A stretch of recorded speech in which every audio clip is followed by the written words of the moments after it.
Hello everyone, how are you? Welcome to a new video.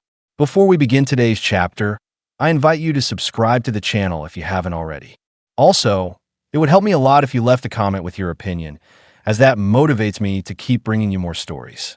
Now then, get comfortable and I'll leave you with the fanfic. Chapter 1 Ghost of the Naidame.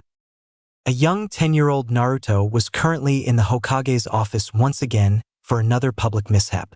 The blonde boy held his head down in slight shame as the Hokage spoke sternly. Naruto, I know it's difficult for you to behave, but things like this really paint a target on your back. This is the third time this month I've had to call off the village council. You can't keep doing things like this and expect there to be no consequences. Ah, come on, Gramps. I didn't do anything wrong, Naruto protested. The Hokage rose a brow as he clasped his hands together. I'm all one for a good prank too, Naruto, but you heavily damaged the Naidame's monument. Many see that as a sign of disrespect, and there's only so much I can shield you. I can understand your need for attention, but don't you feel that it's disrespectful to the Hokages? You say you want to be Hokage one day, but acts like that are not how you become a Hokage. I doubt you know this, but you can't just become Hokage on a whim.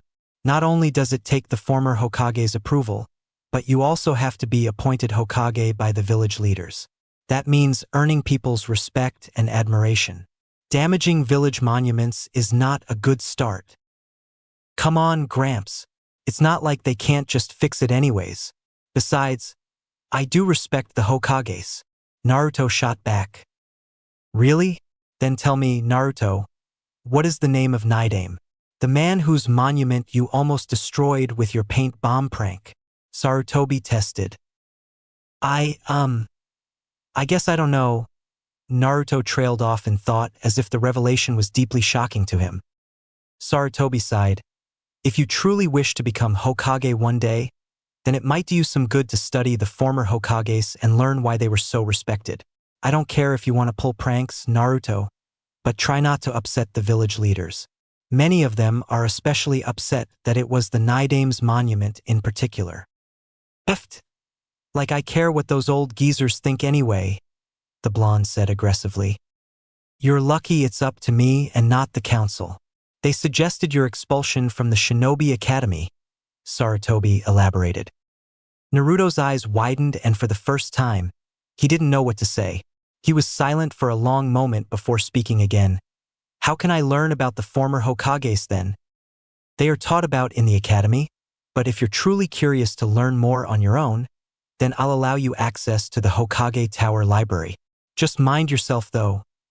Some of it is off limits for everyone except high-ranking shinobi, Sarutobi elaborated.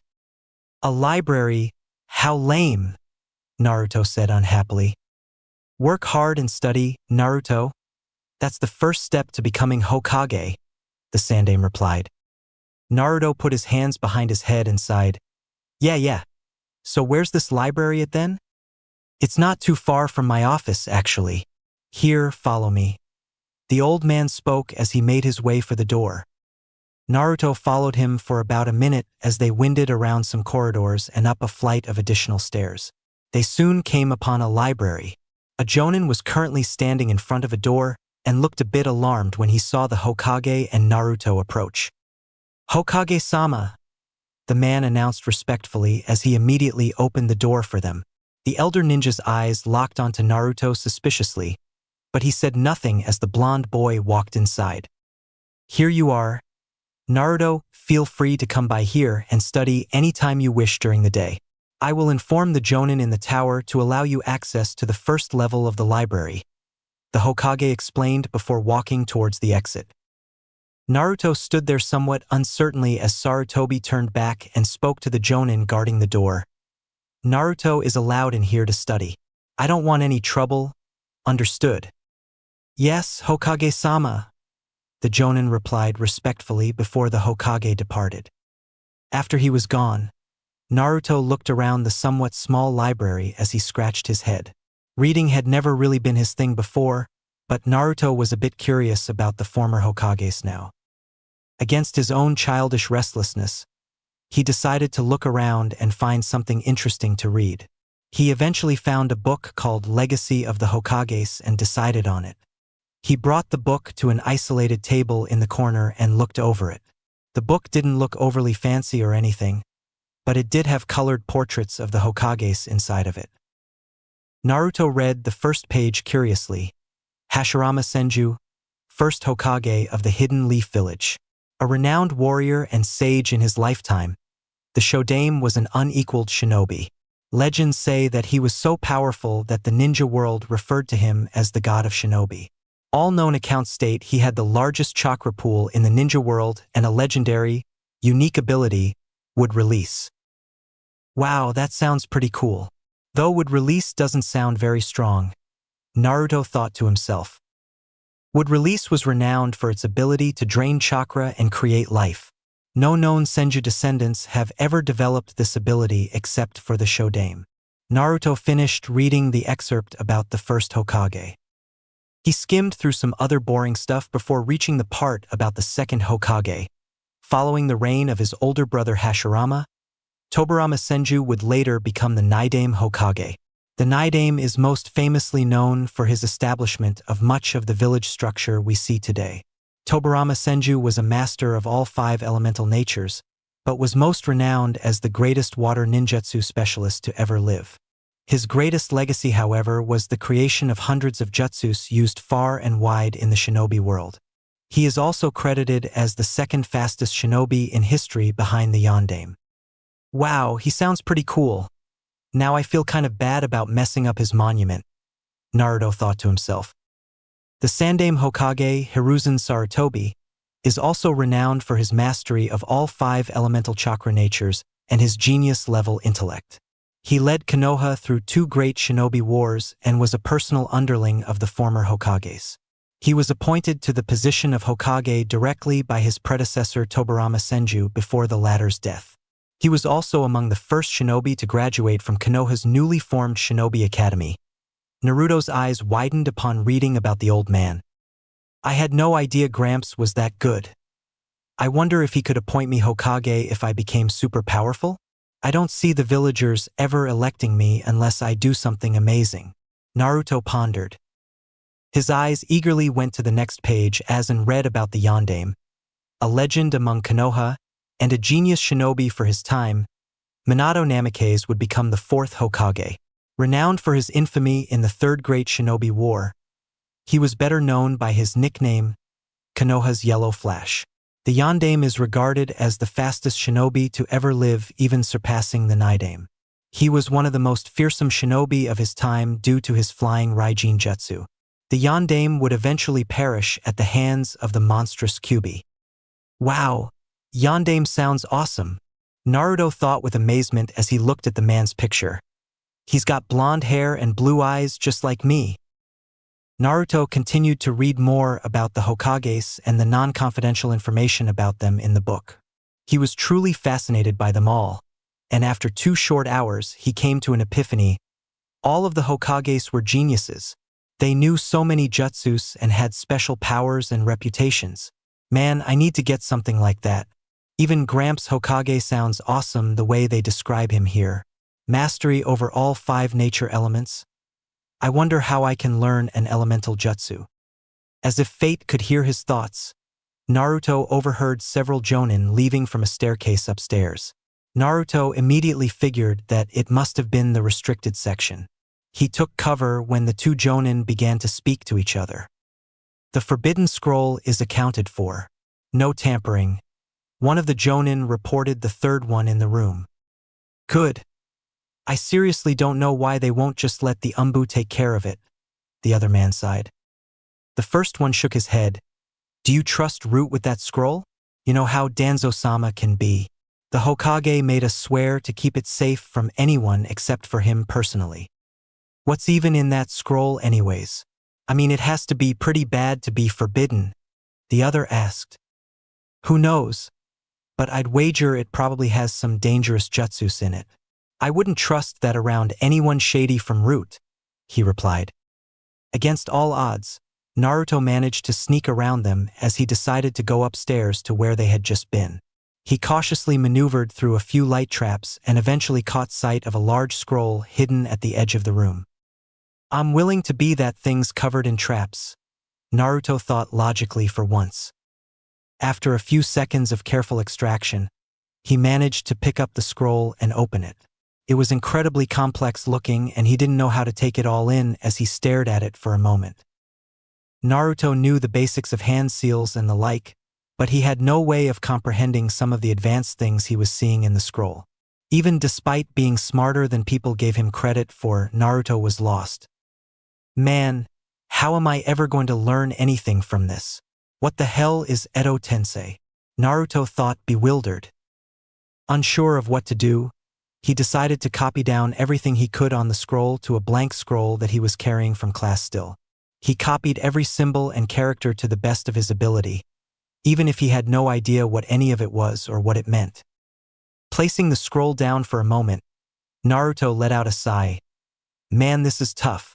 Is there anything else up here that can help me out?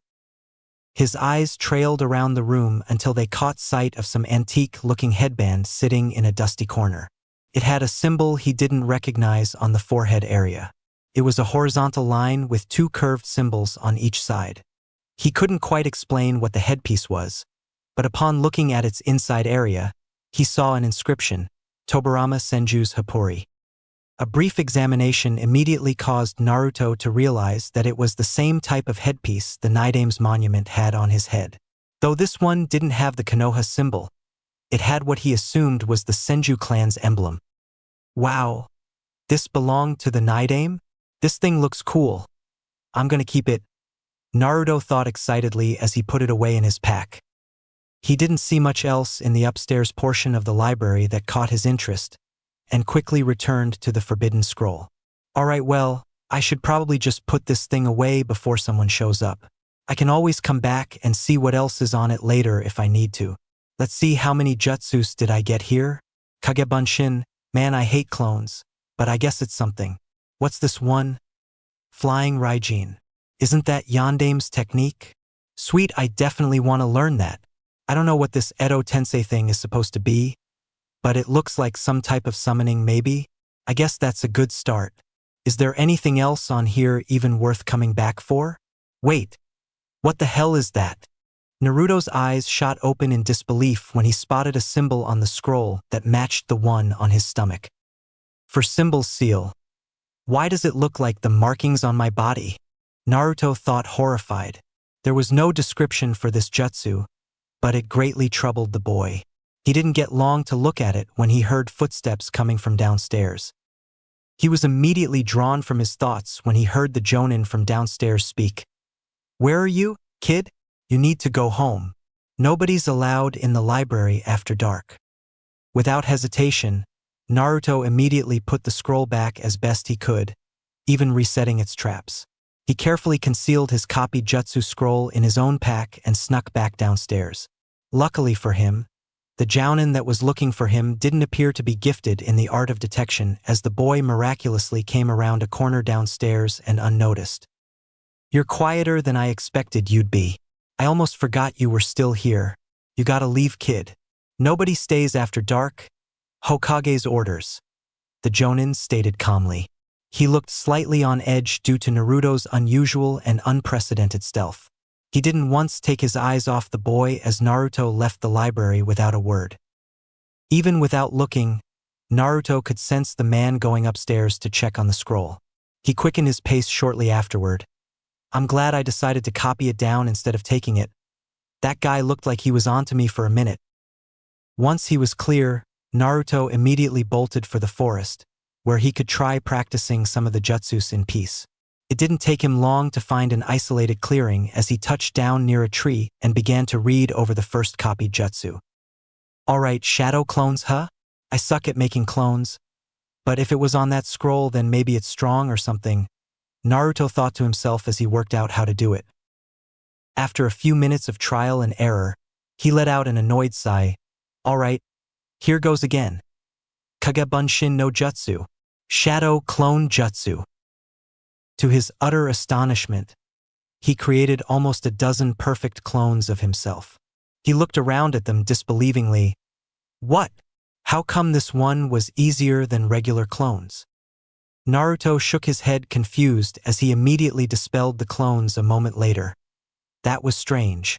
I can't believe I made more than one of them too. I wonder what's different about shadow clones? I didn't expect that to be so easy.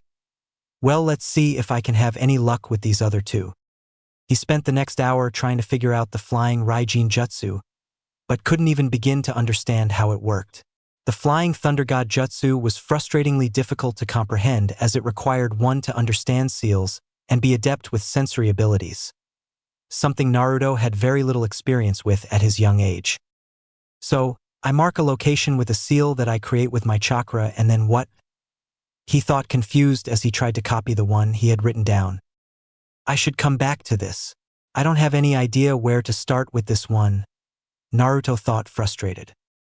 He then moved on to the third technique, which was also the last one he managed to copy before putting the scroll back. Alright, Kuchios, Edo Tensei, let's see. This one doesn't make any sense. Summoning resurrection? I guess I have to draw out this summoning circle first. I wonder what it's supposed to summon. Due to his inability to fully create a summoning circle with chakra yet, Naruto painstakingly drew out some of the design as best he could on the ground with a nearby stick. He attempted to pour forth chakra into it a moment later, causing the lines to darken as if they were written in ink. Afterward, he looked at his nearby scroll for the hand signs. I guess I have to get them all without messing this up, he thought to himself. Naruto memorized the hand signs as best he could while going through them at a decently steady pace. Even though he eventually got the hang of doing them, nothing would happen. He failed for over half an hour trying to do them, but eventually he succeeded, causing a reaction. To his astonishment, the lines he drew out in the dirt turned fully black and many additional seal symbols surrounded it. A bright and unholy glow briefly illuminated the circle, but then nothing happened. Naruto looked at it confused. What the hell? Did it work? What's this stupid jutsu supposed to even do anyways?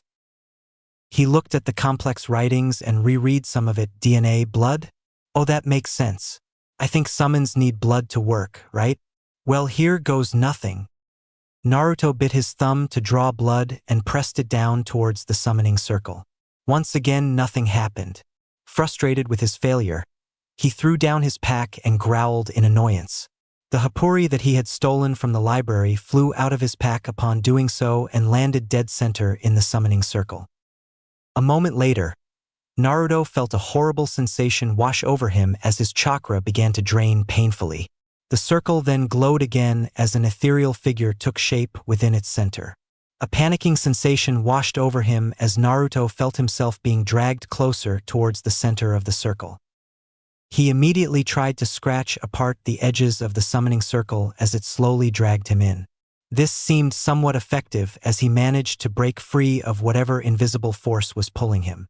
Without hesitation, he immediately dove further away and turned back to look at the summoning circle. What was that? That jutsu was going to kill me, Naruto thought, horrified as the revelation hit him full force. The circle shortly vanished a moment later, but Naruto was surprised to see the ethereal figure in its center still standing there. He looked at it confused as he risked approaching again. Upon closer inspection, he saw that the figure was actually a man. He had spiky white hair, blue armor, and 3 red markings on his face. The hapuri that Naruto had stolen from earlier was gone now, but the man appeared to be wearing one. The blonde gawked at the glowing man as he got even closer. The white-haired man glanced around with confusion before looking at his hands. He spoke aloud. Is this Edo Tensei? No, I don't have a body. This is unusual. It was finally at this point that Naruto realized the man was actually a ghost. He let out a gasp of horror. What the hell? The white-haired man turned his auburn-red eyes upon Naruto seriously. A boy? Are you the summoner, child? Summoner? I just tried to cast a jutsu. Who are you? Naruto asked disbelievingly. Tobirama Senju, Naidame Hokage and inventor of the jutsu you just attempted to do, he answered with stern stoicism. Naidame? No way. How are you here? Aren't you dead? Are you a ghost or something? Naruto bellowed. The stern man shook his head. I suppose that is accurate. Without a sacrifice, I don't have an actual body, but you still pulled my spirit here from what I have gathered. I don't know how. I did. What was that Edo Tensei jutsu supposed to do anyways? Naruto asked, shocked. Tobirama face-bombed at Naruto as an audible sigh escaped him. You must be joking.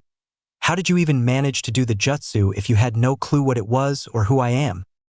I found it on some forbidden scroll and wrote it down. What's it supposed to do anyway? Naruto asked again. The night aim deadpanned at Naruto, summoning resurrection. It's meant to bring back the dead as a zombie. You're saying you learned this jutsu from the forbidden scroll of seals? How did a child like you manage to acquire it? It should be under guard by elite Konoha shinobi. Edo Tensei brings back the dead?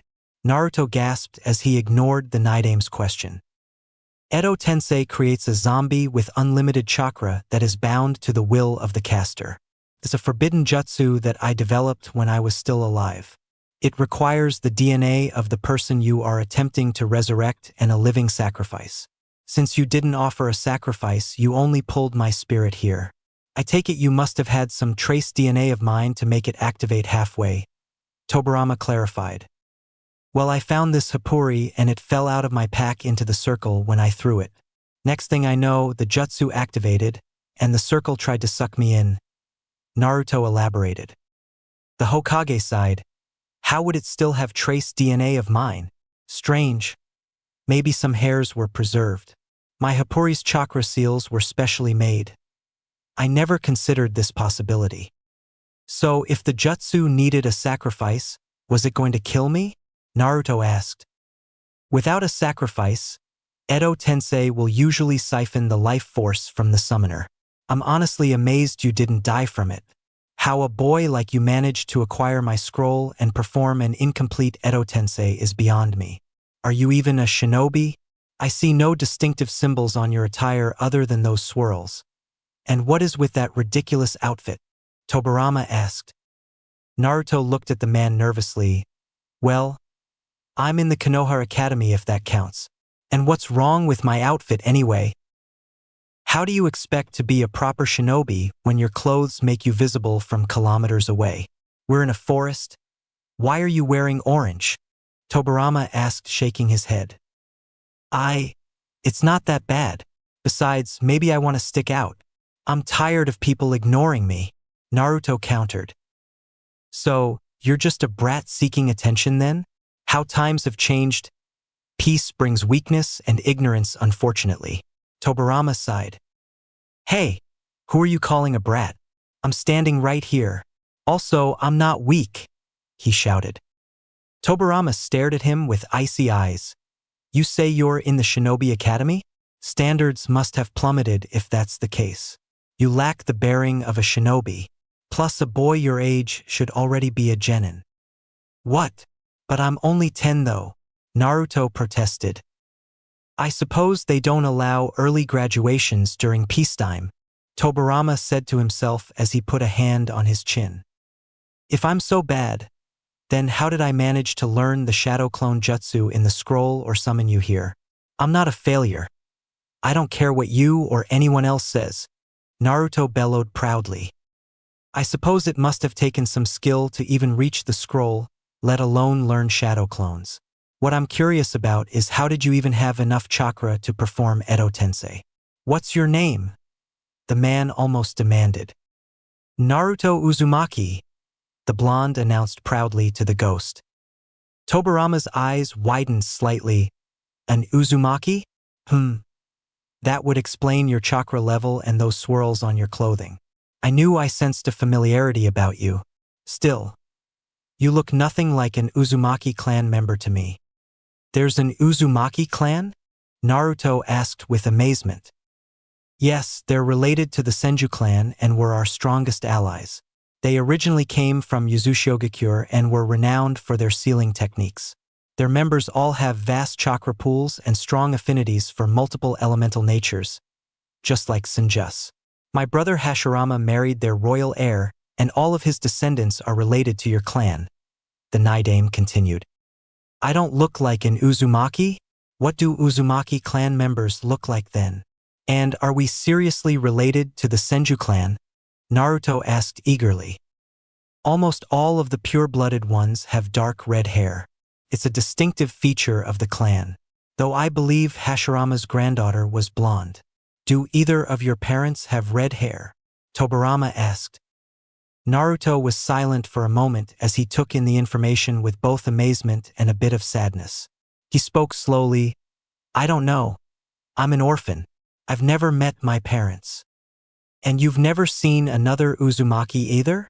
Tobirama asked for confirmation. The young blonde nodded sadly. Yeah. I've never had a family. Both of my parents and two of my brothers died in war before I was even a man. When I was your age, I had already killed, and I watched many of my clan members die. The world isn't a nice place, so don't go acting sad and expecting sympathy from me. Your moping won't change the fact that you're an orphan. Accept it for what it is and become stronger in spite of it. That is the way of a shinobi, Tobirama remarked mercilessly when he saw Naruto's distraught, emotional face. The blonde boy didn't know how to react to Tobirama's somewhat cruel words. He held his head down and spoke angrily. I'm not moping. Good. It doesn't accomplish anything. That aside, I am curious about something, Naruto Uzumaki. How did you acquire my scroll of seals? Do you still have it? Tobirama broke the silence after an awkward moment. No, it's still in the Hokage Tower. I just copied down 3 jutsus from it.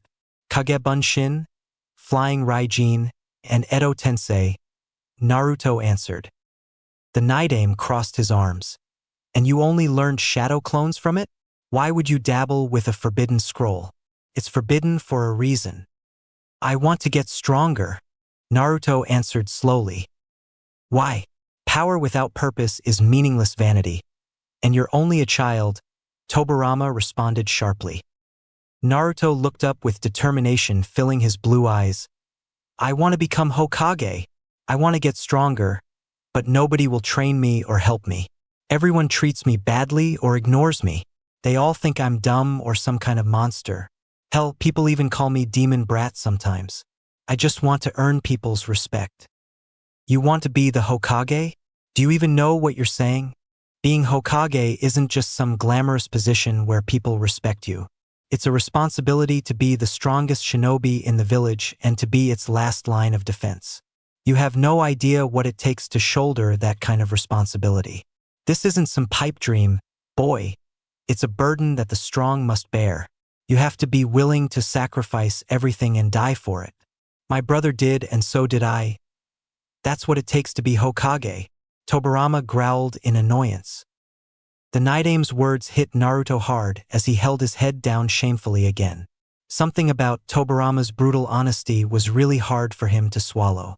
Naruto looked up again and gritted his teeth. Then teach me how to become stronger. Nobody else will.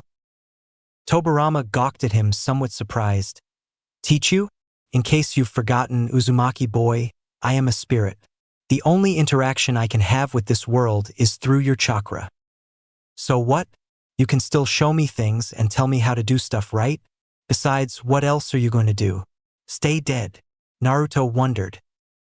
The white-haired Hokage paused for a moment as he kept his arms crossed. I can release this incomplete Edo Tensei of yours anytime I wish. Give me one good reason to train you besides you wanting to be Hokage. Come on, please, Naidame? Naruto pleaded with frustration.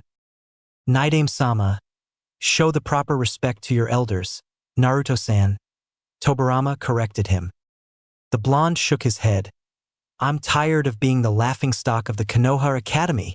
I can't stand everyone thinking I'm weak and praising that smug Uchiha bastard. Tobirama's eyes widened at the mention of Uchiha. He stared at Naruto intensely. What's this about an Uchiha? This guy in my class. He's from the Uchiha clan, and everyone praises him for being so good.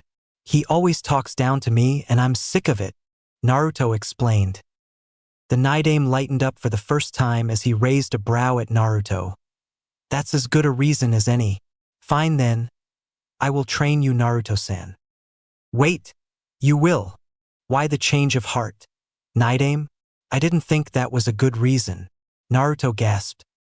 You will refer to me as Night Aim-sama or I will revoke my offer, Tobirama stated sternly. Naruto instantly bowed his head. Forgive me, Night Aim-sama, but why are you willing to train me now? I'm doing it so that you can properly rival this Uchiha boy. Members of their clan tend to act condescending unless they are regularly put in their place. It would do him some good to learn humility if he's as smug as you claim, Tobirama answered. The blonde boy beamed with excitement. When do we start then? The sooner I can become stronger that Sasuke team, the better. Since my spirit is bound to you now, I will come and go as I please. For the record, only you should be able to see me. I will train you on the condition that you obey my orders no matter what. Do you agree? Tobirama asked seriously. I do, Naruto answered immediately. You break this promise one time, and I will leave. Understood? Yes, Night Aim-sama, Naruto replied respectfully. Very well. Start off by filling me in on current events. Who is the Hokage right now? Tobirama asked. Old Man Sandaime. Hiruzen Sarutobi is his full name, I think, though I don't know anyone that calls him that. Gramps took over again after Yondaime died, I think, Naruto replied. Tobirama placed a hand to his chin. Young Hiruzen is still alive? You say he is an old man? It must have been many decades since my death then. He was one of my students. Hey, so if you're going to train me, then can you help me learn this flying Raijin jutsu? Naruto asked. Tobirama shook his head. Hiraishin is one of the most advanced jutsus I ever created. You would also need some skill as a sensory ninja and competency in Fuinjutsu to even begin to understand it. I will teach it to you when you become more proficient as a shinobi. What does it do anyway? Naruto asked. It allowed me to instantly teleport wherever I placed a seal. There is no limit to the amount of seals one could place, but it requires high chakra control and extreme focus to move oneself or objects between space-time. You essentially summon yourself or objects to your seals. It's well suited for sensory ninjas since they can detect every location and enemy on a battlefield and teleport around them. Tobirama elaborated briefly. So I need to be a sensory ninja to do it? Naruto asked. If you ever hope to be competent enough to use it effectively, then yes. We will have to develop your own sensory skills and you must master your chakra control.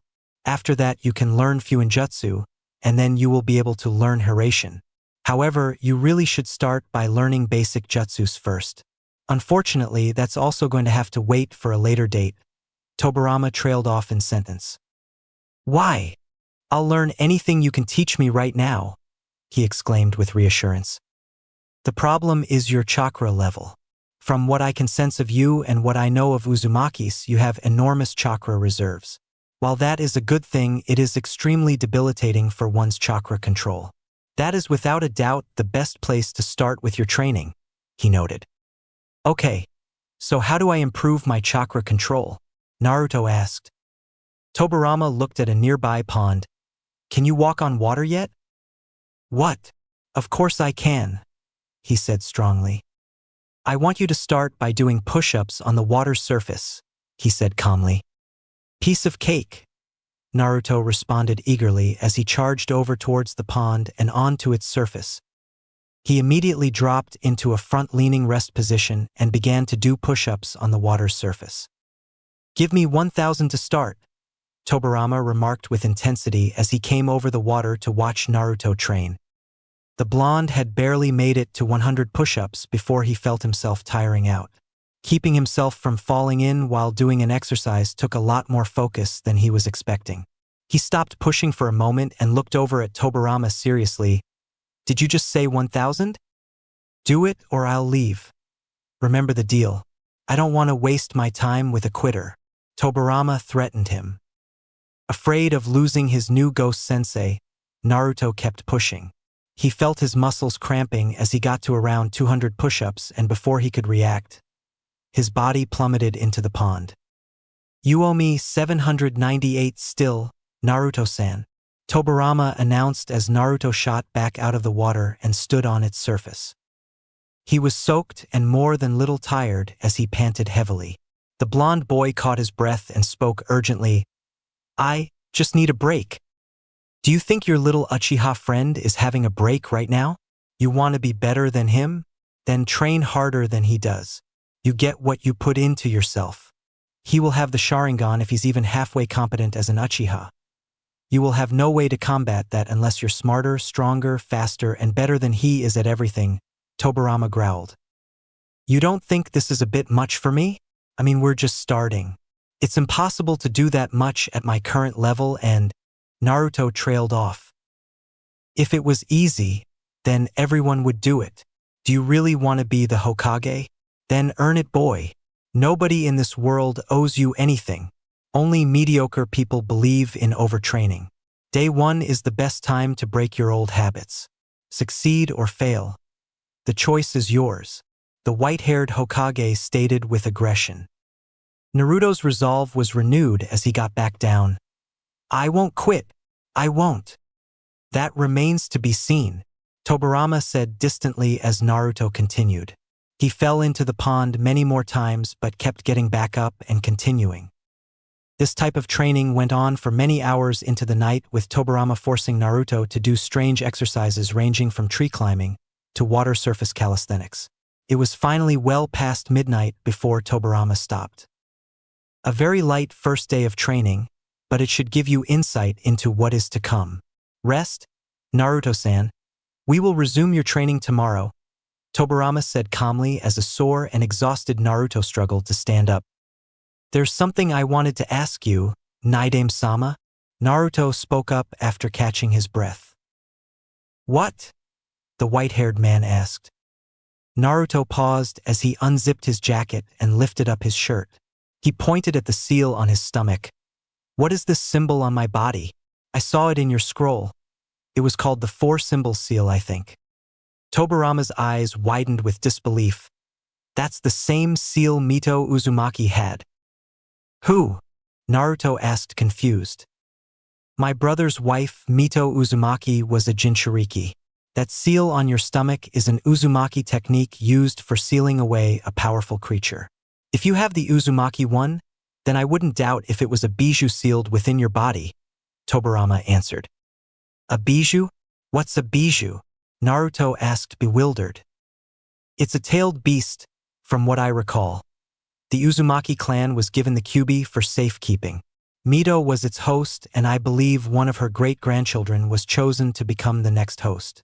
You must have been the next host after that one if my timeline is correct. Tobirama trailed off in sentence. Naruto was a bit shocked by this news as he spoke fearfully. What does that mean then? It means you're a Jinchuriki, Tobirama answered bluntly. Is that why all the villagers hate me? I have that monster fox sealed in my body? Naruto thought, petrified by the thought. The kyubi is not exactly a monster, but it is a very dangerous and hateful creature. Madara Uchiha used it to attack Konoha a long time ago. The fact that you are its Jinchuriki is an even greater reason for me to train you. The 9 tails must not be allowed into enemy hands. You becoming strong is a high priority for the village's safety, Tobirama noted. Everyone in Konoha hates the 9 tails though. It killed so many people. Why, you're saying it's inside of me? How? Naruto said with an emotional tone. In my lifetime, knowledge of the kyubi was only exclusive to the Senju, Uzumaki, and Uchiha clans. How would common villagers know about it? Tobirama asked curiously. The kyubi attacked the village 10 years ago on October 10. It nearly destroyed the village, but the Yondaime stopped it somehow. The boy tried to clarify. Tobirama sighed. So he sealed it inside of you, I take it? That would imply he had knowledge on the Uzumaki Fuinjutsu. He certainly had a connection to them. Interesting. I knew I sensed something strange about your chakra. I will gather the rest of this information on my own. Go home, Naruto-san. We will train again tomorrow. Wait, where will you be? How can I find you? Naruto asked. I'll find you, Tobirama replied before disappearing. After he was gone, Naruto figured he had no other option left but to go home to his shabby, run-down apartment. His mind couldn't get the news of him being a Jinchuriki out of his head. He felt himself sink into a deep depression as he looked around at his broken-down, empty home. So that's why I have to live like this. That's why they hate me? Naruto thought sadly. Despite his racing mind, he was too exhausted to remain conscious for very long. Upon reaching his bed, Naruto immediately plummeted onto it and was asleep within seconds. Naruto's mindscape. The young Jinchuriki awoke in a damp, dark sewer by the looks of it. He jerked upright with a panicked expression as he immediately assumed that he had been kidnapped. The energetic blonde cautiously searched around for a few minutes as he tried to remain quiet. He eventually decided to follow a path that led him deeper into the sewer. To his astonishment, it did not smell bad, but the gloomy lighting was a bit unsettling as he drew nearer and nearer to an ominous and dark presence. Naruto's neck hairs stood on edge as he entered a massive chamber that had iron bars on the opposite end of the room. On the iron cage, he saw a massive paper seal with the kanji for seal written on it. Naruto cocked his head in confusion as he slowly approached the cage. As he got closer, he saw a pair of red slit eyes appear from the darkness in the cage. Naruto stopped in his tracks as he stared into the eyes. He didn't know what to say to the creature on the other end of the iron bars, or even if it was sentient enough to understand him. After a brief and very intimidating silence, the creature spoke. "So, you're finally aware of me now?" The young boy was more than a little shocked by the beast speaking to him and tried to muster up the courage to respond. Who are you?" Upon asking this question, Naruto saw the creature's silhouette come closer to the iron bars as its body shape came into view. It was a giant fox by the looks of it. Naruto immediately figured out what it was a moment later. "Why, you're the Kyuubi?" "Yes, and you are my Jinchuriki, as you have just recently learned. I must say that I'm more than a little surprised by your recent actions. Initially, I assumed you were a clueless failure, but your ambition and success in learning from the Forbidden Scroll of Seals was an interesting turn of events," Kyuubi replied calmly. "You saw that?" Naruto gasped. "I see everything that you do, though I tend to ignore the mundane activities of your life. However, you caught my interest with your behavior tonight," the giant fox replied. The boy looked up at it with disbelief. "So where am I then?" "This is your inner mind and body where I am sealed. I brought you here tonight so that I could explain a few things to you," Kyuubi began. Naruto looked at the fox uncertainly. "Yeah? Like what? Why are you sealed inside of me anyways? Why did you attack Konoha 10 years ago?" "I am sealed within you because the Yondaime Hokage wasn't able to stop me. As for why I attacked Konoha, that is a matter you do not have the mental capacity to understand," Kyuubi answered. "But you killed a bunch of people. Why?" Naruto protested. Kyuubi growled threateningly as red chakra began to flood out of the cage. "I don't have the patience or the desire to explain myself to some brat like you. What's done is done, and now I am a prisoner within your body. Naidame-sama said that you were sealed in some people before me." "Who? Do you know anything about my clan?" Naruto decided to test his luck and ask. The fox sighed. "Your clan's members are the only ones with bodies strong enough to contain my full power. My first host was Mito Uzumaki. Then there was Kushina Uzumaki. And now there's you, Naruto Uzumaki. What can you tell me about your previous Jinchuriki? What does it mean to be one?" Naruto asked. "Being a Jinchuriki is a curse for any human. You are seen as dangerous monsters that could transform into the bijou you contain at any moment. This is actually true for a weak-willed Jinchuriki. I would almost pity your existence if I wasn't trapped inside of you," Kyuubi answered unhappily. Naruto stared at the fox for a moment and frowned. "I guess this is just as bad for you as it is for me then? Maybe worse. I'm surprised you would even consider my opinion on the matter considering I'm just the monster that attacked Konoha," the fox replied dryly. "Can you please tell me why you did it?" I'm willing to hear you out, Naruto asked persuasively. Kyuubi looked annoyed at his question. Spare me the feigned empathy. You couldn't possibly understand me or my motivations. You're just a child.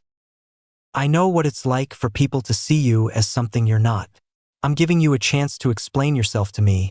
Fox, Naruto shot back. After a long pause, the Nine-Tails sighed. A man with an orange mask unsealed me from my previous host Kushina Uzumaki. He put me under the effect of the Sharingan and under his direct control. The Yondaime managed to break his hold over me, but once I had regained my mind, I went on a rampage. I loathe your village and its continued abuse of my power. I sought to wipe out the village because its inhabitants have consistently tried to enslave me. What? An Uchiha managed to control you with their Sharingan? Naruto gasped. Mangekyo Sharingan. And yes, it has happened to me twice now. The first time was when Madara Uchiha used me to fight Hashirama Senju in the Valley of the End. I escaped their battle, but the first Hokage eventually caught me and sealed me into his wife. Before she died, Mito Uzumaki had me sealed into her great-granddaughter Kushina Uzumaki. The Kyuubi elaborated. So then, you're innocent? Naruto asked almost disbelievingly. Kyuubi scoffed at him. Hardly. I would have destroyed Konoha had the Yondaime not stopped me. I suppose I couldn't blame you.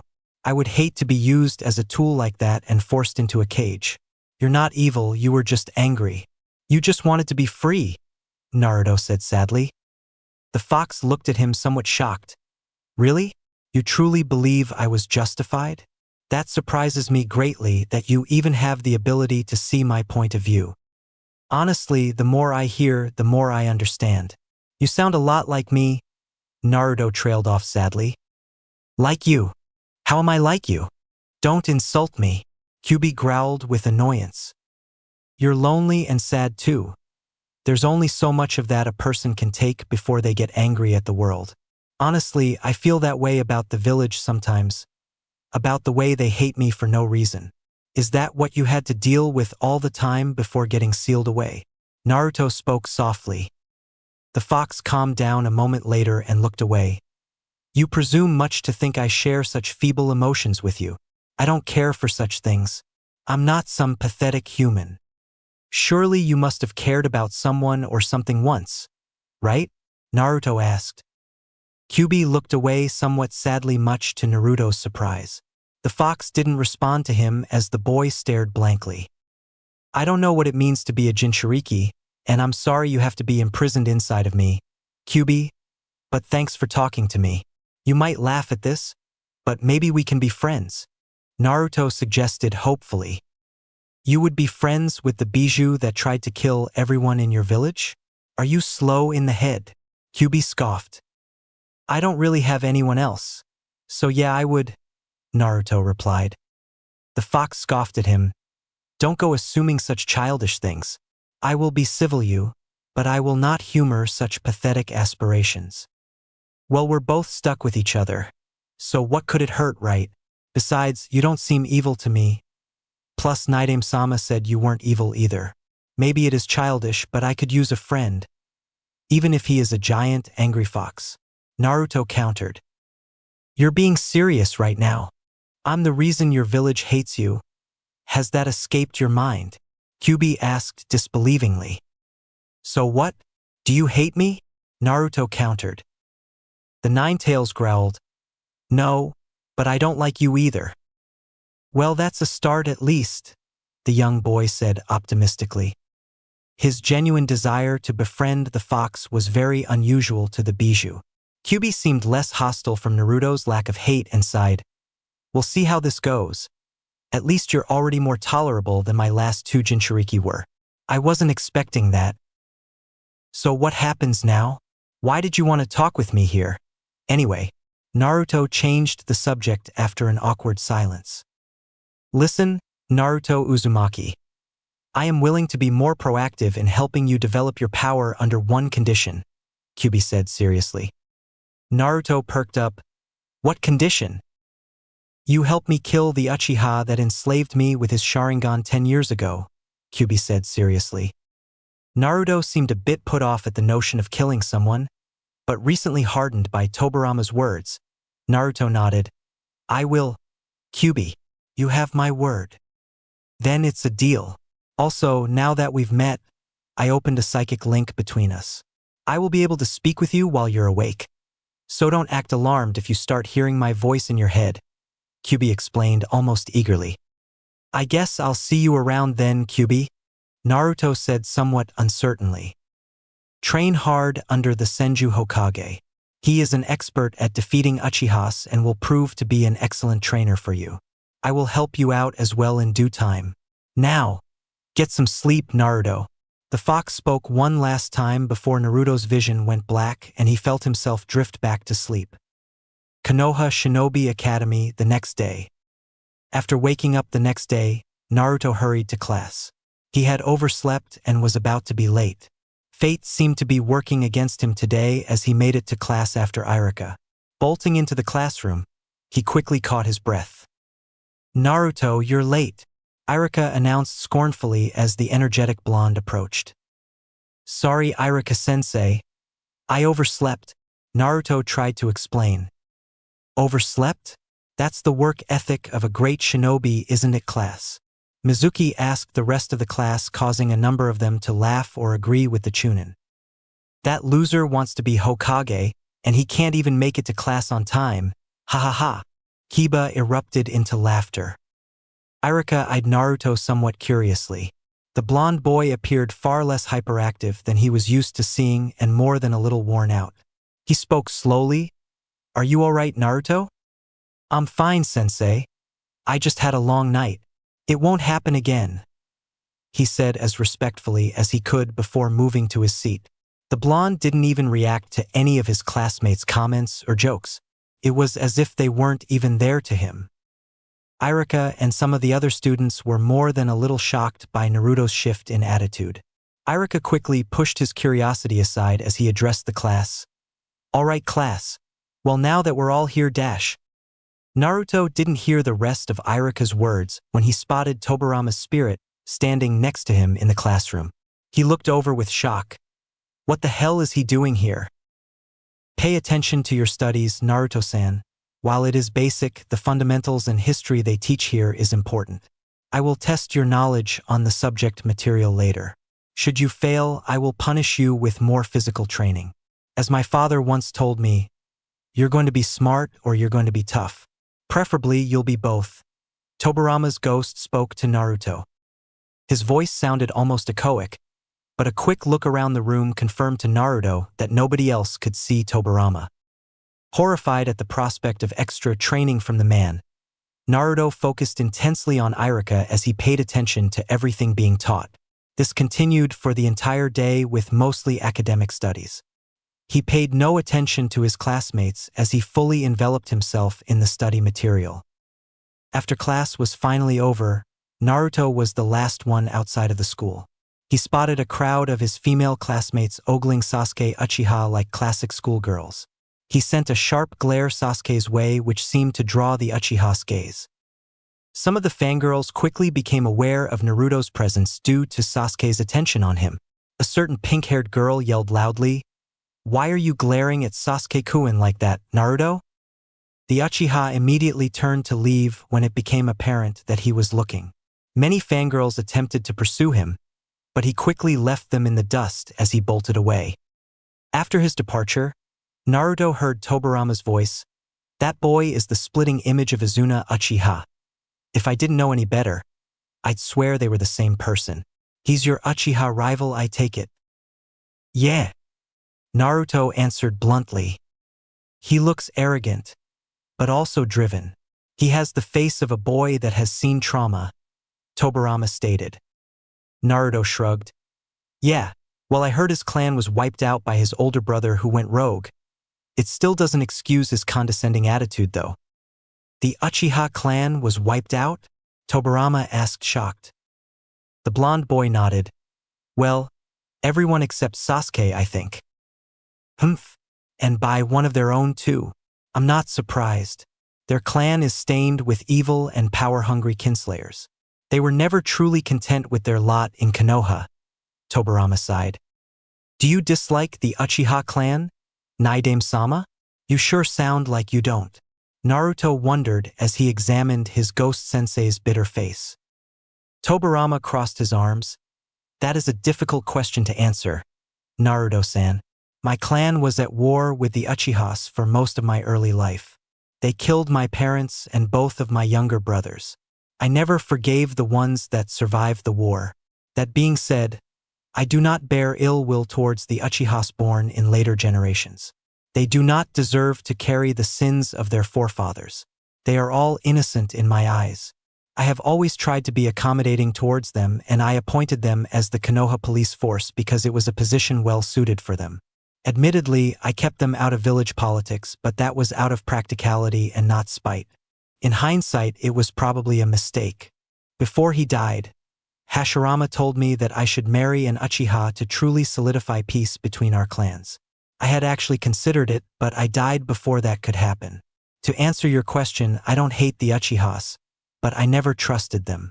They have always justified my suspicions with all of the atrocious things they've done. A shame, really. It was Hashirama's dream that they could one day truly integrate into the village. Perhaps they could have had I brought our clan lines together. That is actually one of my biggest regrets as Hokage. Wow, was all Naruto could say in response. Even despite his young age, he could somewhat understand Tobirama's feelings on the matter. He didn't get to linger on his thoughts for long as Tobirama began walking a moment later. There is no point in dwelling on this anymore. We have work to do. Follow me, Naruto-san. There's a special training location that I want to show you, Tobirama stated as Naruto headed into the forest to train. Deep in the forest. Just how far out do we have to go? Naruto asked as Tobirama stopped in a distant clearing. He had led Naruto along a strange and somewhat hidden path behind a number of unusual landmarks and through a thick network of trees. We're a considerable distance away from the village. This should be a safe enough place to train your abilities without catching any attention. I noticed quite a few Umbu watching you while you were in the village. They won't usually take this route if you go through this way, and you will be undetectable in this part of the forest, Tobirama explained. Where is this place anyway? Naruto wondered. This place is called the Senju Grove. To be honest, I'm amazed it's still hidden. It looks untouched. That's good, Tobirama stated as he looked around the area. Senju Grove? I've never heard of this place. Why is it all the way out here? Naruto asked. Tobirama turned to face him. This place is where my brothers and I used to train as children. I often sparred with Itama, Kawurama, and Hashirama here. This grove is protected by natural energy. It's very sacred. My brother called this place the Grove of Sages, though our clan knew it simply as the Senju Grove. You will be undetectable here from most things, including Hiruzen's scrying orb. Old Man Sandame's scrying orb? Naruto tilted his head confused. The Naidame shook his head. Never mind. Just know that nobody will find you here so long as you follow the exact path that I showed you. When my brother and I founded Konoha and established its infrastructure, we never listed this place anywhere. It's one of our clan's best kept and few remaining secrets. Cool. So I can come here anytime I want? Naruto asked eagerly. Yes, but I would advise you to not linger here for more than a day or so at a time. I learned a decent bit about you while you were asleep. Since you are a Jinchuriki, Hiruzen takes special interest in watching over your progress. You want to keep up appearances, as it were, by going home each night, Tobirama elaborated. Huh? Naruto looked confused. Tobirama faced the blonde boy with a stern expression. What I'm saying is nobody can be allowed to know about this place or your training. What? But why? I want to get stronger, so I can beat Sasuke team and show Old Man Sandame that I'm Hokage material, Naruto protested. Listen, Naruto-san, a shinobi's greatest weapon is not ninjutsu, taijutsu, or genjutsu. It isn't some special weapon or bloodline either. Your greatest weapon is the art of surprise. Speaking from experience, I find that it is best to strike with your full power after you have fooled your enemy into believing they are victorious. They lower their guard when they think they've won, when they think you are weaker than them. That is when a foe is most vulnerable. This training isn't for your ego boosting. This isn't so you can show off for a bunch of airhead schoolgirls. It's so that you can have the weapons and the ability to use appropriate force when necessary. I don't recommend building a reputation until after you have developed your skills, otherwise you'll only become a target and lose your element of surprise. Tobirama lectured sternly. So you're saying I shouldn't use anything that you teach me? Naruto asked, shocked. The Naidame crossed his arms. Precisely, Naruto-san. At least not yet. You're actually in a great position doing this. Your classmates and teachers all assume you're a weak, incompetent fool. If you maintain some of that facade and secretly enhance your power, then you will gain an advantage over everyone.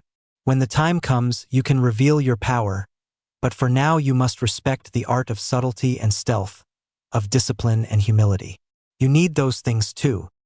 Well, how exactly am I supposed to sneak away to this place if old man Sandaime is able to watch me then? Naruto wondered. Tobirama's lips slightly twitched upward. It was probably the closest thing to a smile Naruto was ever going to see. The Naidame spoke slowly. You will leave a shadow clone in Konoha to throw off your spies. Nobody is aware that you have this ability, so it will be perfect for the situation. A shadow clone? But how will that work? What if someone touches it and realizes it isn't me? Naruto asked. Tobirama face-bombed as an audible sigh escaped him. A shadow clone is a physical clone of oneself.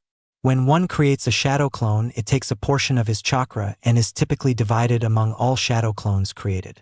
Each time a shadow clone is dispelled, you will gain the memories and experiences of the shadow clone.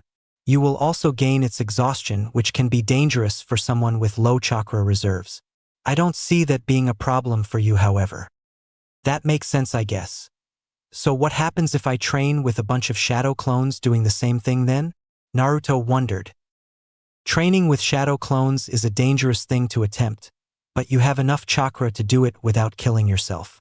It will expedite the training process and help you learn jutsus far quicker than normal, Tobirama explained. Naruto nodded eagerly. So then what about the clone I leave in Konoha? How will that work? I would put extra chakra into your decoy shadow clone just so that it doesn't dispel from any light damage. Due to the nature of training at the Shinobi Academy, I doubt you will be able to substitute a clone for your school hours anytime soon. Nevertheless, the clone can cover most of your free time when you're away. I wouldn't recommend leaving it overnight as it could dissipate when you sleep.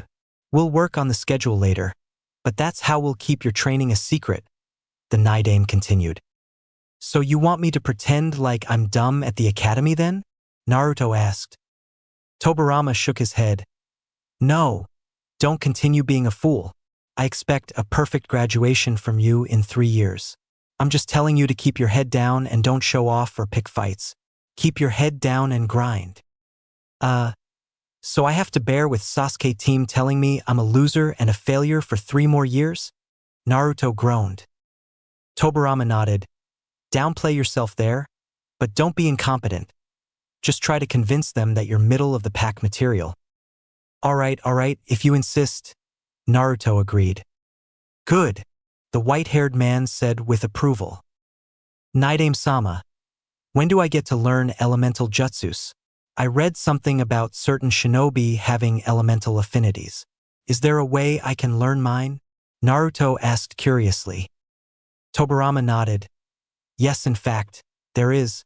Elemental affinities are typically shared by members of a clan. Though specific individuals can excel at multiple affinities or even all of them on rare occasions. Young Hiruzen was one such person. It is one of the reasons I decided to train him. All right, so how do I learn mine then? Naruto asked anxiously. The Hokage made a gesture with his hand. Hold your palm out like this and close your eyes.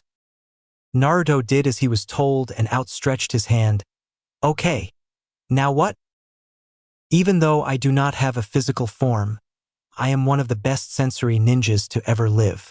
Channel forth any amount of chakra that you can into your hands. I will be able to detect its nature from there, Tobirama instructed. Following his instruction, Naruto tried to focus chakra into his hand. Though he couldn't feel anything, Naruto noticed Tobirama's face change slightly. You actually have trace amounts of all of them. That's surprising even for an Uzumaki, Tobirama noted. Naruto's eyes lit up. Really? So I have an affinity for all of them like you and Grandpa Hokage? Yes and no. Your chakra nature is very diverse in its formation and development. To be honest, it reminds me of my brother Hashirama's chakra. Your chakra is more like that of a Senju's than an Uzumaki's.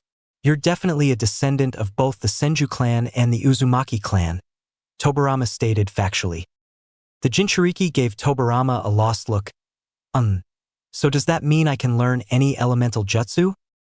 With enough hard work, you could learn any jutsu anyway. Though your body's natural affinity for it will make learning them easier, and your jutsu's much more powerful. Both of your parents must have been good at wind chakra because that is your strongest affinity by a considerable margin. Uzumakis are typically strongest in water and wind, so that isn't surprising. After wind, you have an equally strong affinity for earth and water. I find it interesting how balanced they are. Hashirama's was the same way. Lightning and fire are your weakest affinities, Tobirama noted. Naruto cocked his head confused. Does that mean I can't learn them? I never said that, Naruto-san. Let me finish explaining. While lightning and fire are much fainter in your chakra nature alignments, you still possess an affinity for them too. One of your parents must have had an affinity for lightning and fire because they're both far above average in your chakra nature compared to regular shinobi. Your non-Uzumaki parent might be where you inherited that. Granted, I imagine those two will be more difficult for you to learn than the other three elements. Fire jutsus were always my most difficult jutsus to learn as well since I was so highly attuned to water. Tobirama elaborated further. Alright, so when do I get to learn that stuff? The blonde boy asked eagerly.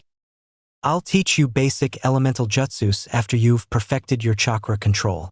Ninjutsu is advanced, and a boy your age should master the basics before attempting something more complex.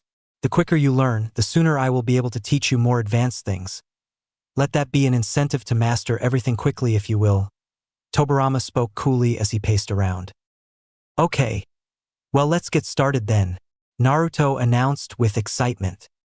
Before we begin, I want you to have something. Do you see the shrine over there? Tobirama pointed towards a wooden building that looked covered in foliage and practically decayed at this point. Its stonework pathway was crumbling, but Naruto could still see that this long-abandoned shrine was miraculously intact. Naruto turned towards the building and began to walk towards it alongside Tobirama. The Naidame looked down at the boy a moment later. I upkept this place during my life and kept keepsakes of my dead clan members here. This shrine is a homage to their memories. Go inside. Doing as he was told, the blonde passed into the crumbling building. He looked around at it and saw altars with names engraved on each of them. Some had trinkets and most of them had armor. Tobirama guided Naruto towards the very end, where he saw a chest. It appeared to be made of wood and stone and was engraved with the Senju clan symbol. Naruto read the inscription on it curiously.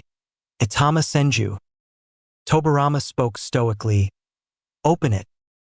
Upon sliding the stone lid off the chest, Naruto was amazed to see a variety of well-preserved items within it.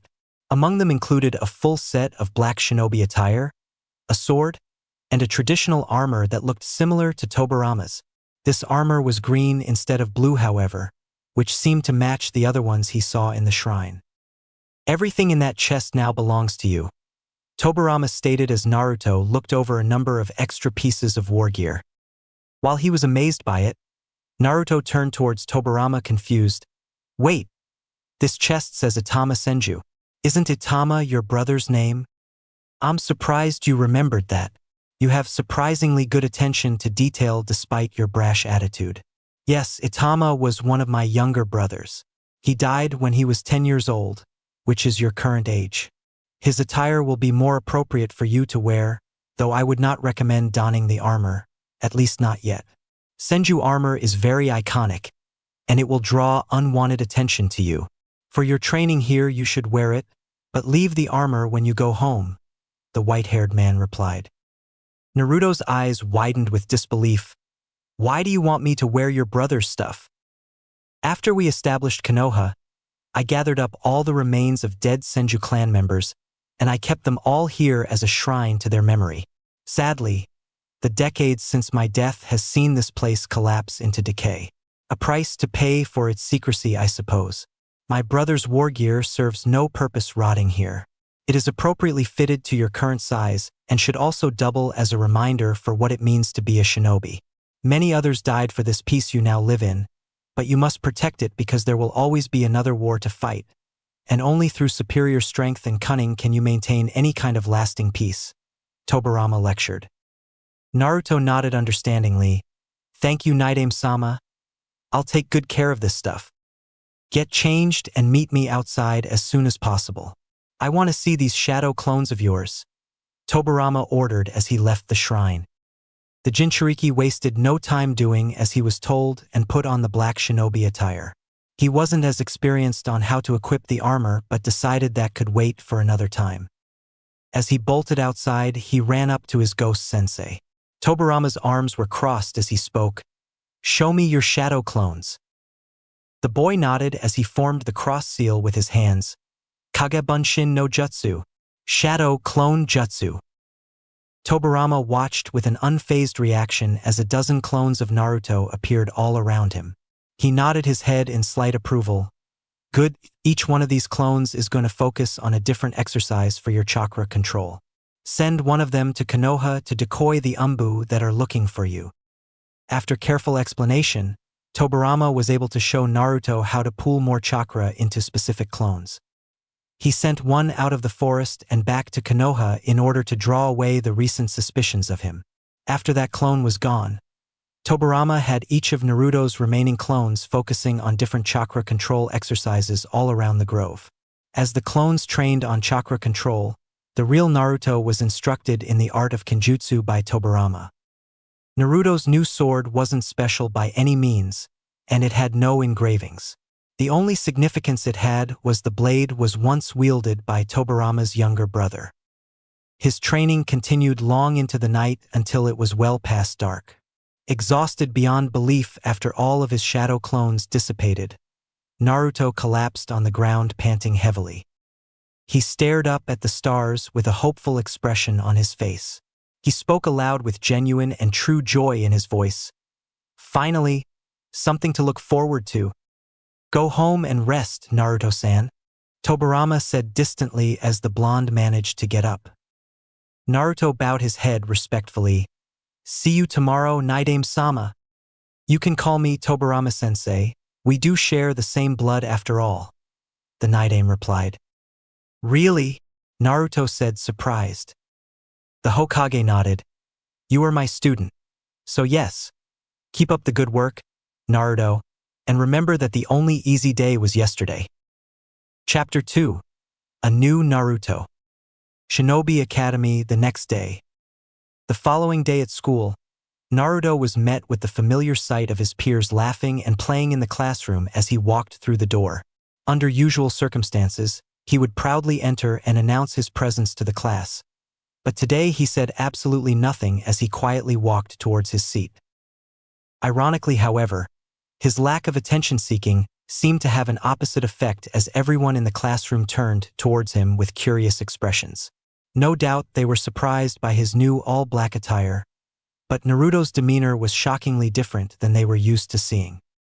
Looks like Naruto finally ditched the orange jumpsuit. Chuji was the first person to break the awkward silence. Shikamaru had a somewhat curious and inquisitive look in his eyes as he silently watched the blonde. "He looks different. And it's not just the clothes either. I wonder what's up," Shikamaru replied as he and Chuji quietly talked about it. Kiba, being the brash and instigating type, immediately called Naruto out. "Yo, loser? What's with the new clothes? Did you finally catch on to the fact that you looked stupid in the jumpsuit?" To everyone's complete astonishment, Naruto didn't say anything in response. He briefly looked at Kiba with a disapproving face but did not retaliate. Ino looked on with surprise. Wow, he's not talking. That's a first. Hey, dead last, I'm talking to you. Don't think that you can just ignore me. Kiba growled as he slammed a hand in front of Naruto's desk. Naruto was about to stand up and say something, but thankfully, someone else did. Kiba, sit down please. The students all jerked their heads towards Irika, who had somehow slipped into the room without them noticing. The dog boy gritted his teeth at Naruto before walking to his seat. Whatever, he's not worth my time anyway. I'm amazed you didn't attack him. A dark and familiar voice sounded in Naruto's head. He immediately recognized it as Kyuubi's. Fox, is that you? He thought surprised. Yeah, I told you that opened a psychic link between us, right? The Bijou responded. You're right. I guess I forgot, the blonde noted. I know your new sensei doesn't want you to draw attention to yourself, but you shouldn't let this little punk talk down to you like that. I'm not even fond of you, and I hate seeing you take these insults from arrogant children. You should put them in their place, Kyuubi said with annoyance. Naruto sighed. Yeah, well, I'm honestly too tired to care anyways. Besides, I don't think I'm strong enough to beat him yet. His time will come. I suppose that's good motivation to train and study hard then? The fox asked. It definitely is. Besides, other than Sasuke team, I really can't stand this Kiba guy acting like he's so much better than me. I'll show him. I'll show them all that I'm not a joke. I just have to do what Tobirama-sensei said and wait for the opportune moment to strike. Naruto thought somewhat angrily. I get that, but for the sake of your pride, don't let this go on for too long. I already had to watch Kushina get bullied through the academy. I'm not about to watch it again with you, the fox sighed. Naruto perked up. Really? What can you tell me about your last Jinchuriki? What was she like? She was somewhat like you, but with red hair and an obnoxiously self-righteous attitude. I personally found her boring, lazy, and unambitious. At least you're trying to get strong and you have some semblance of respect for me. I think you'll be much worthier host at least. I suppose that's all I can really hope for until I get out of this prison, the fox answered. Is that a compliment? Naruto wondered. Don't word it like that. I'm just saying that I don't hate you as much as I thought I would, Kyuubi retorted immediately. It's okay to compliment someone, Kyuubi. Isn't that what friends do? Naruto asked. The fox scoffed at him. We can't be friends. I already told you that. Why not? We can be friends if you'll just open up a little. I don't hate you, and you don't seem to hate me if you're actually willing to talk to me like this, Naruto countered. I'm the reason you're an orphan. Has that even crossed your mind yet? Kyuubi trailed off with a serious tone. How exactly? Naruto wondered. If you really want to know, then think about the situation logically for a moment. You were a newborn baby when I was sealed inside of you. The fox followed up. Naruto paused for a moment before responding. Why did the Yondaime seal you inside of me? I mean, if I was just a baby at the time, why was I chosen? You are an Uzumaki, and only your body could contain me. Kushina was actually the last Uzumaki in this village as far as I'm aware.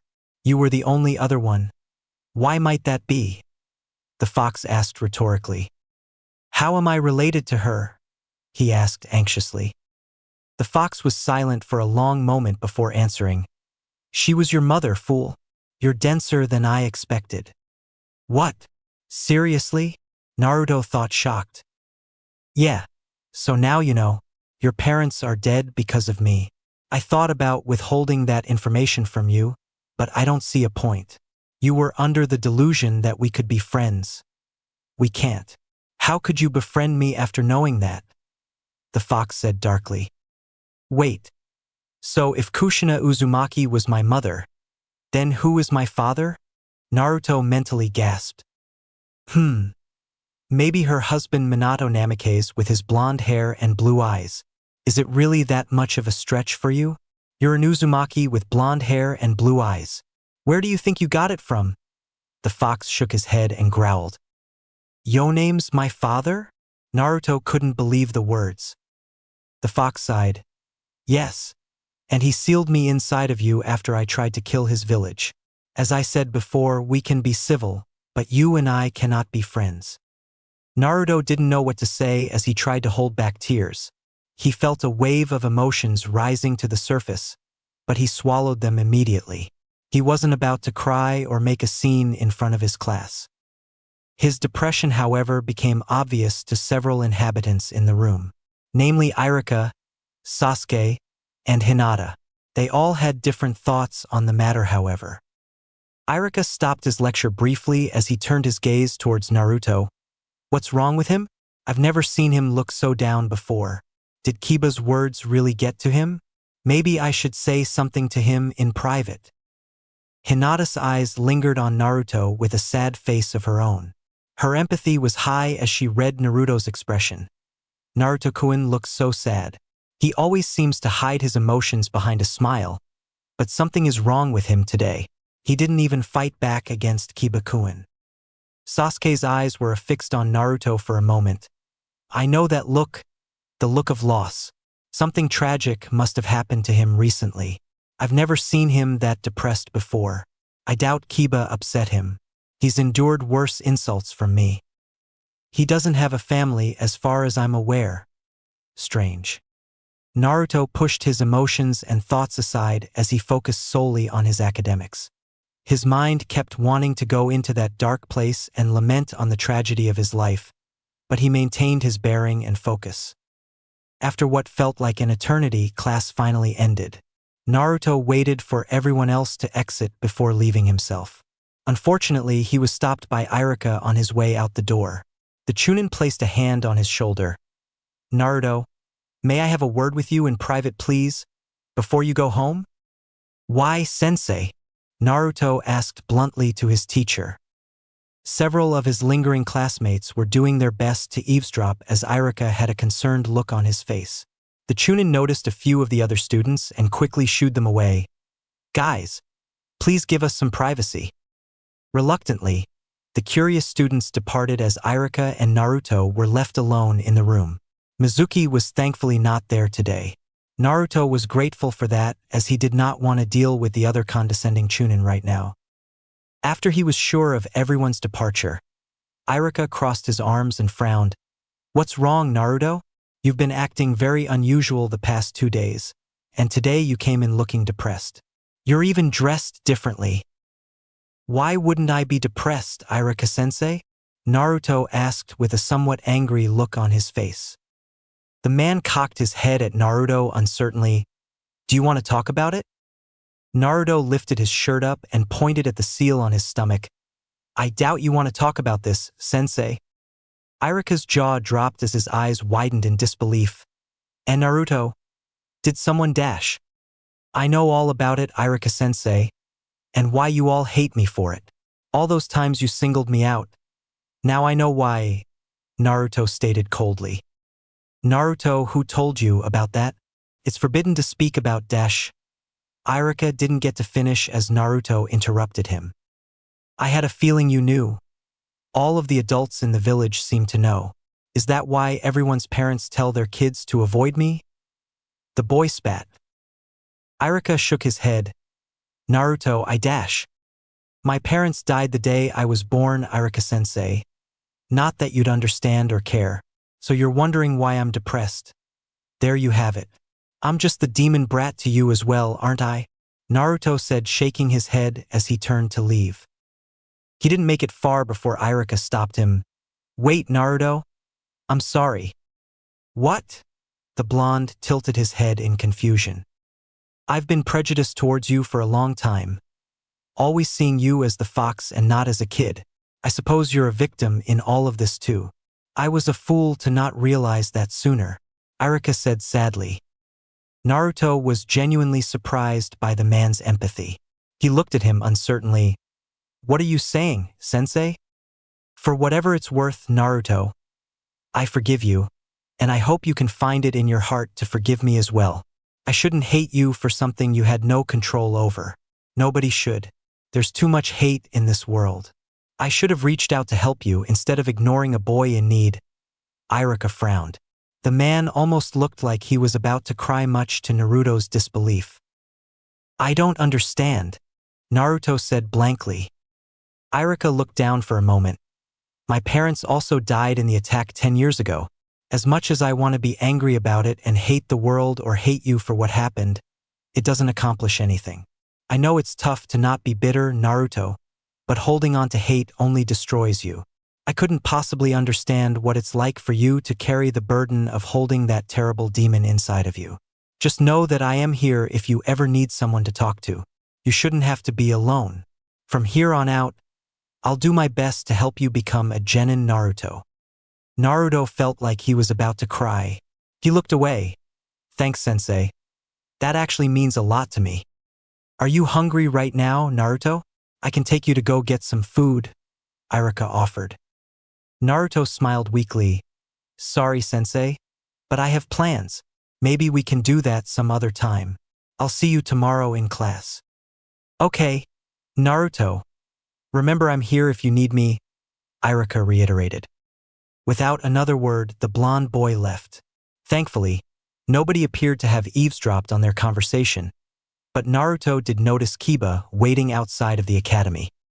The other boy gritted his teeth enthusiastically. There you are, dead last. Been waiting for you. So how's about you tell me what's wrong with you today? Go away, dog breath. I'm not in the mood to deal with you, Naruto said distantly. Akamaru began to bark annoyingly as Kiba growled. So what? You're trying to act all cool now? Like that Uchiha bastard? The dog boy ran in and delivered a swift punch to Naruto's face, knocking him to the ground. The blonde got back up immediately and simply walked away. The hell? You scared to fight me now, Uzumaki? Kiba boasted as he ran in to deliver another punch. He never quite made it as a surge of chakra flooded Naruto's entire body. Naruto spun around and punched Kiba dead in the face, sending the other boy flying into a nearby tree. Akamaru barked and growled angrily as Naruto took a step forward. Naruto quickly regained his senses when he felt Kyuubi's chakra beginning to wash over his own. He immediately calmed down as he took a deep breath and forced it back. No, it doesn't have to be like this. Kiba looked shocked by the strength behind Naruto's punch and took a moment to get back up. He didn't say a word as he stared at Naruto in extreme pain. Akamaru ran towards Kiba's leg and whimpered fearfully as Naruto stared Kiba down. The blonde spoke up with fury in his voice. I said I'm not in the mood, Kiba. Yeah, I got that, Kiba said, a bit shell-shocked as he rubbed his cheek. He wasted no time, leaving shortly afterward as Naruto turned around. After he took cover, Naruto made a shadow clone to decoy its way to the Hokage Tower. He was going to have that clone study in the library. On his way towards the Senju Grove, Naruto turned back and looked over the village. His eyes lingered on the Hokage head monument sadly. My dad was Hokage. He died to protect this place. Just like Shodame and Naidame. All of them sacrificed themselves. Is that what it takes to truly be Hokage? After staring at the monuments for a good few minutes, Naruto decided to speak to Kyuubi. Hey Fox! I'm surprised you even want to talk to me right now. What do you want? The Kyuubi asked. Earlier, when Kiba was attacking me, I felt your chakra inside of me, almost like you were protecting me. Why? You're imagining things, the fox replied. No, I'm not. Why'd you help me? Naruto asked. Kyuubi growled. I'm not about to be stuck with another Kushina for the next generation. If people attack you, then defend yourself. If you refuse to do it, then I will. I could have seriously hurt him if I didn't stop you, Naruto countered. So what? Kyuubi scoffed. I've thought about what you told me during our first meeting and about my parents' deaths. I want to tell you how I feel about all of this. Naruto changed the subject. It's fine if you hate me. Kushina and Mito both did as well. I don't care if you do too. It's nothing new to me. All of you humans are the same, the fox said callously. Even though you were involved in my parents' deaths, I still don't hate you, Kyuubi. In fact, I forgive you, Naruto said slowly. The bijou was silent for a moment before a disbelieving response followed. You do? How could you possibly forgive me? What makes you think I want your forgiveness anyway? I don't need it. Earlier, when Irika-sensei reached out to me, it made me realize something. Naruto began. And what is that? Kyubi asked. It's easier to forgive someone than to hate them forever. Nothing will ever change the fact that my parents died, but I still think it wasn't entirely your fault. You were upset and angry. You never had a real connection with anyone in the village despite them using you. They were going to imprison you again, and you knew it. Besides, none of it would have happened if it wasn't for that guy who unsealed you from my mom. My parents died protecting the village, and you fought for your freedom against being the village's weapon. How are both sides not justified in that situation? I can't hate you for that. If I were in your position, I might have done the same thing, Naruto said as tears flowed down his face now. He was no longer able to contain his emotions. He cried silently as he stared at the Hokage monuments. Even after all of this, you still think we can be friends? Why are you so determined to not hate me? The fox demanded. Naruto was surprised by the sadness present in the bijou's voice. You told me the truth even in spite of what it would mean. I think a part of you hopes that someone would understand. You're not a monster, Kyubi. I don't care what anyone else thinks. You may have done some terrible things in the past, but that doesn't have to define your future, the boy declared reassuringly. And what does then? What do you suggest I do? Kyubi asked with emotional anger. Being my friend would be a good first step, Kyubi, Naruto replied.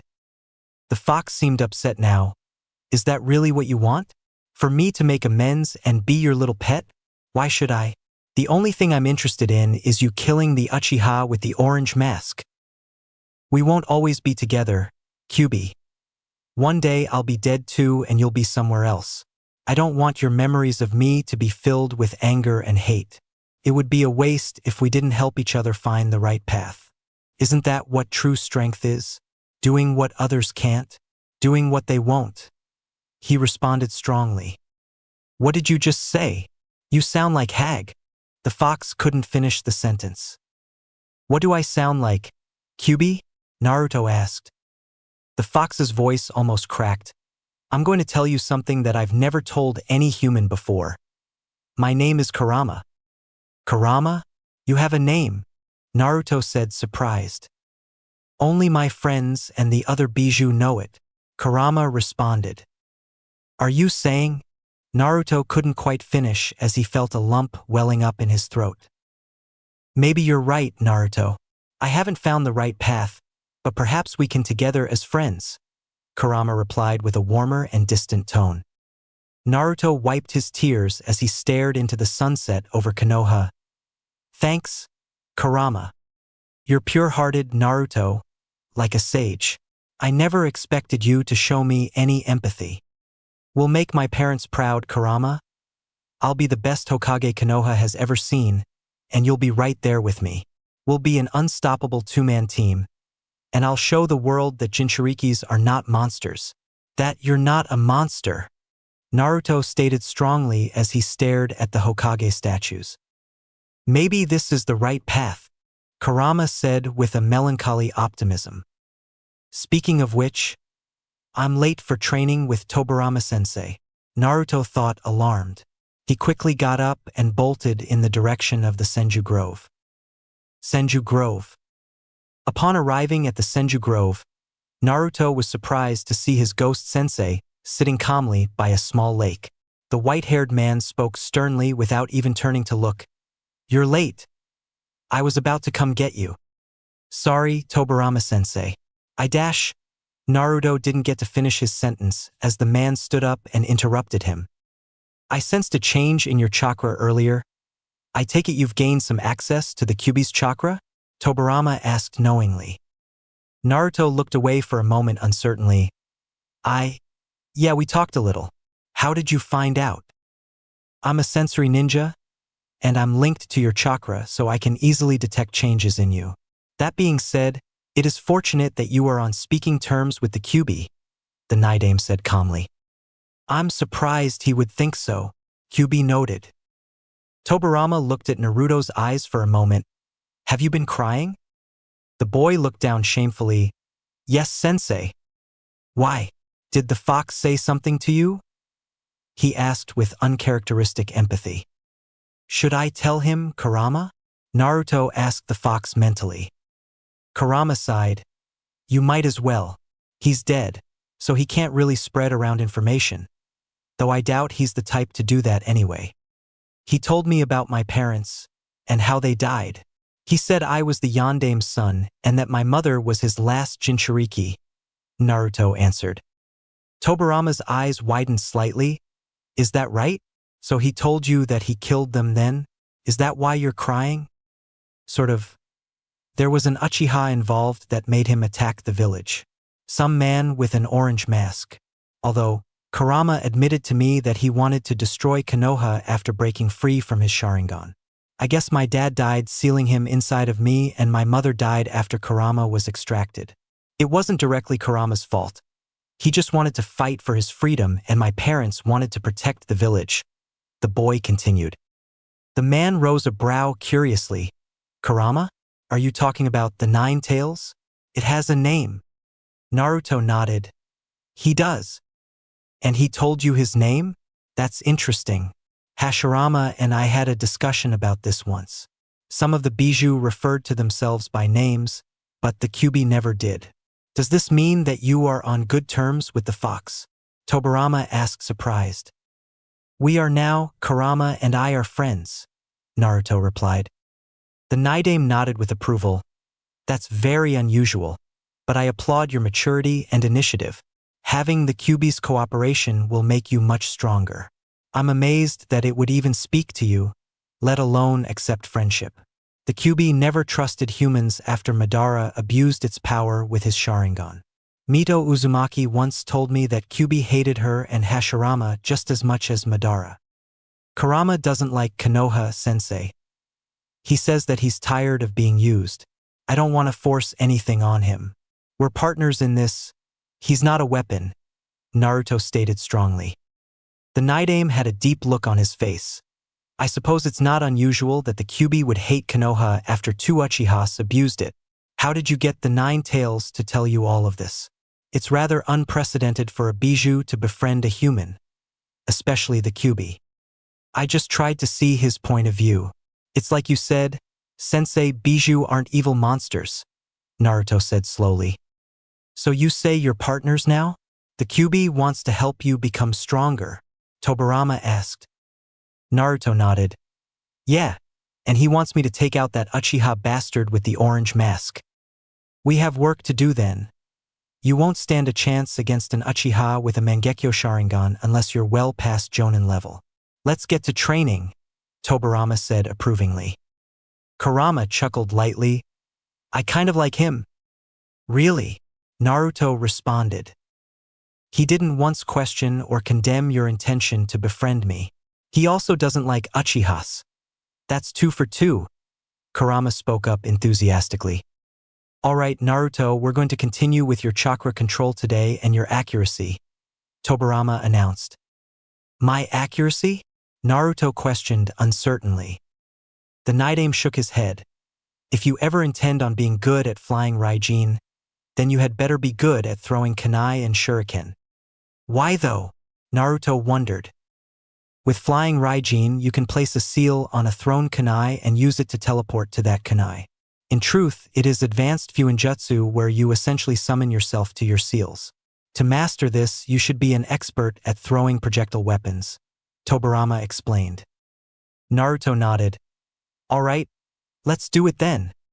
One more thing. I gained some recent intel while you were asleep and learned more about the state of the village right now. It's incredibly weak.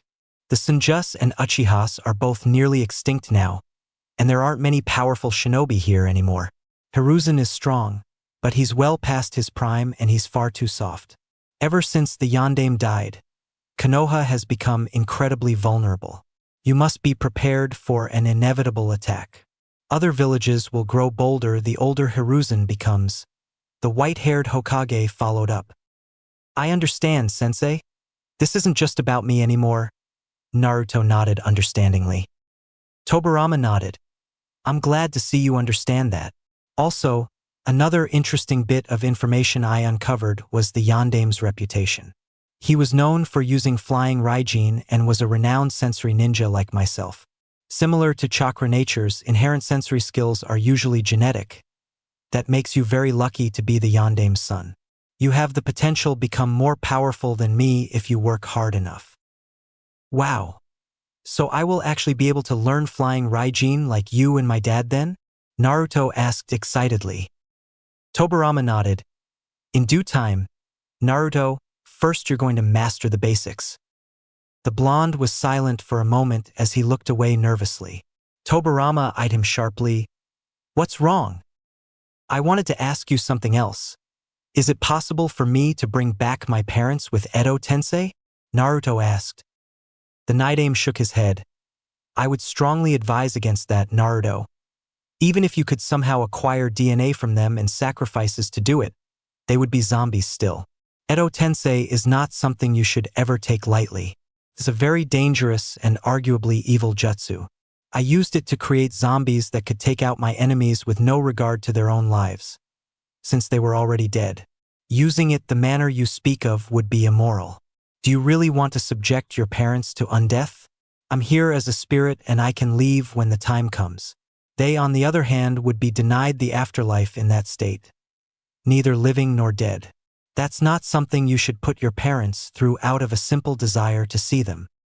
Naruto looked sad at this news but nodded understandingly. I guess it was a bit much to hope for.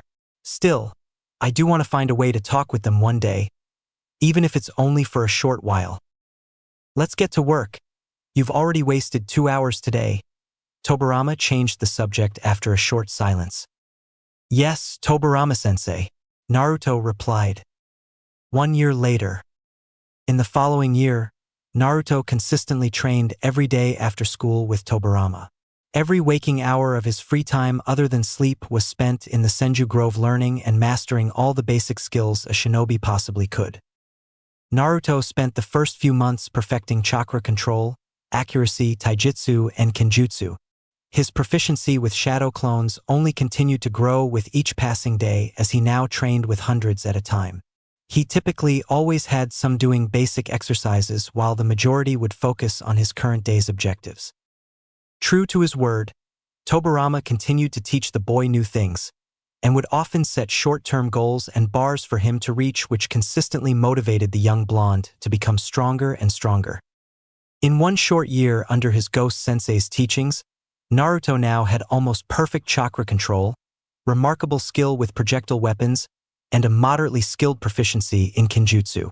Tobirama only taught a little bit of ninjutsu during this time, much to the blonde's displeasure. He had learned wind levitation, retrieving wind, projectile control, wind explosion, and slashing wind jutsus. All of them were relatively basic wind release techniques, but due to Naruto's enormous chakra pool and excellent chakra control, they were around Chunin level in power. While he was proud of learning wind jutsus, Naruto had been extremely eager to learn more elements. Sadly, however, the others were far more difficult for him to grasp. Earth, being wind's opposite, was challenging for him to learn. To him, it felt like trying to write an essay with his non-dominant hand. It was doable but extremely sloppy and unrefined. Nevertheless, his strong affinities for earth and water had allowed him to learn one ninjutsu from each element. One was rock throw, which was pretty much the most basic earth-style ninjutsu one could learn. The other was water pellet. Rock throw allowed him to throw a small chunk of earth, and water pellet allowed him to shoot a bullet of water out of his mouth. While they weren't impressive, Naruto was extremely proud of learning them. Today, he was having half of his clones practice earth and the other half practicing water. Tobirama casually glanced around at the clones' training before turning towards the real Naruto. You're slightly better at water than earth. That shouldn't be the case since those elemental natures are balanced within you. Put 60% of your clones on earth training and keep the other 40% on water, Tobirama instructed. The clones immediately redistributed themselves as commanded. A constant year of being drilled by Tobirama had made Naruto good at making these on-the-fly changes. After they redistributed, Tobirama spoke up again. Remember, Naruto, Earth Chakra is all about power. You want to make your chakra dense and form the hand seals with flex tension. Wind and water are indirect and flowing, earth is stalwart and direct. Remember that. Naruto nodded as he corrected himself.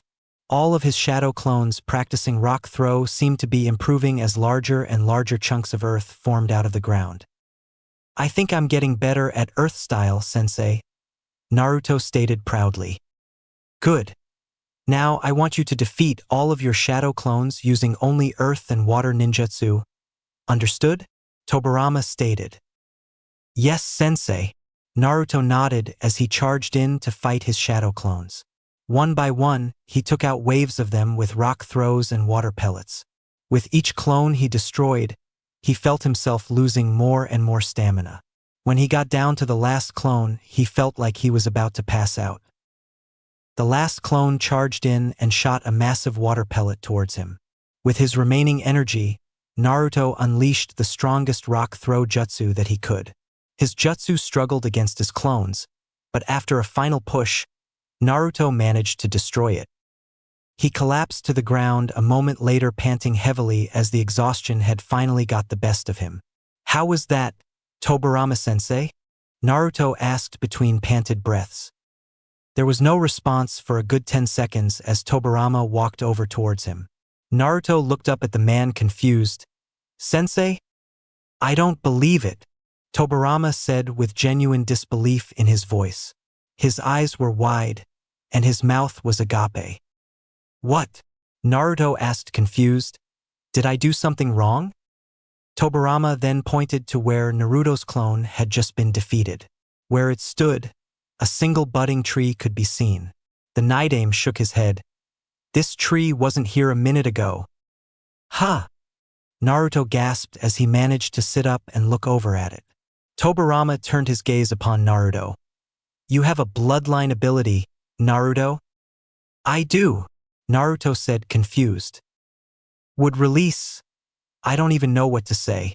This is incredible, Tobirama remarked with a slight bit of pride in his voice. Naruto's eyes widened as he stared at the small tree. Wait, I can use would release? I knew that you were related to Hashirama and myself, but I never expected this. You're a true Senju heir. Tobirama smiled for the first time ever. I am, Naruto asked uncertainly. Would release is the most powerful nature transformation bloodline in the world, Naruto. Only Hashirama was ever able to use it. With would release, Flying Thunder God, and Kurama, you're going to be able to protect Konoha from anything. Tobirama smiled proudly. Really? How is would release the strongest bloodline in the world? Isn't would weak against fire? Naruto asked confused. He's right, Kit. Would release was able to stop me and all of the other Bijou. It's no joke, Kurama stated. Would release can drain chakra as well as suppress it. It's actually a remarkably powerful ability because it combines earth, water, and yang natures into one. Even Madara Uchiha with his eternal Mangekyo Sharingan was no match for Hashirama's skill with Mokuton, Tobirama explained. So what does this mean for my training then, sensei? How am I supposed to learn would release if only Shodame could do it? Naruto asked. Tobirama thought for a moment. It will be difficult for you to learn, as I do not have first-hand knowledge on how to train you in it. I can teach you some basics that I understood from Hashirama's fighting style, but you'll have to figure out the rest for yourself. Couldn't I just summon Shodame-sama's ghost here like I did with yours? Naruto asked. Tobirama shook his head. I wouldn't advise that. Hashirama is way more powerful than I am. Even if you could somehow perfectly replicate that incomplete Edo Tensei, it would likely kill you. You could technically do it with a human sacrifice, but you don't have any of Hashirama's DNA, and I don't feel particularly comfortable with my brother being resurrected as a zombie, even temporarily. Naruto frowned. Well, that sucks then. If you're half as smart as my idiot older brother was, then you're bound to figure it out yourself eventually. I will teach you what I know about it, but the rest is up to you. I would recommend committing a number of shadow clones to would release training full-time while I teach you the rest of what I can. The white-haired Hokage followed. 2 years later. It had been 3 years since his training began with Tobirama, and 2 years since he discovered his bloodline. In that time, Naruto had grown more powerful than he ever expected to. The following year after learning about would release, Naruto had been diligent in gaining proficiency in it. To his astonishment, it had developed exponentially. His incredibly large chakra reserves were something that made would release a truly terrifying ability. His deep forest creation was probably his favorite jutsu now, as it conjured as large and as many trees as he could create with his chakra. As his abilities got more and more powerful, he would end up training further and further away from the village. He often trained by creating forests and destroying them periodically with other techniques. His ability to use would release was nowhere close to Hashirama's level, according to Tobirama, but it was still fearsome to behold. As his training got progressively further and further away from Konoha, he had to put a large amount of chakra into his decoy shadow clone in Konoha, so it wouldn't dissipate. Even in spite of this, he never stayed away for more than a day or two at a time. His decoy shadow clone typically went to study in the Hokage Tower library after school. This kept it under close surveillance for the Umbu that would periodically watch Naruto. On several occasions, the clone had run into Danzo. The man found it rather strange that Naruto was always so consumed with studying, but Hiruzen, on the other hand, was actually proud of Naruto for taking initiative to do so. While leaving the shadow clone to study there was good for his cover, Naruto also found himself becoming smarter from all the history that the clone had studied in the library. That, in addition to his new mindset, had made him an academic genius in the Konoha Shinobi Academy. In addition to his bloodline, he had mastered dozens of jutsus from each of the 5 basic elemental natures and had vastly developed his sensory skills. While he was still nowhere near as good as Minato or Tobirama, Naruto was now a sensory ninja like his predecessors. Tobirama also felt it necessary to teach Naruto medical ninjutsu. The Naidame insisted that any worthwhile Senju heir should be good at it, as both he and Hashirama were. Only in the last year was Naruto finally able to start learning flying Raijin. This was Naruto's second favorite ability, as it made him feel more like his father and his sensei. Despite learning and being able to perform it now, Naruto was still nowhere near his father's skill level with the jutsu. Nevertheless, Tobirama had remarked that Naruto would reach it eventually. Other than his training with Tobirama, Naruto had also gained a deeper connection with Kurama's chakra. The two of them had been working on aligning their chakra with each other so that they could one day use a bijou transformation if necessary. Unfortunately, despite their preparation for it, Kurama had explained thoroughly to Naruto that he would have to learn how to unlock his body's seal in order to reach a full transformation. Tobirama taught Naruto how to unlock his seal but told him only to do so if necessary. Overall, Naruto's hard work the past 3 years had paid off in more areas than one. Not only was he much smarter and stronger now, but Naruto was also well developed for his age. Tobirama stressed the importance of eating a lot of protein and carbs to help him grow stronger and bigger, which they did. He also grew his hair out slightly longer as well, similar to his father's. Part of him felt like it honored Minato to emulate him. Many of his classmates in the academy found his development impressive and confusing. Some even tried to befriend him as Naruto became cooler, as it were. Namely, among them were Shikamaru and Chuji. Naruto always turned down their offers to hang out after school and had become almost antisocial in the past 3 years. Despite his eagerness to make friends, Naruto knew he couldn't skip training. Tobirama made it clear that if he truly wanted to become strong, then he would have to sacrifice more than just his free time and energy. He practically had to abandon his childhood and mature as a shinobi. Kiba had of course still been condescending, but he gradually began to steer away from Naruto as the years passed by. This was mostly due to Naruto almost never talking. Irika had found the entire change in persona to be a bit disturbing and had often invited Naruto to go have ramen with him or talk. The boy would occasionally send his decoy shadow clone to spend time with Irika just so that the man wouldn't worry about him. Despite his self-alienation, Naruto did like Iruka as an instructor and a person. They would often talk about Naruto's goals, and the blonde would always say that he was going to become Hokage. Other than Iruka's concerns, several of Naruto's peers occasionally spied on him from time to time out of a curiosity for Naruto's vast jump in maturity and skills. Chiefly among them were Hinata, obviously, Sasuke, and even Kiba. All three of them had stealthily followed Naruto after school to learn more about him, but they always just saw the shadow clone studying in the library or practicing basic academy exercises. Out of the three, however, only Hinata had been suspicious about the shadow clone. She noticed that Naruto never spoke to anyone other than Iruka and the Sandaime outside of class, and that he didn't do enough after school to really explain why he was so tired all the time.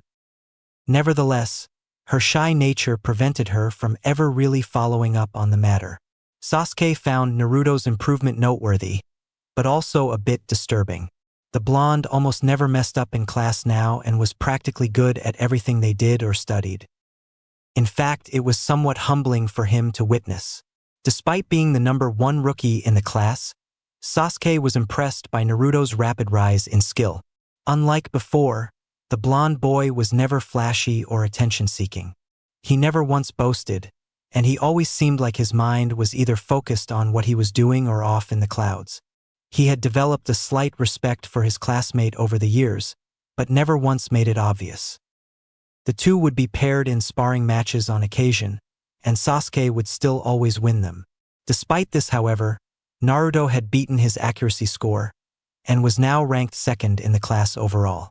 Despite Tobirama telling Naruto to be subtle, the blonde couldn't help but excel at everything in the academy, as it was pathetically easy for him now. He still couldn't beat Sasuke in taijutsu or academics, but Naruto was no longer the joke many had once thought of him as.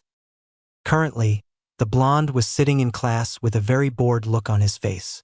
Iruka looked over the room and spoke up proudly. "You all did an amazing job on the finals yesterday, and it makes me proud that all of you passed. Great job, everyone. Especially you, Naruto." The Jinchuriki was drawn from his bored thoughts when he heard his name. Everyone in the class was staring at him as Iruka spoke proudly. "You had the highest score on our final exam yesterday. Excellent work." To his side, a bitter and petty Mizuki was glaring daggers at the boy.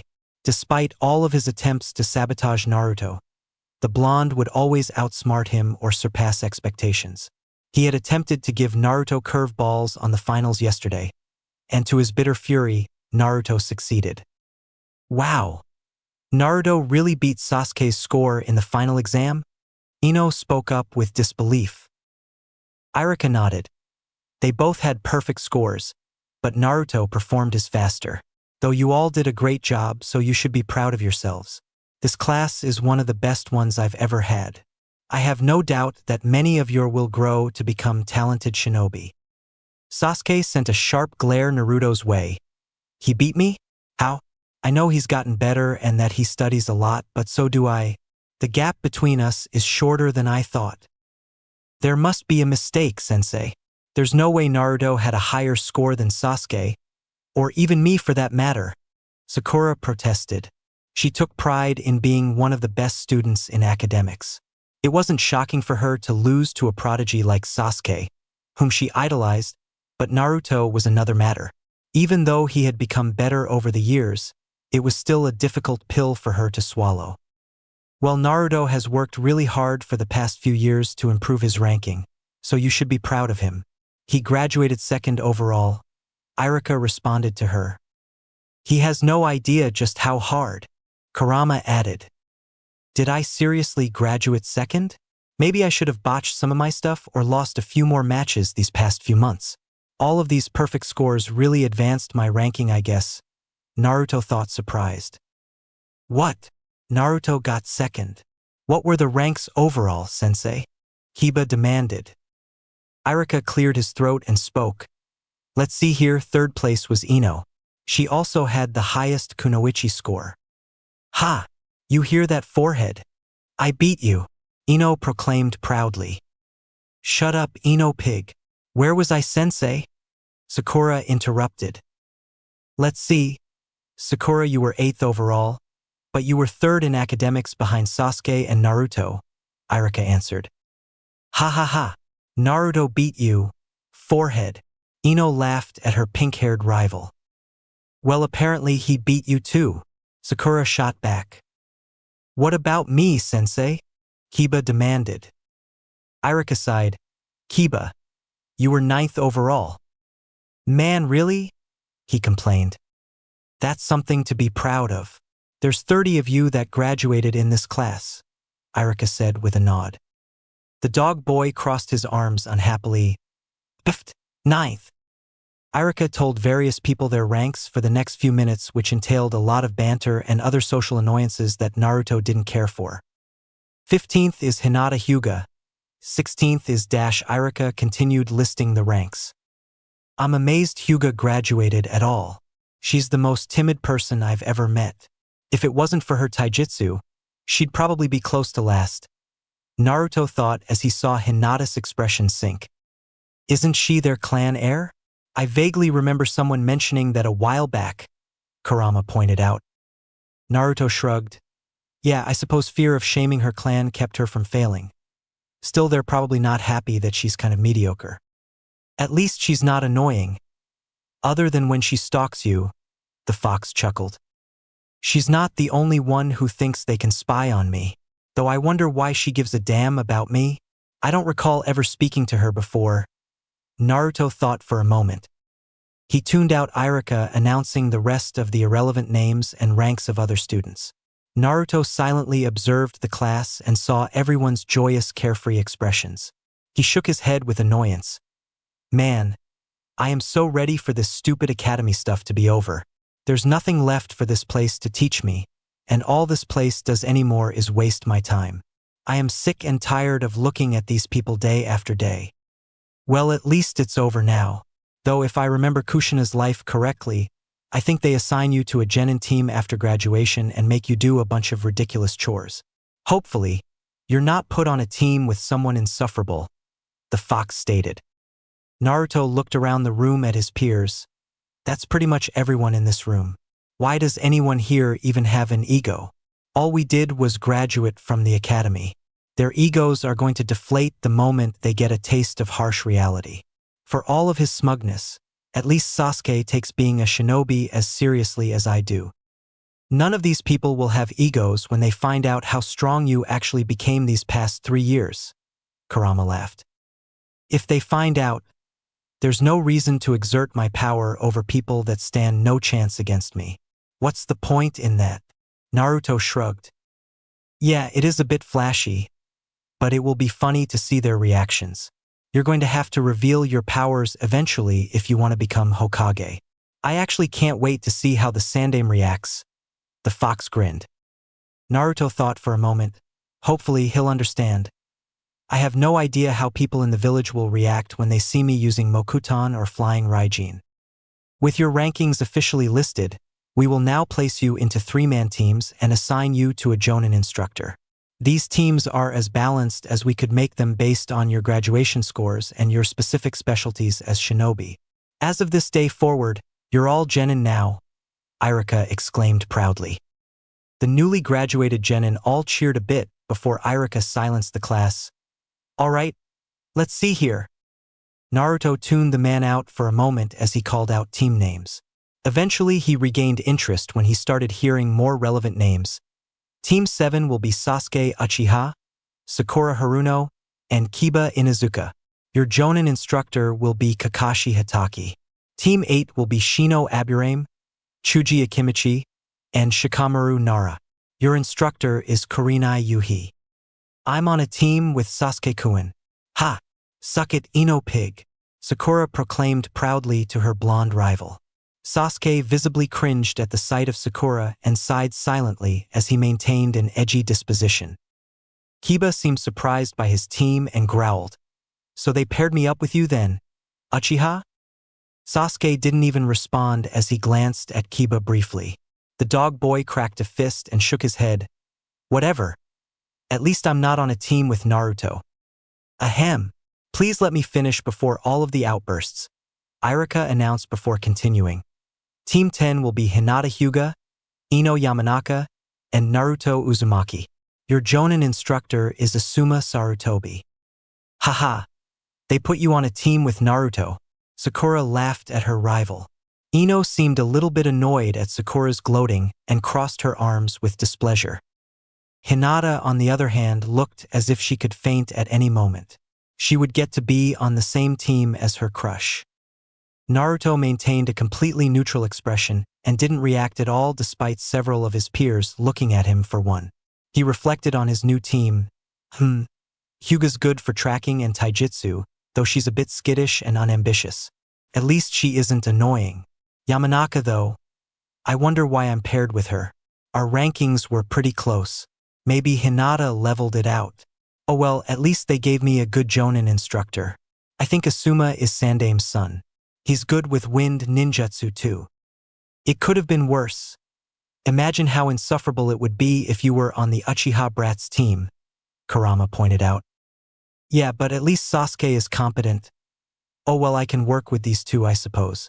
Two Kunoichi on my team will be strange, but it will be fine. I should be able to fix Hyuga, and Yamanaka is probably more useful than someone like Sakura anyways, Naruto thought with a bit of relief. He had once admired the pink-haired girl for her perky attitude and cute appearance, but those feelings had long since disappeared in recent years. Naruto's antisocial obsession with training every waking hour had led him to forget she even existed outside of school hours. He didn't find her completely useless as a shinobi due to her intelligence, but she was rather unremarkable to him, and he found her schoolgirl obsession with Sasuke rather annoying. Ino was similar, but Naruto knew that she at least had clan abilities and decent skills at infiltration. Sakura actually did pretty well for someone who doesn't have a clan. Isn't she just from a regular family? She was the highest-ranked person here that didn't come from a clan. Naruto pondered. His inner musings were interrupted a moment later when Irika spoke again. Your Jonin instructors all left me a list of locations they want you to meet them.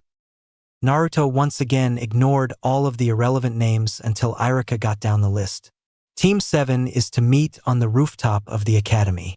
Team 8 meet in the park. Team 9 meet on the village wall. Team 10 meet at the balcony tower beneath the Hokage monuments. As the teams were announced, they all left towards their various locations. Once Team 10 was called, Naruto got up and made his way for the door. His two new teammates awkwardly followed behind the silent and stoic blonde as he left. Neither one knew what to say as Naruto walked outside. Finally, Ino broke the silence. So are you going to say something or what, Naruto? He looked back at Ino and an extremely timid Hinata. The Hyuga girl looked nervous and Ino was a bit annoyed. Naruto eyed her for a moment. Never mind. I can't believe I'm on a team with you too, Ino sighed dramatically. Naruto ignored her whining as he turned forward again and proceeded to the Hokage monuments. He made sure to go slow enough for his teammates to keep up, and before long they reached their destination. Their Jonin wasn't there yet, unsurprisingly, which left the three genin alone to look over the Hokage monuments from the nearby balcony. Naruto could see the Hokage tower as well and immediately sensed Asuma within it. No doubt his new sensei was receiving special instructions by the Sandame to keep a close eye on him. As he stared at the Hokage tower, Naruto was drawn out of his thoughts by Ino again. Well, if I have to be on this team with you too, then could you at least talk to me? Geez, you guys are boring. Naruto glanced at the blonde girl briefly. What's there to talk about? I doubt we have anything in common. Well, we're both blonde and we are on the same team now, aren't we? Ino said with a scornful glare. The Jinchuriki shrugged. I suppose so. And Naruto-kun. Hinata spoke up nervously for the first time. The boy turned his gaze to the shy Hyuga girl. What is it, Hyuga-san? Why you can call Emmy Hinata since we are teammates and dash. She wasn't able to finish her sentence as it got quieter with each passing word. He looked at her curiously. Hinata. All right, if you insist. Are you all right? You're looking a bit red. Hinata nodded shyly as she looked away to cover her flushed cheeks. Ino watched the whole scene with a bit of curiosity. She shook her head. Now I get to be third wheel on this team too, Great. What are you complaining about over there? Naruto asked her. Ino got in his face a moment later. I'm complaining because I got put on a team with two weirdos who refused to talk to me. Alright, fine, relax. You want to talk to me? Then we'll talk. Naruto sighed. Ino crossed her arms. I don't actually want to talk to you, but it's better than us standing here in this awkward silence for whoever knows how long. I got it, Yamanaka-san, Naruto said, a bit annoyed himself. Ino, we're teammates, so don't treat me like I'm some stranger. Naruto, we've been in the same class for like 5 years in case you've forgotten. The blonde vented. Fine, Ino then, Naruto replied. The blonde girl smiled proudly. That's more like it. So I have a question for you, Naruto. Okay, what? He asked. What happened to you? She demanded. Naruto cocked his head. I don't follow. Don't give me that. I mean, you used to be all hyperactive and you wore this ugly orange jumpsuit everywhere. Now you wear black every day and you never talk. You climbed from dead last to second in 3 years. Are you trying to be like Sasuke-kun or something? No, I'm not, Naruto countered bluntly. Then why the change? Did your family start expecting changes or something? Were you afraid to fail? She persisted. I don't have a family. I'm an orphan and the last living member of my clan in Konoha, he answered. There's an Uzumaki clan? Ino wondered. Yeah. There was, Naruto nodded without following up with an explanation. Ino crossed her arms. I guess you don't want to talk about that. Did your clan get wiped out like Sasuke-kun's? Not exactly, I'm just the only member left after my mother died, Naruto replied. Ino looked a bit interested now. Did your clan have any interesting abilities or a bloodline? I don't think Naruto-kun wants to talk about this, Hinata interjected. Alright, fine then. So what are you actually capable of doing then, Naruto?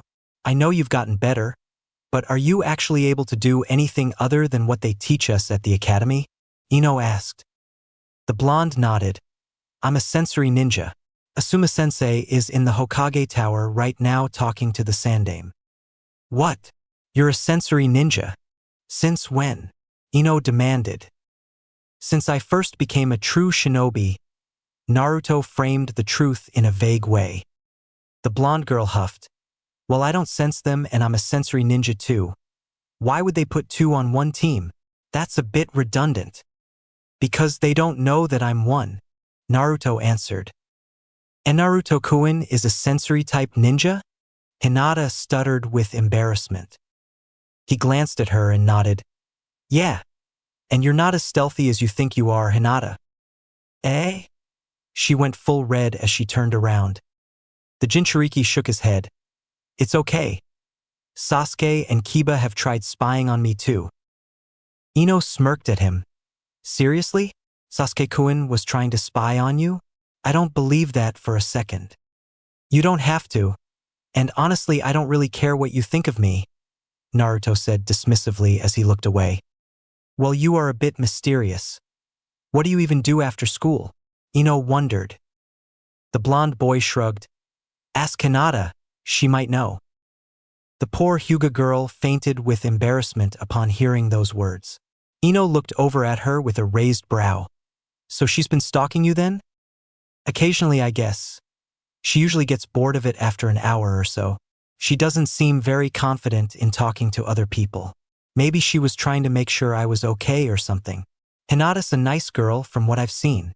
A bit weird, but hey, aren't we all? Naruto said coolly. Ino gave him an incredulous look. I'm not weird.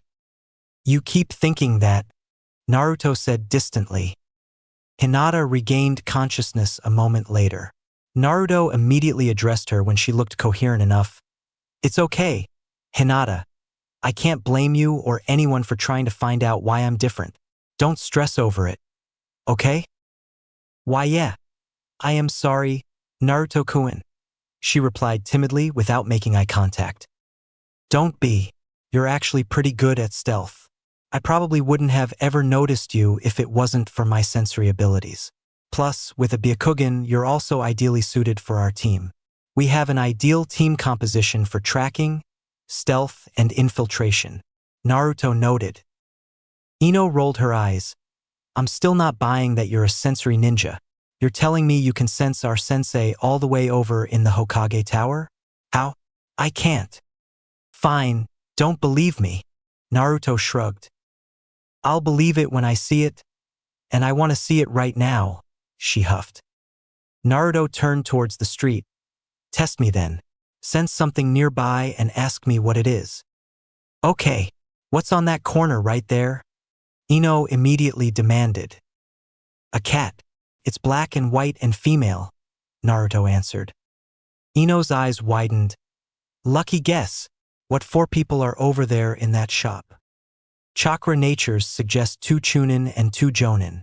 All 4 male, Naruto responded. The blonde girl seemed more convinced now. Humph. Maybe you are a sensory ninja then, though I still don't believe you can sense our sensei. We haven't even met him. I've encountered him a couple of times at the Hokage's tower. Asuma-sensei is the Hokage's son. He's one of the few people in the village with a strong affinity to wine chakra nature. He's very distinct, Naruto replied. Ino looked somewhat infuriated as she got a bit closer as she leaned in. So what else can you do then if you're so good at this? I'm good at wind ninjutsu too, Naruto shrugged as he briefly channeled a light amount of chakra over the kunai he was reflexively spinning between his fingers. You can do an elemental nature transformation? Ino perked up surprised. Naruto nodded. Yes, I can. Since when? I've never seen you do anything like that at school, she protested. Why would I ever do that at school? It's not really relevant to share or do in the academy. I think Sasuke team can use fire style already and he never talks about it. Plus, most students from clans have special abilities like Hinata here. I'm hardly unique in that regard, Naruto replied. Ha ha ha. Are you seriously doing this right now? Kyubi was laughing heartily in his head. Ino frowned at him. Since when have you not cared about what others thought of you? Naruto ignored her as leaned back against the railing and closed his eyes. Man, maybe Sakura would have been a better teammate. At least she would ignore me. You going to answer me or what? Ino interrupted his thoughts. He turned his attention back to Ino after a moment and spoke curiously. Tell me, what can you do exactly? I've already talked enough about myself. I'm from the Yamanaka clan, and my family owns a flower shop. We specialize in mind jutsus, Ino explained. Hinata timidly spoke up again. I'm from the Hyuga clan and Naruto-kun, though why you probably already know that. Our team could use a medic too. Luckily, we have that covered, Naruto noted as he looked between Hinata and Ino logically. Ino scoffed at him. Are you implying I should become a medic because I'm a girl? What time period are you living in? Not you. I was talking about me. I have the most chakra and pretty good chakra control. Although it would probably do you some good to learn medical skills as well, he noted. You're a medical ninja too. You must be joking. That takes advanced chakra control and many hours of practice. Where would you ever have the time or instruction to learn that? Ino said dismissively. Naruto immediately sliced his hand with a kunai, much to Hinata and Ino's shock. Both girls watched disbelievingly as the wound immediately coagulated and started to heal. Oh damn! I forgot I regenerated super fast. Naruto thought urgently as he immediately held his hand over the wound and green chakra could be seen. A moment later his wound was gone. Ino's eyes widened with amazement. That's amazing! It healed so fast. Who taught you how to do that? Just a friend of mine. Naruto tried to avoid answering. Hinata was confused by the showing. How would Naruto-kun have had time to learn that when he spends most of his time reading and exercising? Maybe he does it when I'm not around? I suppose that would make sense if he was able to sense when people were watching him. So you can teach me how to do that too? Ino chirped excitedly. Naruto shrugged. I could, but only if you have good chakra control. Otherwise, it's going to take a while. Are you kidding me? I have amazing chakra control. Mine's even better than foreheads. Ino boasted. The Jinchuriki shrugged. Well, maybe I'll make time to teach you then if you're serious about it. Maybe being on a team with you won't be so bad after all, Ino said with approval. Talk about a 180. Didn't Naidame tell you not to show off for schoolgirls? Yet here you are flashing all your fancy abilities fresh out of the academy. Kurama laughed. The Jinchuriki mentally sighed. Well, they're my teammates, and I'm technically not in school anymore. Besides, I don't want her thinking I'm incompetent. Plus, she could benefit a lot from some extra skills. I want to improve my teammates, and this is the way to do it. It's not like I plan on busting out with release or flying Raijin around them. I suppose that's true, the fox snickered. Asuma-sensei's here now, Naruto thought as he immediately turned towards the location where he knew the Jonin would be. His two teammates noticed this, and a second later Asuma was standing in front of them. Ino was staring intensely at Naruto now. He really is a sensory ninja. Why would he keep that a secret for all these years? I'm so lucky I get to be on a team with Naruto-kun. I hope he can train me too, Hinata thought hopefully. Ah, so this must be Team 10. Nice to meet ya kids. I'm Asuma Sarutobi, and I am your new Jonin instructor. The black-haired, bearded man announced himself. Nice to meet you, Asuma-sensei, Naruto replied. The man chuckled lightly. We've met before, haven't we, Naruto-kun? A couple of times over the years. I hear you're the old man's son. Naruto shot back. Asuma nodded. Yeah, you're pretty close with my father, aren't you? Look at him acting like he doesn't already know that, Kurama sighed. As far as he knows, I'm a clueless Jinchuriki that Grandpa Hokage wants him to look over. I'm pretty sure Irika-sensei never mentioned to anyone that I knew about you, though I'd wager he might have told the old man, Naruto responded. Nice to meet you, sensei. Ino spoke up with a smile. The Jonin looked over the three new genin for a moment. All right, I already know Naruto-kun, but who are you two? Ino Yamanaka of the Yamanaka clan, the blonde girl said proudly. Hinata Hyuga, was all the shy girl managed to speak.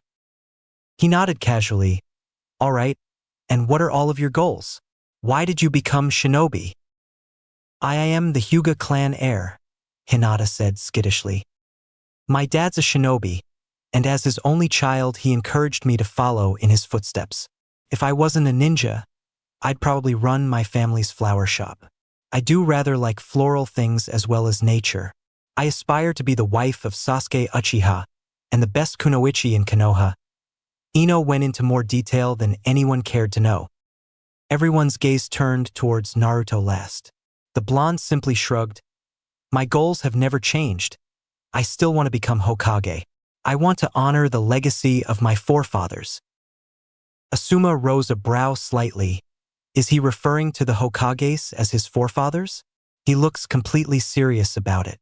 I wonder how skilled a person with that type of ambition is. I guess I'll find out soon. Asuma nodded as he looked them over. All right, guys, I don't want to keep you long. So here's your briefing.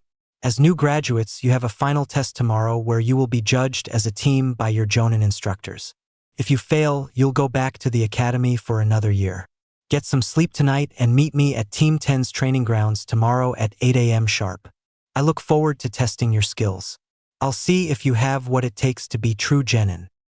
Wait, what? Ino spouted, but she never got a response as Asuma disappeared a moment later. She shook her head. We have another test. Seriously? And here I thought I could finally relax now that I'm an actual shinobi. Now that we're actual shinobi, we should work even harder. The only easy day was yesterday, Ino, Naruto said dismissively. She crossed her arms with displeasure. And here my parents threw me a party and everything. How am I supposed to celebrate knowing I have another test tomorrow? Well, I'll see you two tomorrow then. Naruto waved as he leapt onto the balcony railing. Wait. I wasn't done. Ino never got to finish speaking as Naruto disappeared into the distance a moment later. Talking to you, Ino finished the sentence to herself. She briefly glanced over at Hinata and sighed, "Well, see you tomorrow, I guess." "Good night, Ino-san," Hinata replied respectfully as the blonde girl left. Senju Grove. As Naruto returned to his usual incognito sanctuary, he noticed Tobarama's ethereal form sitting down looking off into the distance. He approached silently and walked up next to his sensei. The white-haired man turned to face Naruto with a stern look. "How did your graduation go?" "It was fine. A bit boring, but they gave us our headbands. I'm surprised you didn't come to see it." "Honestly," Naruto responded casually. The man stood up a moment later as he fixed his gaze on Naruto. He looked at the Heidi 8 on the boy's forehead. "It's not really a celebration, but I'm sure you know that already. Today marks the day you are a true Konoha shinobi. Do you understand what that means?" "It means the village's protection is now my sworn duty, and that I will one day have to give my life to defend it if necessary," Naruto answered stoically. Tobarama nodded. "Good. It's been 3 years since we first met. In that time, I have taught you all that could about what it means to be a true shinobi. You must always remain vigilant, and you must always train hard. War could strike when you least expect it, and anyone could kill you if you're careless. Even Hashirama and I died in battle, Naruto. It only gets harder from here." "The only easy day was yesterday, right?" Naruto reaffirmed his sensei's words. "Indeed. There is also something I want to tell you now that you're officially a Konoha shinobi," Tobarama stated as he stared into Naruto's eyes. The blonde eyed his sensei with intensity. "What is it, sensei?" "I will be leaving you," he said slowly, which caused Naruto's eyes to widen considerably. "Tobarama-sensei, you can't. I did everything you said." Naruto trailed off in sentence as he was unsure of how to word his feelings. The man immediately silenced him with a stern tone. "You did everything and more. There's not much more I could have asked for in an apprentice, but you have to move on now.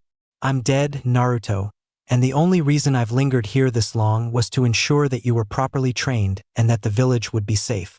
Now that you're a real shinobi, you'll have a team and a jonin to look after you. Take my lessons to heart and use your power responsibly. It's time for me to leave now." "Why you can't?" "Sensei, I don't want to be alone." "What am I supposed to do when you're gone?" Naruto said with urgent desperation.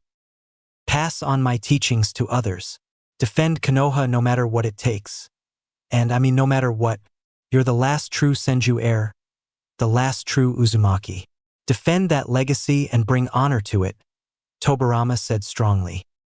Naruto looked a bit sad, but he maintained his toughened emotional stoicism. The blonde bowed his head respectfully. "It was an honor, sensei. I swear to you that I'll defend Konoha at all costs. Hopefully the next time we meet, we can talk about your reign as Hokage." Tobarama smiled faintly before his ghost body flaked away and disappeared completely. After it was gone, Naruto felt a wave of depression wash over him. Even though Tobarama was already dead, part of him felt like his sensei had just died. Who was he going to ask for wisdom and advice now? Who was going to help him when he had problems with certain jutsus? The boy cleared his head after the brief sadness. "He's entrusted Konoha's protection to me. He wouldn't have left unless he was confident that I was ready. I won't fail you, sensei.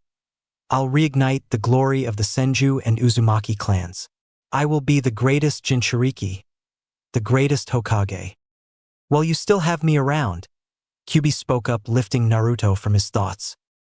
"Yeah, I'm glad I have somebody to help me through the rest of this. It's just you and me now, Kurama. You and me versus the world, haha. I'm surprised you didn't even consider your new team," the fox added. Naruto frowned. "I don't know what to think of my team yet. I doubt I'll ever be close with them. They won't understand when they find out I'm a Jinchuriki. I'll help them out, but I don't see a point in trying to make friends. It's just going to bite me in the ass. Yeah, it's probably best that you don't get too attached to them. Becoming Hokage is one thing, but making the village like you is another thing entirely. I honestly don't think they'll ever understand. I'll always be the monster fox to them, and you'll always be the demon brat, Kurama sighed. Sometimes we have to bear a heavy burden for the sake of others. I'll become Hokage even if they hate me. I owe it to Tobirama-sensei and to my father to defend Konoha. We'll cross that bridge when we come to it, I guess. Come on, Kurama, let's train. Even though sensei's gone, I can't slack at all, Naruto thought as he created a ton of shadow clones. Chapter 3, Team 10. Hokage Tower Jonin Meeting. Several dozen Jonin were having their daily meeting this morning near the Hokage Tower. Namely, among them were all of the Jonin that were newly assigned a Genin team. How many Genin graduates did we get this year? One of the men asked curiously. 30 in the newest class and about 54 returning ones, another Jonin answered. One of them seemed surprised. 30? That's more than the last few years. Yeah, well, I doubt we'll see more than half of them pass to become full-fledged Genin. A female Jonin shook her head. I wouldn't be so sure. This year has some promising graduates. The last Uchiha boy is one of the new graduates, and half a dozen graduates from clans are in that class too, the first man noted. I also heard the demon brat is in the new class. I can't believe they let him become a ninja, a dissatisfied Jonin huffed. You're talking about that child, right? The fox boy? Someone else added. The first man nodded. Yeah, I feel bad for whoever has to be that kid sensei. They'll have to worry about him killing his teammates or something. I doubt he'll actually pass the teamwork test, so what does it matter? The woman scoffed. Another woman joined in the conversation a moment later. I think he graduated second overall behind the Uchiha boy. You're joking, right, Kurinai? The first man said with a disbelieving laugh. No, I heard from one of the Chunin who instructed their class that he was actually pretty skilled, the dark-haired woman responded calmly. For real? He beat out all of the clan member kids in that class. Another person interrupted. Kurinai nodded. Yeah, he beat Inuzuka, Akimichi, Nara, Yamanaka, Hyuga, and Aburame. The only person he didn't beat was Uchiha. A certain Jonin there with blonde hair crossed his arms disbelievingly. I refuse to believe that kid beat my daughter. She was ranked second for years behind Sasuke Uchiha and was neck and neck with the Aburame boy. I can't believe they put that fox kid on my daughter's team too. What were they thinking? My son speaks pretty highly of him, Inoichi. I don't think it's as bad as you're imagining. Shikaku shook his head. Inoichi turned his gaze towards his former teammate. Your boy doesn't know any better. My boy is a genius, even if he is lazy. Shikamaru is not one to misread people. Shikaku sighed. Inoichi shook his head. People, not demons. He's just a kid, Inoichi. Shikaku sighed. For now, the blonde man said with a low growl. Shikaku glanced over at Choza Akimichi. What's your son think of the boy, Choza? Chuji said he's quiet and antisocial. Seems kind of odd to me since I distinctly recall that kid pulling pranks for a few years. From what my son has said, the boy never initiates conversations, Choza answered. Someone interrupted their conversation with disgust. No doubt the demon is starting to affect him. Is it really a good idea to ignore something like that? A vast change in his psyche could mean the demon is gaining control. Inoichi grimaced as he immediately turned his gaze towards the silent Asuma at the edge of the crowd. Asuma, as my friend, I implore you to keep my daughter safe in case the fox brat tries anything. If anything happens to her, I'll kill him. Asuma sighed heavily. Sure, Inoichi, but I don't really think that's going to be necessary. Naruto Uzumaki is kept under watch by Sandaime-sama and Umbu regularly. Besides, he doesn't seem like a bad kid to me. For my daughter's sake, I hope not. Inoichi shook his head. Wait, you're the demon kid's Jonin sensei? Another person gasped. Asuma nodded. Yes. Sucks for you then. I don't envy you, Asuma-senpai. The man laughed. Kurinai glanced over at Asuma's carefree face. She frowned when she saw a bit of disappointment in his eyes. He looks troubled by all of this. Does it bother him to be Uzumaki's sensei? Sandame-sama entrusted me to keep an eye on the boy and to show him the same treatment I would any other genin. I have every intention to treat him with the fairness he deserves. Besides, the kid has every reason to be antisocial considering that most people hate him, Asuma replied calmly. That monster doesn't deserve fairness. You're too nice, Asuma-san. A woman shook her head. That fox brat shouldn't be a ninja. What is the Hokage thinking? If they want to weaponize the fox, then they should keep him away from the regular ninja. Let Danzo-sama have him. A man growled. In the corner of the meeting, a certain gray-haired man with a mask looked up casually. He sighed heavily, catching everyone's attention. You guys realize he's a Jinchuriki and not the Kyuubi, right? That doesn't excuse anything, Kakashi. That boy could transform into that monster when we least expect it. Inoichi hissed. The masked man simply shrugged. If you say so. Don't forget the Hokage's law, you too. We can't talk openly about this in public. Another jonin spoke up. Like that's stopped anyone so far. Asuma sighed. Who else is on that team with your daughter, Inoichi-san? Kurenai changed the subject. The tension slightly derailed as the man responded, I believe it's a Hyuga girl. A Hyuga? Well, that's promising at least. Shame they couldn't put all of our kids together, Choza chuckled. That would have been ideal. At least I know I can trust your sons around my precious daughter, Inoichi groaned. You coddle that girl too much, Inoichi. Sometimes change is a good thing. Maybe she'll become stronger from this, Shikaku replied. Asuma shook his head. Your daughter is in good hands with me, Inoichi. So relax. She better be, he said slowly. Who got the Uchiha boy? Someone else asked after a brief silence. Kurenai immediately answered, I believe Kakashi did, though it's hardly surprising. Lucky you. I'd love to have a prodigy genin. None of my kids look all that impressive. The first man from earlier spoke up. The Kopinin yawned. Yeah, I'm sure he'll be okay. Well, I should probably go now. Asuma spoke up as he made his way towards the training grounds.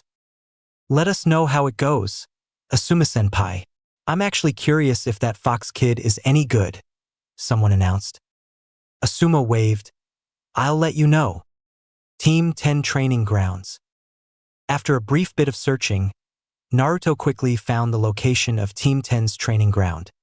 He calmly walked towards his destination without much urgency. He was currently not in a hurry to get there as he did not sense Asuma anywhere nearby. As he passed through a brief clearing of trees, he finally came upon the destination. It looked somewhat isolated but was closer to the urban areas than he preferred. Nevertheless, he thought it was neatly tucked away and that it looked appropriate to train in. This place wouldn't be so bad if it was a secret. Maybe I'm just too used to the Senju Grove, but I don't really like it being so close to everything in the village, Naruto thought as he examined the area. He immediately stopped and looked up when he sensed a familiar individual nearby. Sitting up in a tree branch was none other than Ino. Her eyes went wide when Naruto spotted her. He let his gaze briefly linger before looking forward again to continue his survey of the training grounds. It looks like there are two primary points of entry between all of these trees. That rock formation covers the east side, but someone could come over that, I suppose. It would be pretty easy to set traps around this place. Lots of good cover too for ambushes. The boy continued. Hey, you just going to ignore me now? Ino's voice interrupted his thoughts. He turned around and saw the girl leaning against a tree now with crossed arms. The Jinchuriki gave her a brief nod of acknowledgement. Oh hey Ino. I'm shocked to see you're here early, she said, shaking her head. Why's that? He asked. You always walked into class right when it started or you were late. I can't believe you're here 15 minutes early, she noted. The boy shrugged. Well, believe it, because I actually don't want to go back to that damn academy for another year. If we weren't at peace, they would have allowed early graduations and I would have been out of there sooner. You hated it that bad, huh? Why exactly? I thought the academy was actually pretty fun, she responded. That's exactly why I hated it. We're training to become ninjas. We don't have time for fun when there's so much to learn. The academy teaches a lot of useful things, some of which could mean the difference between life and death on the battlefield. Naruto explained. Geez, way to go all doom and gloom on me. It's okay to live a little. Besides, we're at peace, and why should we take the beginning of our shinobi careers so seriously anyways? Ino replied with a disapproving look on her face. Peace is never lasting, and it breeds ignorance and laziness. We should always be vigilant as shinobi. Otherwise, what is the point of being shinobi at all? Naruto countered. Ino scoffed at him. Dude, chill out with that. You're not in Umbu yet. Just because we had fun doesn't mean that we took it less seriously. My dad's a jonin, so I know all about what it takes to be a shinobi. I'm not implying you were wrong for doing it, but someone like me can't afford to. I want to become Hokage one day, and that takes personal sacrifice, Naruto replied. Ino rolled her eyes. Seriously? Like what the hell happened to you? When we first started the academy, you were always goofing off and laughing. Did something trigger a change? Did Sasuke-kun hit you too hard on the head one day? Why do you care? He wondered. Because we're teammates, and because it's weird. You ran off the other day before I got an answer. Care to explain? She asked. What's there to explain? He shrugged. Ino huffed in annoyance. Oh, I don't know. Maybe why you're a sensory ninja and you never told anyone. Maybe how you know wind ninjutsu and medical ninjutsu without any reasonable explanation. Maybe why you take everything so damn seriously now. I learned that stuff from a clan member of mine. Naruto framed the truth in a vague way. A clan member? I thought you said you were the last member of your clan. Ino cocked her head in confusion. I'm the last living member in Konoha, Naruto followed up. This is amusing. You're technically telling the truth, Kyubi laughed. Ino seemed interested now as she walked closer. Wait, so someone from outside the village taught you? No, he was from here, Naruto replied. So where is he now then? Why did this guy leave? Ino prodded. He's dead, Naruto said grimly with a heavy tone.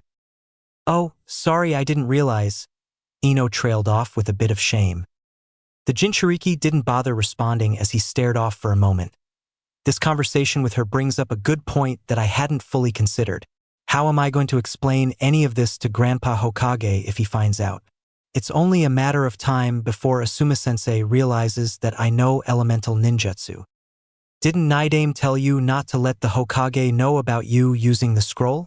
I guess it's probably a good idea to come up with a decent cover story. How are you going to explain this to him? Kurama asked. I probably don't have to tell him anything at all. The old man has got nothing on me, and I can avoid his Umbu spies or that scrying orb thing he does anyways. I'm technically not lying to Ino about a clan member training me, and Grandpa Hokage has no way to really find out. So long as I keep myself limited to basic jutsus, then it shouldn't be too suspicious, Naruto shrugged. They're bound to be extremely suspicious if you refuse to give an answer, Kurama sighed. Let them be suspicious. I can outmaneuver them, and they have no way of learning my secrets unless I tell them. If the old man starts asking questions, I'll just tell him that every shinobi has their secrets. What's he going to do?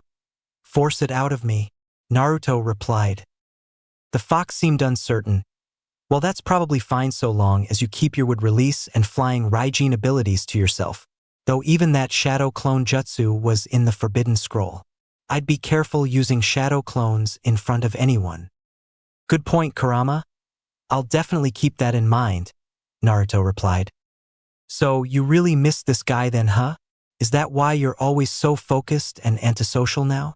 Ino interrupted Naruto's thoughts with a question. Naruto looked at her with a bit of emotion seeping from his eyes. Yeah, I do miss him. He was like a father to me, especially since I never knew mine. So what happened to your parents exactly? Ino wondered. They died, he answered bluntly as he began to walk away. Yeah, but how? Ino followed. Naruto stopped as he glanced back at her again. Defending the village. Ino looked away briefly. Sorry for being so rude, but I was genuinely curious about it. I don't mean to be insensitive. It's fine. You didn't know? Naruto replied with a calmer and lighter tone to alleviate the mood. Wait, I just thought of something. So where do you live and how do you afford anything if you're an orphan? How did you pay to go to the academy? Ino asked. I have an apartment and I get a monthly welfare allowance from the village. Can you please stop with this interrogation? I think I've talked enough about myself now. Naruto sighed. Okay, I'll let it go. But seriously, that's stuff I never knew. I guess that explains why you're so quiet all the time, Ino noted. A long and awkward silence passed as Naruto walked further away and sat down against a tree. He reflexively spun his kunai around as he stared blankly at it. Tobirama-sensei. What am I going to do without him? I used to look forward to seeing him every day after school. What the hell do I have to look forward to now? You really thought of him as a father? Kyubi spoke up confused. Sort of, maybe more like a badass uncle. Either way, he always had an answer for all of my problems. The world seemed so orderly and logical with him around. Everything just made sense when he was here. All of my goals and dreams weren't just baseless wishes anymore. They were mapped out and achievable. No matter how hard his training was, I pushed myself because I wanted to make him proud of me. I don't know what having a father is like, but that's how I always imagined it when I was younger. It's only been one day, and I'm already losing focus. He would berate me for this lapse in discipline if he saw me right now. Naruto thought with disappointment. Hey, so Naruto. Ino broke the silence again as she walked up next to him and leaned against his tree. He looked up at her curiously. What is it? She looked a bit uncomfortable as she spoke up slowly. I know you're probably sick of answering questions, but there's something serious I wanted to talk to you about. My dad acted really weird when I told him I was on a team with you. He told me to avoid you as much as possible. Did he? That's strange. Naruto shook his head. What's the deal with that? How does my father know who you are? When I asked him, he just told me that you were trouble. What did you do? She said with a confused look. Naruto shook his head. Well, I used to pull pranks all the time and I was pretty bad about damaging public property. Maybe he's still mad about it. Ino crossed her arms again. My dad's not that uptight. He can take a joke. Are you sure there's nothing I should know about? If it was relevant enough, I'm sure he would have told you something himself. I really couldn't say. Naruto feigned ignorance. I almost forgot these brats have families. I'm kind of surprised he didn't just tell her what you are. Kurama sighed. I remember overhearing some people gossip about it a while back. They said it was a law not to talk about my situation. That's why all the adults know, but nobody my age does, Naruto pointed out. Oh, that's right. Wasn't that the day you went to buy paint for your armor? The fox clarified. Yep, that's the one. Speaking of which, I want to paint my armor and readjust it later today. That would be a good project since I don't have any scheduled training, Naruto replied. I saw you bought a whole bunch of different paint colors. What color did you decide on? Kurama asked. Well, I thought about blue so I could look more like Tobirama-sensei, but blue's not really my color. The green looks good, but it's too iconic. I'm not ready to announce to the world that I'm part Senju. Red's too much like Shodame-sama.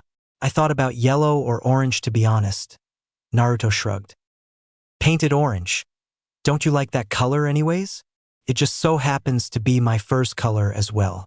I think it would be appropriately unique, especially for my Jinchuriki, Kurama noted. Like a lighter orange? That might work. Maybe I'll paint the red Uzumaki clan symbol on it too. Naruto thought approvingly. Well, orange and black look good together, and it just so happens to be my favorite color. Plus then you'll actually match me, the fox said suggestively. I didn't think you cared for such things, but orange it is. I think that'll look good. The boy agreed. Did you hear what I said? Naruto, you there? Ino waved her hand in front of his face. He looked up sharply. Huh.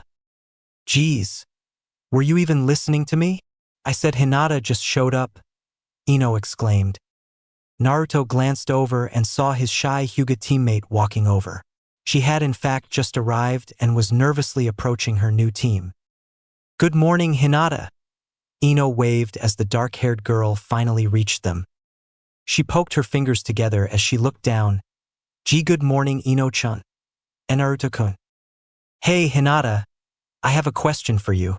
Ino spoke up after a brief silence, causing Hinata to redden slightly. Why, yes, Hinata responded. She looked over at Naruto and then the Hyuga girl again.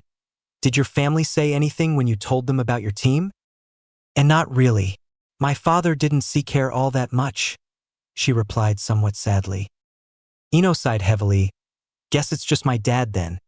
He freaked out when I told him Naruto was on my team. What? Why? Hinata spoke up with curiosity. Beats me. Naruto has no idea either, Ino shrugged. Well, a lot of adults you used to tell children to avoid Naruto-kun, Hinata noted. Ino looked confused. They did. Why, yeah. Don't tell me you've never noticed, Ino-chan, Hinata responded.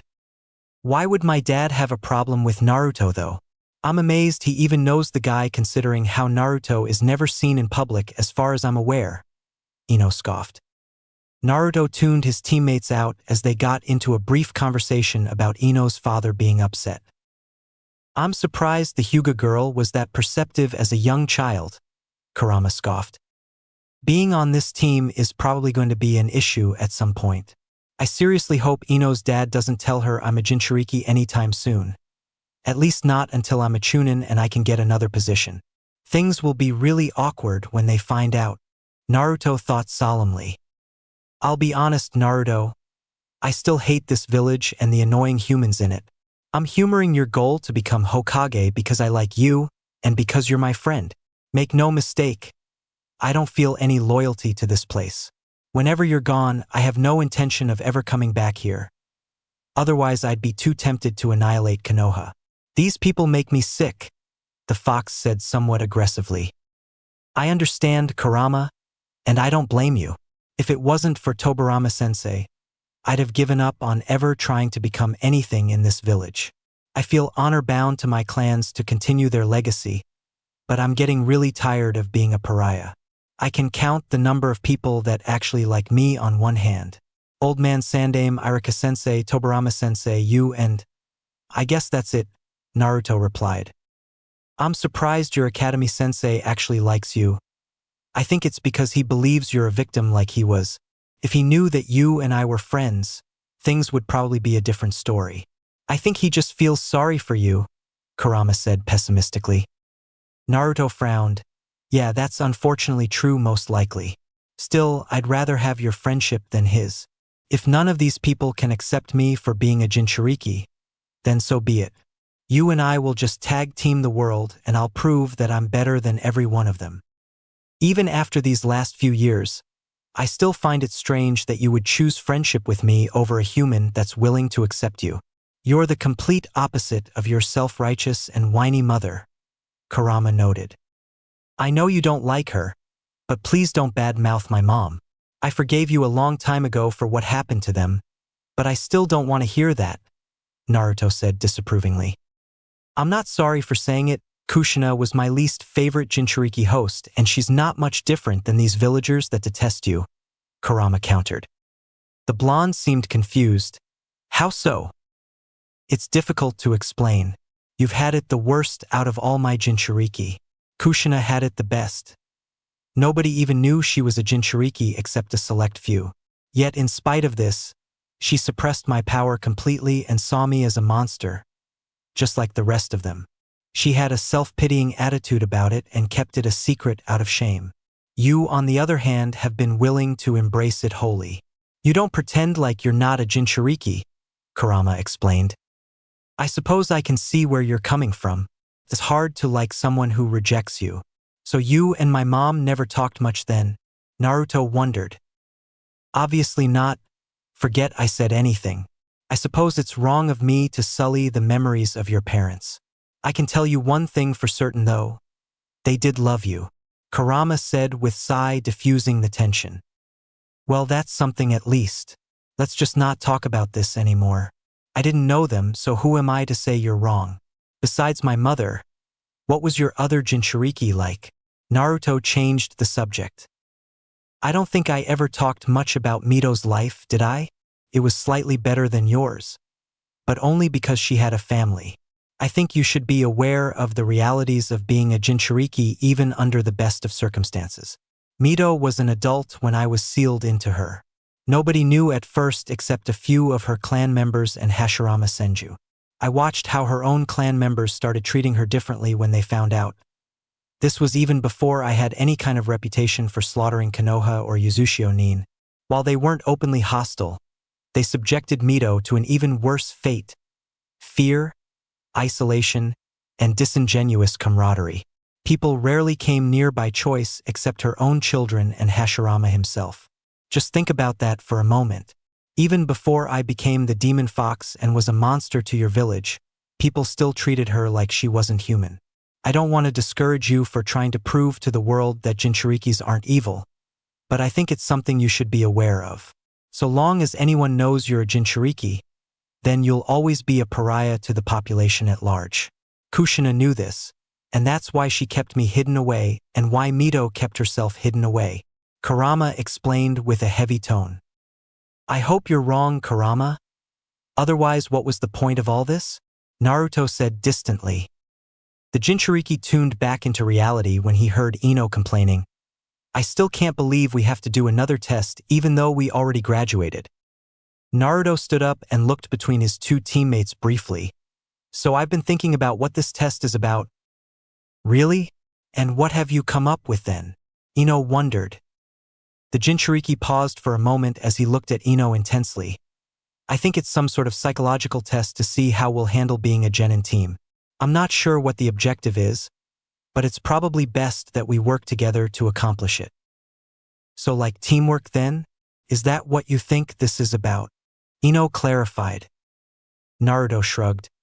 Maybe, but I can't think of any other reason they'd have to test us the day after we joined our teams. That's a good point, I suppose. Ino nodded. I've seen this nonsense before with Kushina. It's a teamwork test. You were actually right about that, Kurama interjected. You could have told me that sooner. Naruto sighed mentally. It didn't seem very relevant, and you were focused on other things, the fox replied. And Naruto-kun. Hinata never got to finish her remark as Ino interrupted. The blonde girl sighed dramatically. It's already 8 a.m. Where's Asuma-sensei? Do you sense him yet, Naruto? He looked around for a moment before kneeling to the ground and touching it. This was a sensory technique that was inherent to Tobirama, but the night aim had taught Naruto a lesser version of it. Sending his chakra through the ground, Naruto traced all life signs in the immediate vicinity. So far, its max range was only about 1 kilometer at the most, and dense terrain made things more difficult. Nevertheless, Naruto did detect a distinct chakra nature closing in on the training grounds at a somewhat urgent pace. Upon opening his eyes, Naruto saw Ino staring at him intensely. Well, she demanded with impatience. He's close, about 1/2 kilometer out from the east side. By my estimate, he'll be here in 2 minutes or so if he runs, Naruto answered. A bit of envy filled her eyes as Ino huffed in disapproval. My dad's a jonin and a sensory ninja too. He's never just touched the ground and knew where someone was. That's the kind of ability I'd expect someone in Umbu to have. Yeah. Well, maybe I'll end up there at some point. I'm probably better suited for that type of work anyway, Naruto shrugged. And Naruto-kun. Hinata spoke up again. He turned his gaze towards the shy Hyuga. What is it, Hinata? Where did you learn all of this stuff? She stuttered nervously. Oh, he told me about that before you arrived, Hinata. Apparently some clan member of his taught Naruto, Ino answered for him. A clan member? But I've never seen Naruto-kun with Hinata immediately stopped mid-sentence as realized what she was saying. Well, considering he knew you were around when you followed him, I highly doubt you would have, Ino surmised logically. Hinata stared at Naruto for a brief moment. I wonder if he has a bloodline? Maybe this sensory ability of his is the Uzumaki bloodline. Just then another thought crossed Hinata's mind as she looked between Ino and Naruto. How long were they both here alone? Maybe I should have come earlier. Naruto-kun seems more willing to talk to Ino-chan than me. What else did you two talk about? Hinata asked Ino specifically. Naruto was quick to notice that she stuttered less when not speaking to him. He gave it some thought as he watched Hinata's expression. She's way too skittish around me. Do you think it's out of fear or is she simply shy? Who knows? I have a hard time understanding mortals, especially the female ones. It doesn't look like fear, but she's clearly nervous around you, Kurama noted. Do you think she knows I'm a Jinchuriki? That's a good possibility for why she acts like that. Naruto wondered.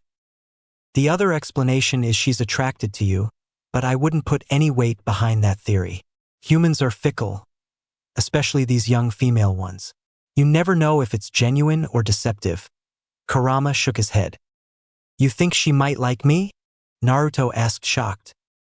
Possibly, but even if she does, I doubt it's for any noteworthy reason. This girl doesn't even know you. How could you trust her intentions? If it's true, then she's probably like those other girls in your class that admired the Uchiha brat for some shallow reason. The only difference being she would see you as appealing instead of him. I'm not going to try opening that door anytime soon. She's a clan heir, so that's out of the question. Plus, I have no idea if it's even true or not. Even if it is, it won't end well when she finds out what I am. Naruto thought dismissively. That's likely for the best, the fox agreed. You're way too skittish, Hinata. You need to relax and stop freaking out around me. Naruto spoke up, catching the shy Hyuga girl's attention. She seemed a bit surprised by Naruto's remark as she looked down shamefully. I am sorry, Naruto-kun. Why are you so nervous around me, anyways?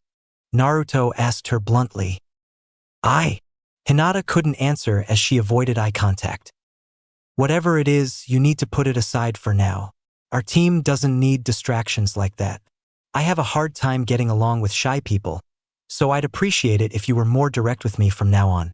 I promise I'm not going to get offended or angry. I need to know that I can count on you in battle. Naruto spoke sternly to the girl.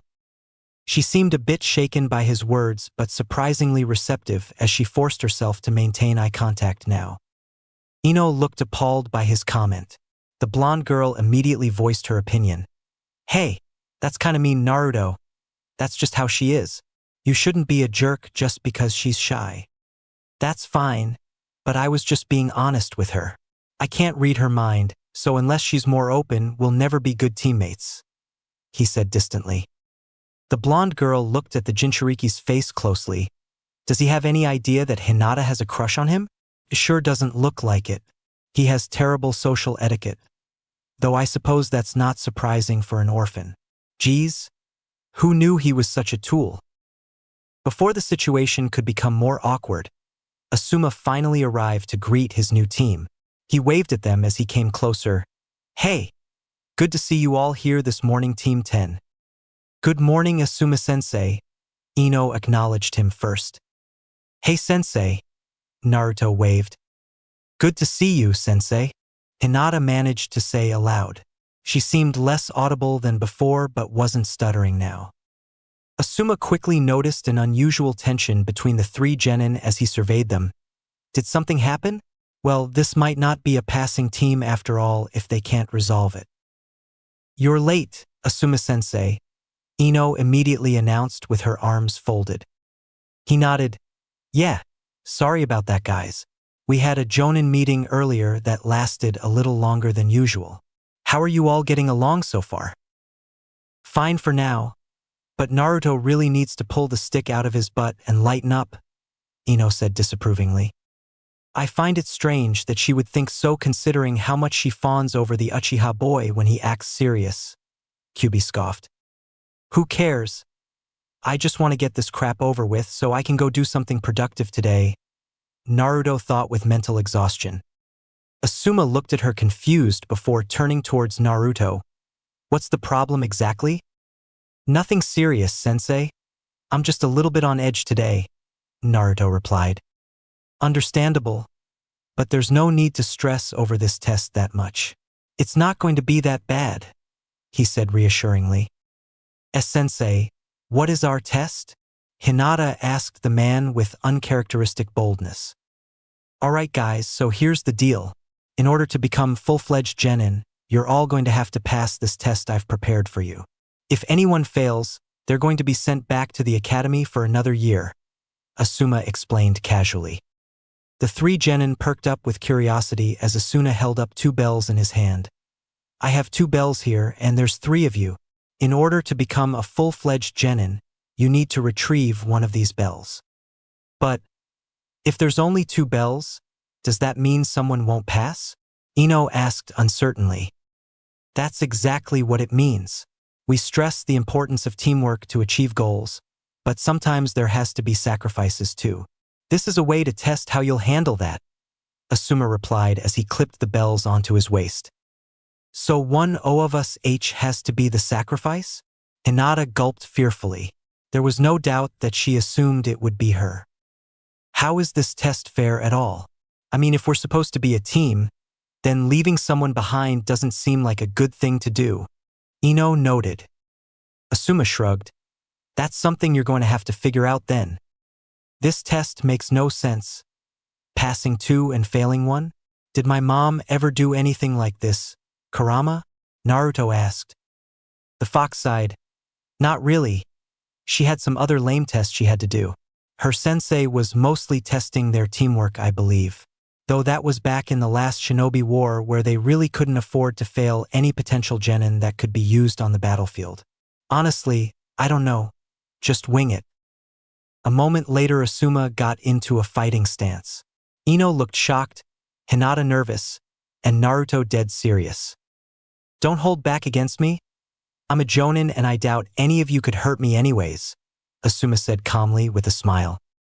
That's not a bet he should take against you, the fox laughed. I'm surprised he would say that knowing that I'm a Jinchuriki.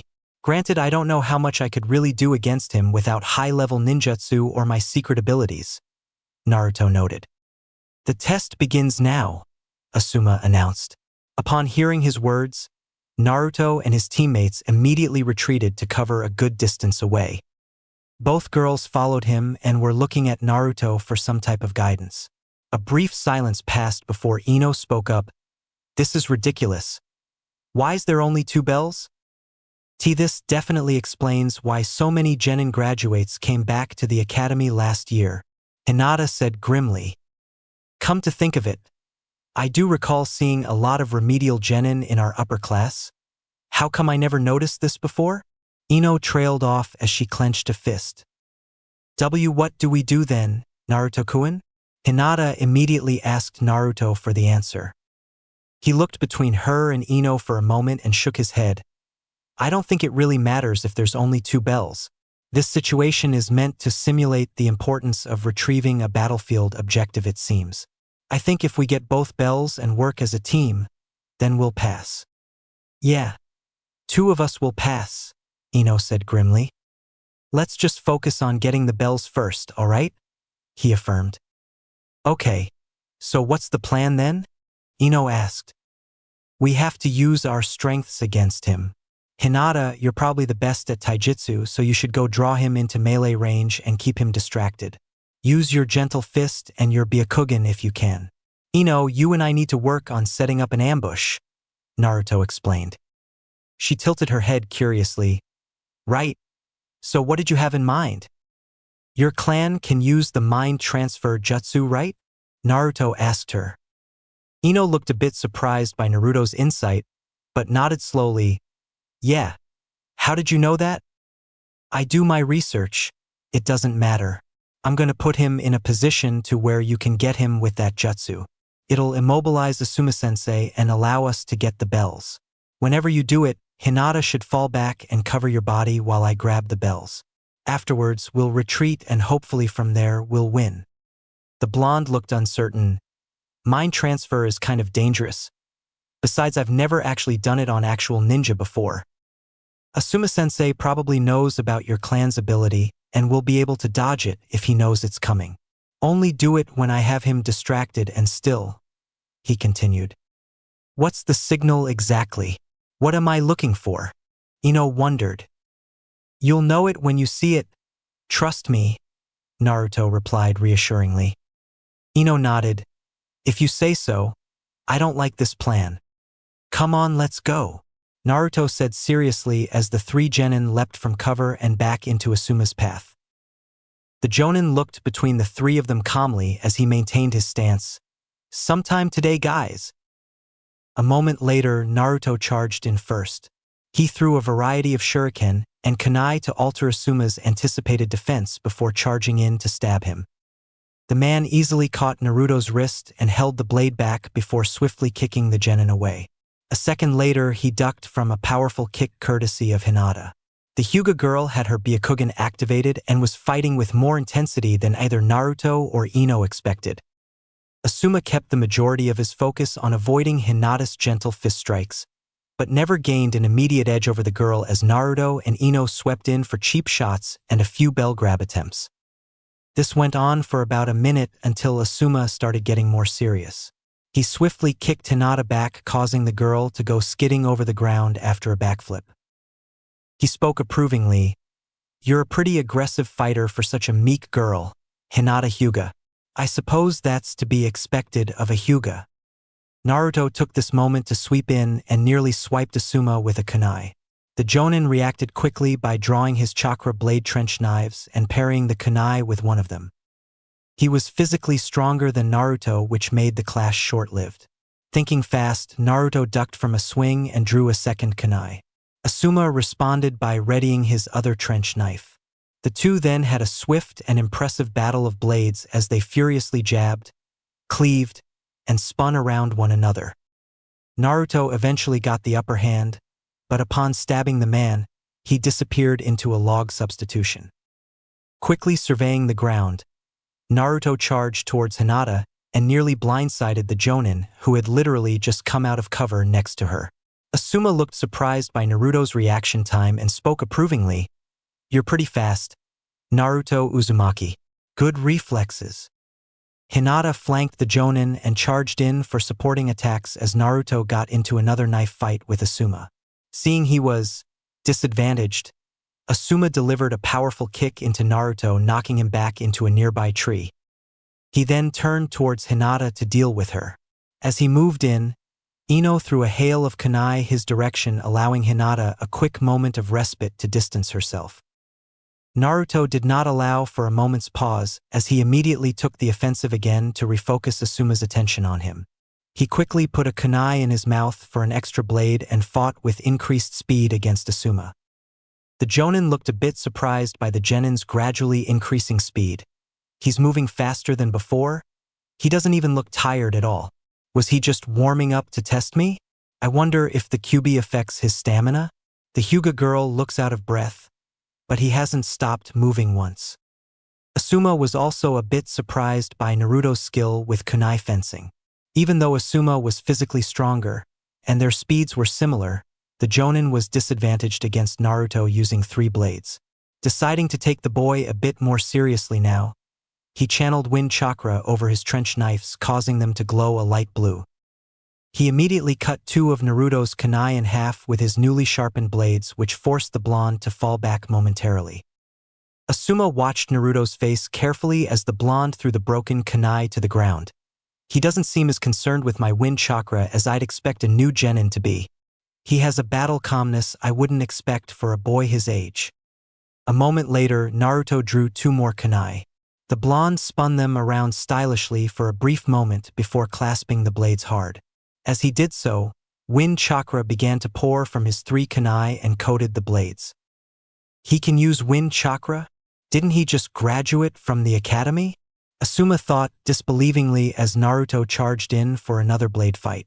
Asuma found the blonde's speed remarkable as Naruto practically danced around him from all sides. His distraction for focusing solely on Naruto cost him as Hinata managed to land a hit against him from behind. Asuma swiftly spun around and kicked the girl back before backflipping away from Naruto. The blonde briefly looked over to see Ino at mid-range. She looks like she's in place. Now for the signal. Naruto threw two of his kunai towards Asuma, which the man expectedly deflected. Naruto then moved in and formed hand seals with the last kunai in his mouth. He spoke through gritted teeth. Kaze Shunshin no Jutsu, wind instantaneous body skill. In a gust of wind, he practically appeared right next to Asuma, catching the jonin off guard for a moment. He also performed wind retrieval with one-handed seals, bringing his two kunai back to each hand. Asuma immediately crossed his blades to parry Naruto's surprise attack, allowing the genin to keep the man still. In their brief lock, Hinata cheap shot the jonin's arm, distracting him even further. Damn, these kids are tougher than regular genin. Especially him. Was that a wind body flicker? Asuma thought as Naruto pushed as hard as he could. Where's the third one? Oh wait. Asuma immediately realized what he was being set up for and rolled to the side as Ino released her mind transfer jutsu. Instead of it hitting Asuma, the mind transfer hit Naruto. Ino's body fell over as she briefly entered Naruto's mind. Instead of taking over his body, however, it caused her to have a brief vision of Naruto's memory. She saw it through his eyes as a young Naruto walked down the street. Many villagers were avoiding him like the plague as he came up to a mask shop. She could see the look of disgust in their eyes. The memory played out in several brief flashes as she saw a shop owner toss a fox mask at Naruto, yelling at the boy that he could keep it. This brief vision into Naruto's memories was cut short as her vision went completely black. Dark and ominous power quickly flooded her sensations as she heard hundreds of voices all at once. Nothing in particular stood out to her other than someone shouting the word, demon. A moment later, red chakra appeared in the darkness, followed by a fearsome voice, "Get out!"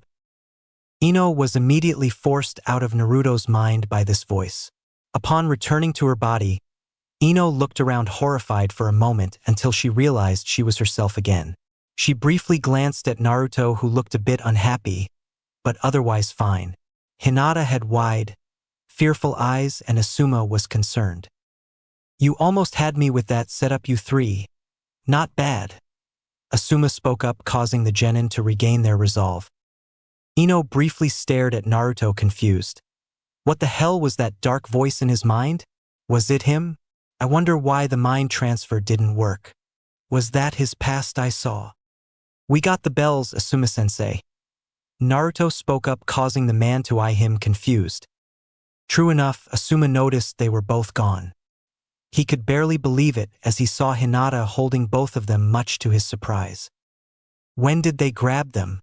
I never saw him or felt him do it. Was it before that missed mind transfer? That might explain why someone with his speed didn't dodge it. The Hyuga girl ran in when I was distracted and grabbed them from Naruto when he was immobilized, I guess. I wonder if Inoichi's daughter is okay.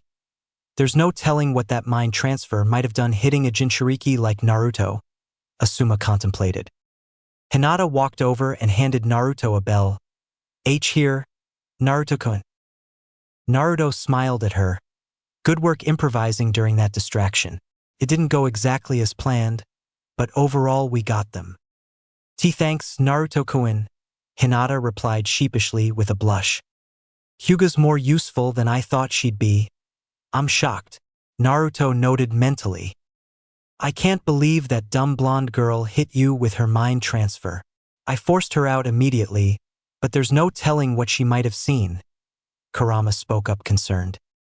"I guess I'll ask her about it later. She doesn't seem to be freaking out, so maybe it wasn't much," Naruto replied. "Good point."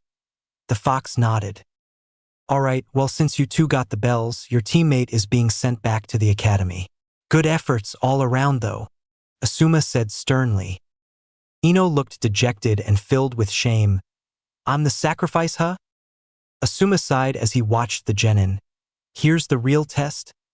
I wonder what they'll do?" Hinata looked away sadly as Ino hung her head in shame. The Hyuga girl spoke up emotionally. I'm sorry, Ino-chan. Here. Take my bell, Ino. Naruto spoke up, causing Ino and Hinata's eyes to widen. Asuma looked at Naruto seriously. You sure you want to do that? You'll have to go back to the academy for another year. Yeah, I'm sure, Naruto replied stoically as he handed the bell to Ino. What are you doing? Kurama asked. I'm resetting so that I can get another team. What's another year in the academy anyways? I'm already stronger than most people in this village. Besides, I don't think I want to be on this team anyways. Both of them are from clans and are too high profile for my liking, Naruto responded. Ugh. Fuck that academy. Kurama groaned in disapproval. Ino looked at Naruto disbelievingly. But why? Didn't you say you hated the academy? You're just going to sacrifice yourself for me? You both have clans and families to appease. I don't. What's another year of training anyway? Naruto shrugged calmly. And Naruto-kun, if why you're going back? I will too. Hinata stuttered as bravely as she could. Ino looked surprised by her teammates giving up their bells. She sighed heavily as she dropped the one in her hand. I just can't accept this bell while you two go back to the academy. I guess I'm going back too. Hopefully, my dad understands. Alright, well all that's left to tell you guys now is that you all pass. Asuma interrupted the somewhat grim mood with a smile. Wait, what? We do. But the bells. Ino looked confused as she could barely word a sentence. The bells weren't the purpose of this test. No matter if you got the bells or not, the test is meant to determine how you would handle one of your teammates being a sacrifice. It shows camaraderie and loyalty to your team by all of you choosing to do the same thing. As shinobi, we must always value our objective as a priority, but we must never forsake our own teammates just for an objective. The only time this is acceptable is when there is no other choice. Though you shouldn't have to worry about that until you're all chunin, Asuma elaborated. Well, that's a convenient turn of events. I guess I'm stuck with these two after all, Naruto sighed mentally. I don't think I could have handled another year of that place, Kurama said with relief. So what would have happened if we didn't get the bells? Naruto asked. Asuma shook his head. If you didn't, I would still fail the person who gave the weakest effort and you would be in the same position. I must say though, you're the only genin team in recent history that's ever actually gotten a bell that I know of. The Hokage told me that the Sannin also did as well when he trained them as children. So what now, sensei? Naruto asked somewhat anxiously. Tomorrow we'll be starting our first missions as a team. Take the rest of the day off and celebrate. You've all earned it. Meet me here tomorrow, same time, Asuma said proudly. Naruto glanced over at his two teammates. Good job, you two. I'll see you tomorrow. Without another word, the blonde boy was the first person to leave. Asuma glanced over at Ino and Hinata curiously. Is something wrong? Hey, Asuma-sensei. Have you ever heard of the Uzumaki clan before? Ino asked curiously. He glanced at the girl, perplexed. Why do you ask? Naruto is apparently the last Uzumaki. At least that's what he told me, Ino replied. Asuma crossed his arms. Yes, I have. They're an old clan from the Whirlpool village. They had good relations with the Senju clan though. They were Konoha's closest allies during its founding. Do they have a bloodline? Ino wondered. The Jonin shrugged. None that I'm aware of. The Uzumaki clan was wiped out a long time ago, I believe. They were pretty renowned for fuinjutsu and healing though. I also heard they had large chakra reserves. Hinata perked up curiously. Healing? Maybe that's why Naruto knows medical ninjutsu. Interesting. What wiped them out? Ino asked. I believe Kiri and Kumo both did during a past war. I actually don't know that much about them beyond that, sadly, Asuma replied. So Naruto is the last member of that clan just like Sasuke-kun is the last member of his? Ino clarified. Asuma shrugged. It would seem so. Did you know his parents at all? Ino wondered. The Jonin looked at her briefly. Sadly, no. Do you know why my dad doesn't like Naruto? He warned me about going near him. Ino trailed off uncertainly. Seeing where the conversation was starting to go, Asuma shook his head. I couldn't say, Ino, but your father might have misjudged him. Naruto was willing to go back to the academy for you to pass. He might be a bit strange, but the kid's definitely not one to let his team down. You're actually pretty lucky to be on a team with him. I'm kind of amazed he can use wind release too. He'll be a good shinobi. He looks a lot like Yandame-sama. I guess it's no surprise his son is skilled too. Asuma thought briefly as he began to walk off. You two take care now. I have some business I need to attend to. Asuma waved before disappearing. With only Hinata and Ino left, the blonde girl glanced at the shy Hyuga and spoke. So, do you have a crush on Naruto? Eh? Hinata gasped in complete shame as Ino stared at her. The blonde girl shook her head and laughed. I thought so.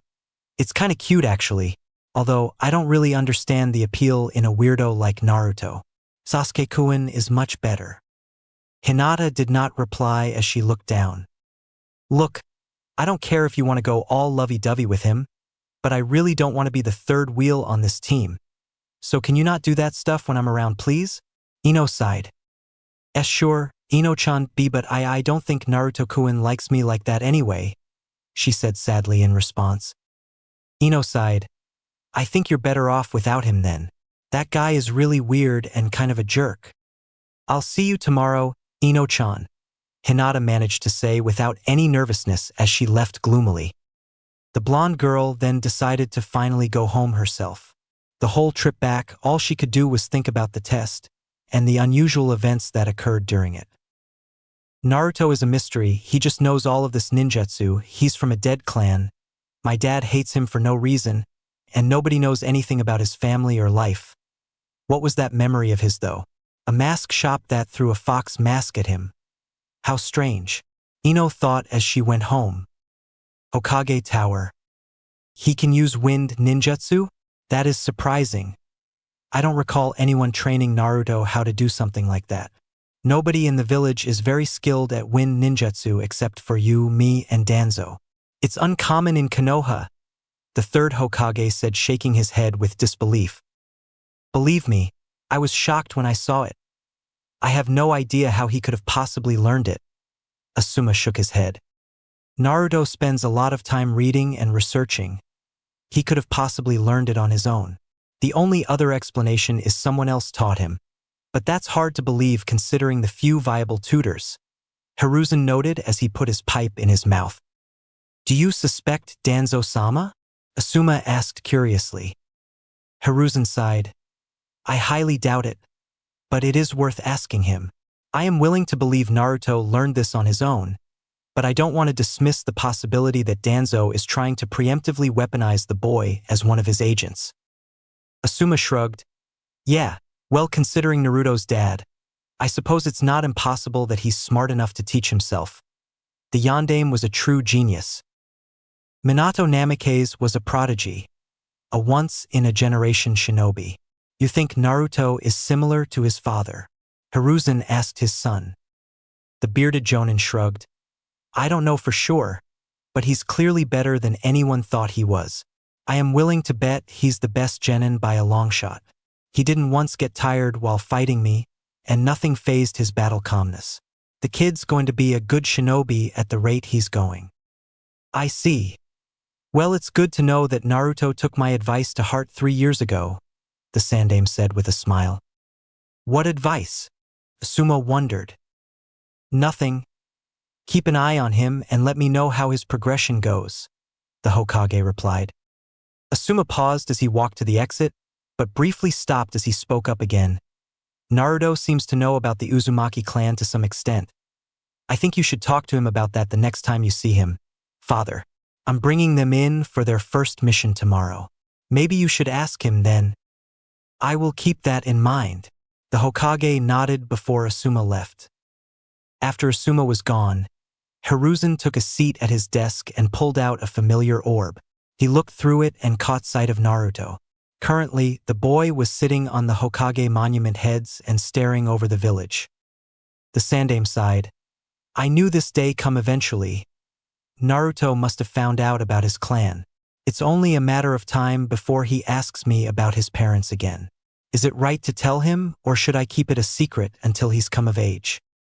Naruto the next day. Naruto awoke the next day in his apartment and quickly got dressed before heading back to Team 10's training grounds. He had spent the remainder of yesterday training by himself in the Senju Grove and painting his armor. The new genin wanted to wear it desperately, but knew it was best to save for another time. I stayed up late painting that armor. I'm so tired. Naruto yawned as he hurried to Team 10's training grounds. It was worth it though. That armor turned out nicely. When are you going to start wearing it? Anyways, Kurama asked. Maybe for our first real mission. There's really not a point to wearing armor for the stupid D-rank missions you've told me about. What exactly do they entail again? Naruto wondered. D-rank missions are ridiculous chores from what I recall. I can't even imagine the stupid things you'll probably have to do. I recall one of them involved grocery shopping for the elderly. Another was picking weeds out of a garden. Stupid nonsense like that. Kurama groaned in annoyance.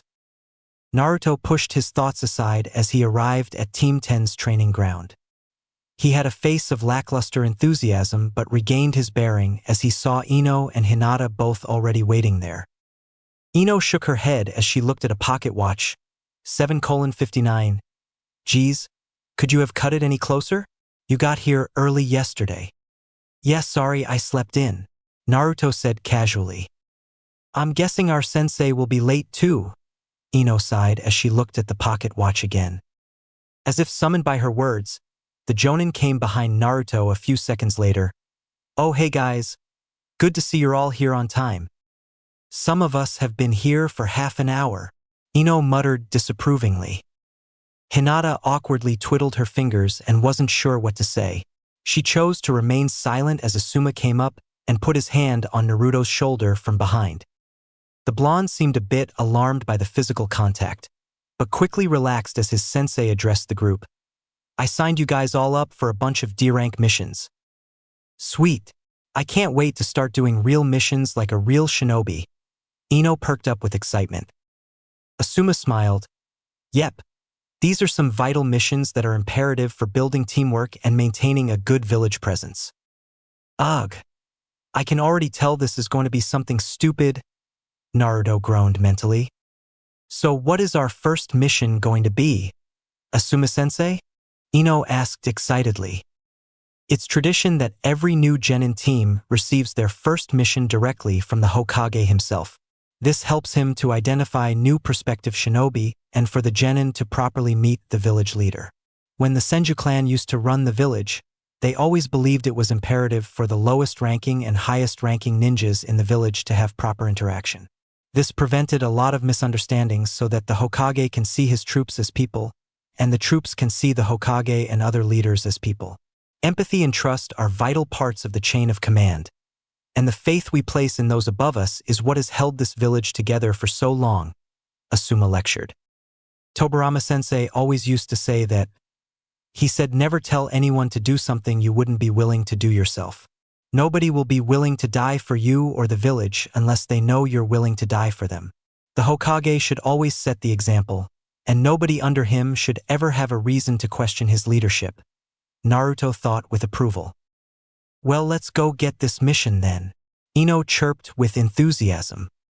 I hope it isn't too dangerous, Hinata added a bit softly. Naruto rolled his eyes. Let's get this going then. Hokage Tower, Team 10. As the three genins stood across from the Sandaime Hokage, they all stared at the man with different reactions. Ino and Hinata looked a bit intimidated, with the former slightly awestruck.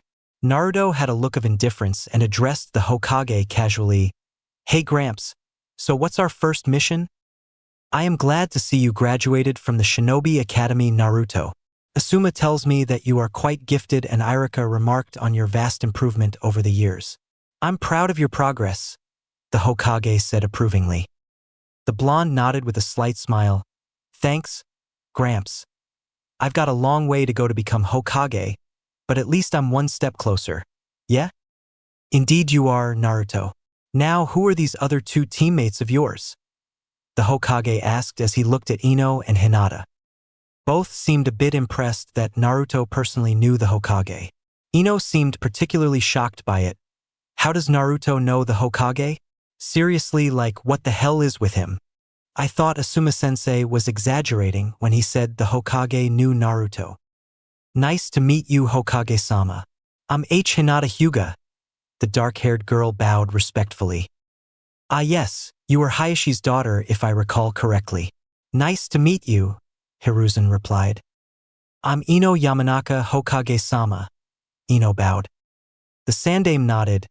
Yes, Inoichi's daughter, correct? Well, it is good to see such fine young shinobi such as yourselves growing up and taking the role of shinobi.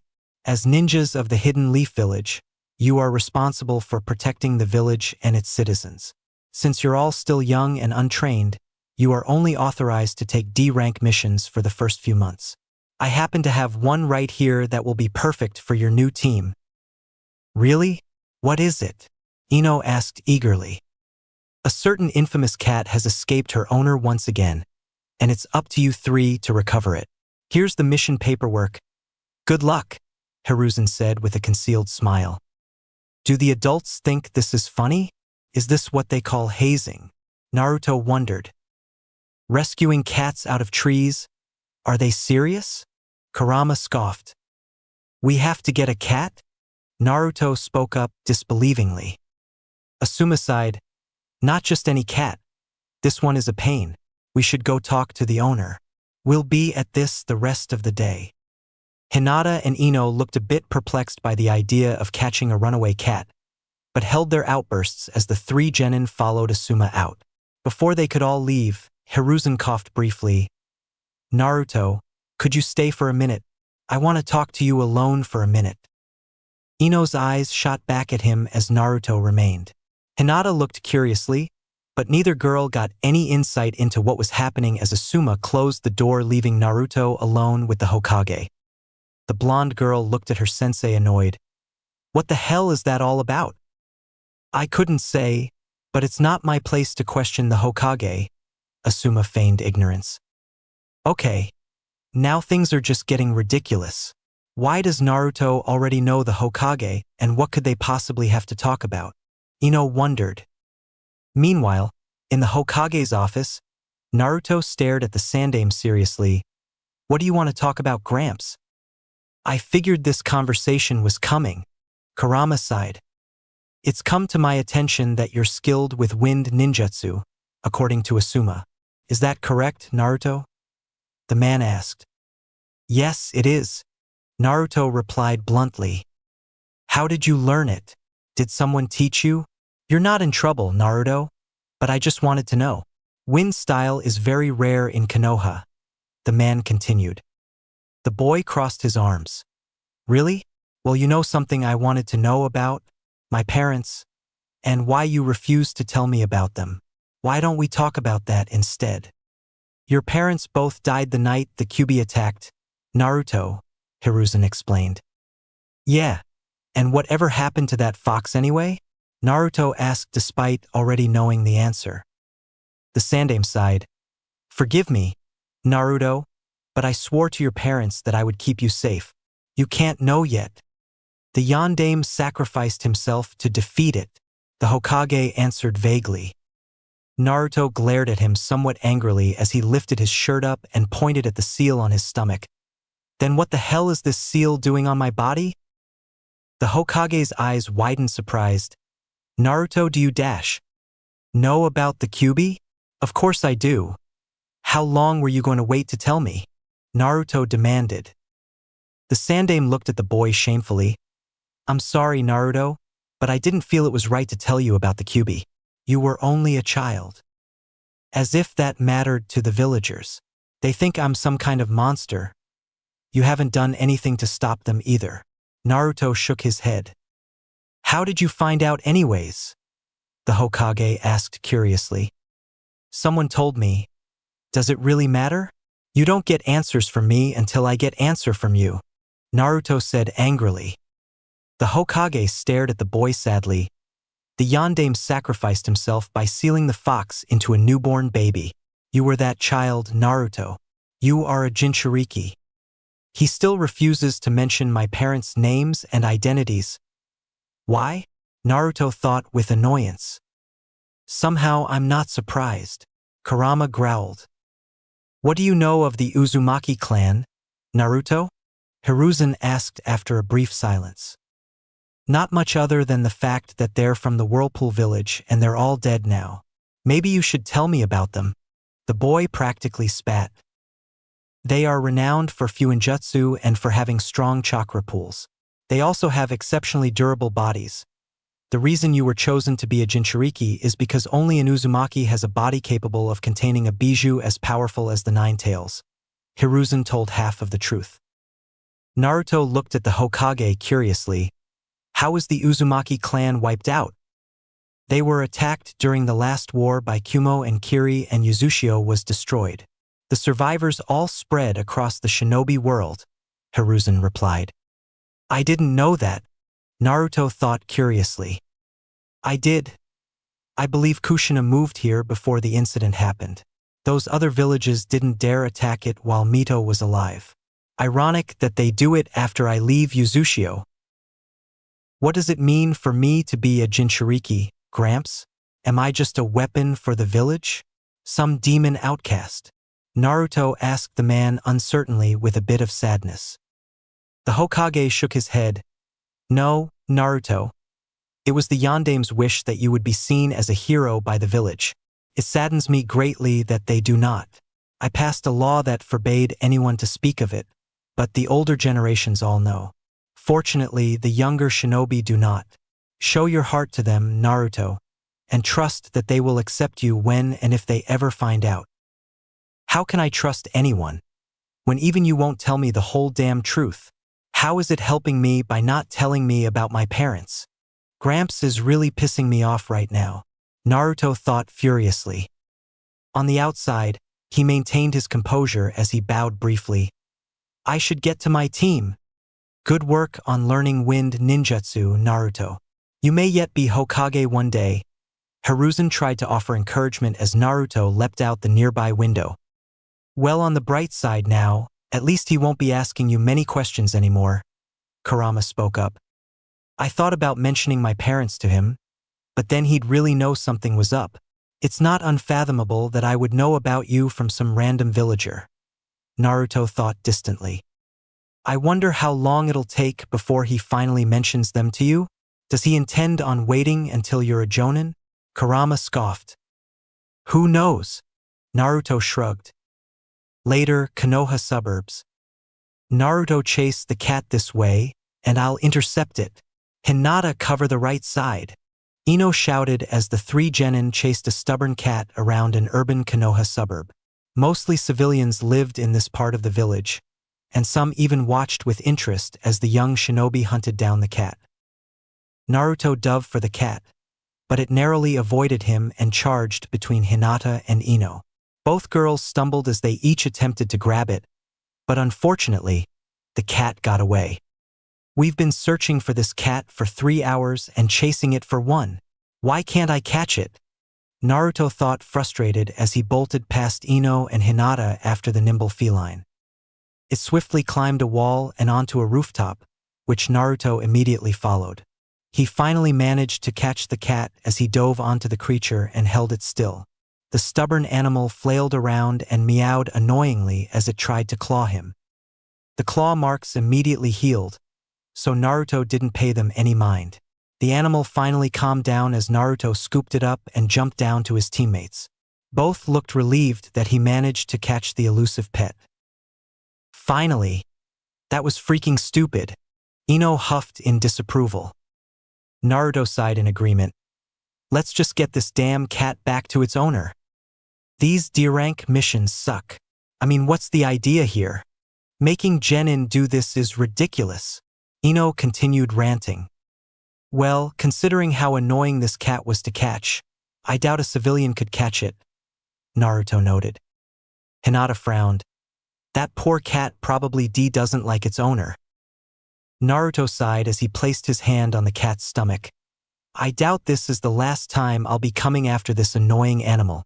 Let's just discreetly put a seal on it so I can catch it instantly next time. You're marking that cat for flying Raijin? Kurama laughed. Might as well. I'm not chasing this damn thing all the way across the village again, Naruto thought strongly. The rest of the mission was spent in relative silence as the three genin returned the poor cat to its horrific owner. Upon turning in their mission to the tower and leaving, Naruto automatically began to make his departure. He didn't go far from the tower door before Asuma spoke up. Hey, Naruto, you want lunch? It's my treat. He looked at his sensei, a bit perplexed but nodded in agreement. Sure. Shortly thereafter, the blonde boy was at a ramen stand of all places. Irika had taken him here a couple times before, and Naruto found the food enjoyable whenever he came around. As he sat down at the ramen stand, the owner and his daughter warmly greeted him. Welcome back, Naruto-kun. Do you want the miso ramen again? I'm surprised how nice these ramen stand people are to me. They always call me by my name when I come here with Irika-sensei. Naruto thought as he nodded. I'll have the same thing. Oh, and I'm paying too, Asuma announced to the Ichiraka workers as he took a seat next to the boy. Asuma noticed Naruto's distant, melancholy face and spoke up. What's got you down, kid? You made it to Genin, you should be proud. Asuma-sensei, how do you feel about being my sensei? Naruto asked the man as he glanced over him. The bearded jonin smiled. Personally, I'm actually glad I'm your sensei. You're skilled in wind ninjutsu like me. I'm actually ideally suited to teach you. Plus, you seem like a good kid, and my father likes you a lot. There's no way he doesn't know I'm a Jinchuriki. Why is he being so nice? Naruto wondered. I know you're not very talkative or social, but feel free to talk to me if you need anything. I'm your sensei now, and I take that role seriously. I'm here to look out for you, he continued. Thanks, Asuma-sensei. Naruto replied with a genuine smile.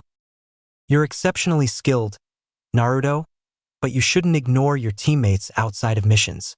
They've both expressed concern about you. I think it's probably a good idea for you to reach out and become friends with them, Asuma suggested. I can try, but I don't have anything in common with them. Plus, they're both girls, Naruto said blankly. Asuma chuckled. What's wrong with that? Lots of guys would love to be in your position with two clan kunoichi and a cool sensei on their team. I'll make an effort to reach out to them, but don't expect much, Naruto sighed. He's practically dismissed the idea of having a bond with anyone. I should really try to break him of that. It's a wonder he's not gone crazy from loneliness and rejection yet. The kid has some serious willpower to endure the hatred he receives. Asuma thought concerned. I know you've had a rough childhood as an orphan, Naruto, but you'll always be alone unless you're willing to reach out to others. Sometimes they'll hurt you, but sometimes they won't. You have to take the good with the bad. Walling yourself away like this won't get you anything at all. Just think about that, okay? Asuma said as he stood up. I will, Asuma-sensei. The boy nodded. Good. I'm going to go do some chores, but I'll see you tomorrow. Give someone a chance, Naruto. That's a personal mission from me to you.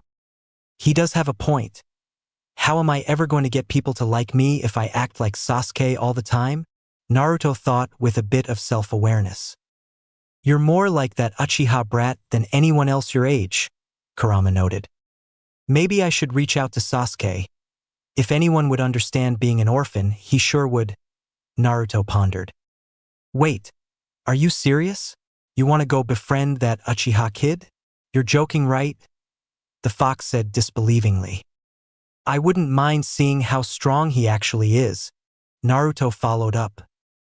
Chapter 4. Call me Atama. Taking Asuma-sensei's words to heart, Naruto decided to take a detour to the Uchiha district after finishing his lunch at Ichiraku Ramen. He couldn't quite explain why he was so receptive to Asuma's request to stop being antisocial, but the Jonin did seem genuine in his concern and Naruto couldn't help but ponder his intentions. Sensei is right.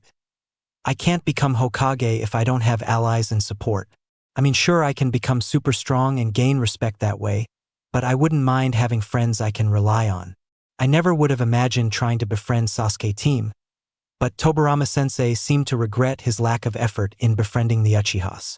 In honor of his sentiments, I'll at least try, Naruto thought to himself. Kurama sighed at the blonde genin's thoughts. I'm not so sure this will work out the way you want it to. These humans are scared of you, well us, and you'll never actually be their friend. You know that, right? The reality is that I am your only real friend. Just because your father and sensei were Hokages doesn't mean you have to be. Maybe so, Kurama, but I have to at least pretend. Like Tobirama-sensei always said, perception is often reality. I'm only going to make my shinobi career harder if I stay a loner. Besides, Sasuke team at least takes this shinobi stuff as seriously as I do. I'll give it a test run with him. If I can at least be cordial with the guy, then maybe I can get a training partner out of it, Naruto noted mentally. The Bijou scoffed at him. It sickens me that you refuse to see this place for what it really is. We will always be a weapon to them even if you become the Hokage. You deserve a better life than that. Wouldn't it just be better if you and I left this accursed place once we've exhausted its usefulness? I may have faith in you, but I have none for the rest of your kind. You should go become a sage or something and live in the mountains. You know I can't leave, Kurama. I made a promise to Tobirama-sensei. Besides, I can't let my parents' sacrifice be in vain. Even if the village will always hate me, I can at least maintain peace and happiness for others. The boy sighed. A perfect sacrifice. Exactly what they wanted from you. Don't let these people tie you down with fickle sentimentalities. Mark my words, Naruto. No matter what you do or try, you'll never truly be one of them. Don't mistake my friendship with you for tolerance or loyalty to this village. I hate them just as much now as I did when Kushina grew up here. With that said, I see the benefits in you getting what you can out of this place while you're still young. I don't expect you to leave yet, but don't exclude that option in the future. Learn what you can from this village and use them as they would seek to use you. I've humored your interactions with these people only because I want you to get strong enough to be free of their control. I am not letting you become a martyr for these undeserving fools, the Bijou lectured. It's been a few years, and you still feel that way, huh? Well, maybe you're right, but Asuma-sensei made a decent point though. I'll never know for sure unless I try. Maybe it will bite me the ass like you say, but at least then I won't have regrets from not trying. Besides, nobody walks through life unscathed. I get that you're just looking out for me, and I'll definitely take your words to heart, Kurama, but I'm going to give people a chance, Naruto noted. If that's the path you want to take, then fine. We'll do things your way for now. With that said, I don't see a benefit in befriending the Uchiha brat. Everyone from that clan is evil, and even your sensei agreed on that matter. You're better off trying to gain control of your genin teammates. They're young and still malleable enough to mold into dependable followers. But do what you want. I don't feel like watching any of this kid drama. The fox groaned. Suit yourself, fox, Naruto sighed. Uchiha District. After a short trip through the outskirts of Konoha, Naruto eventually made his way to the eerily empty Uchiha District. There were a lot of abandoned homes in this area for obvious reasons, and its location and setup seemed a bit odd to Naruto. It was almost as if it was segregated from the rest of Konoha, but not in the same way the Hyuga compound was. Given Tobirama's input about how the Uchiha clan wasn't trusted by the elders, it made sense. Using his sensory skills, the genin was quick to locate Sasuke training by himself in a field behind one of the houses. Sasuke didn't seem to notice Naruto's arrival initially as he went about his progressions practicing fire jutsus. They were rather impressive for someone who was a genin, but considering all the training Naruto had been through in recent years, he didn't think they were comparable to some of his elemental jutsus. Nevertheless, he quickly checked his own pride and ego as he remembered Tobirama's words about not looking down on others or underestimating them. Plus, given the fact that he still vividly remembered what it was like to be weak and incompetent, Naruto didn't want to be a hypocrite or act like Sasuke did back then. After getting within 5 meters of Sasuke, The Uchiha finally noticed his presence and jerked around almost defensively.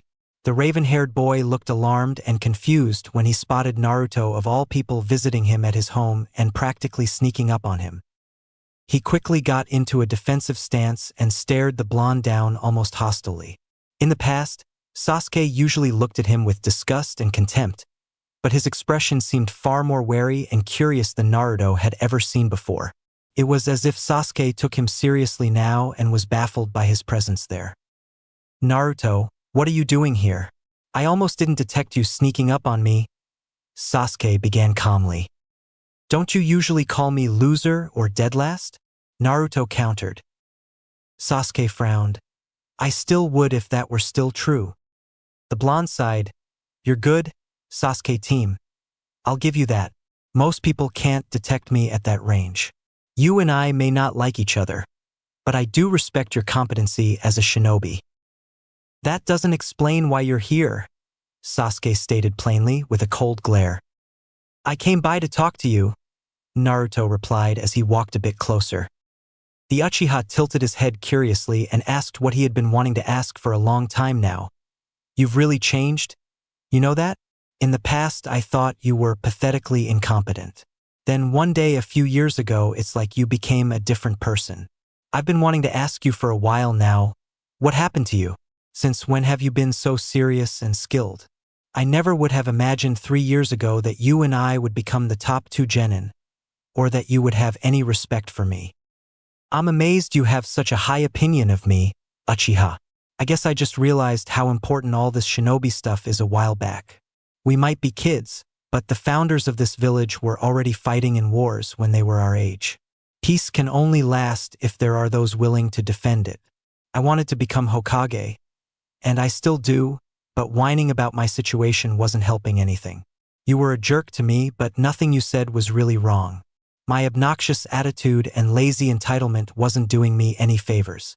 I guess I woke up to reality," Naruto replied seriously. Sasuke seemed surprised as he responded slowly.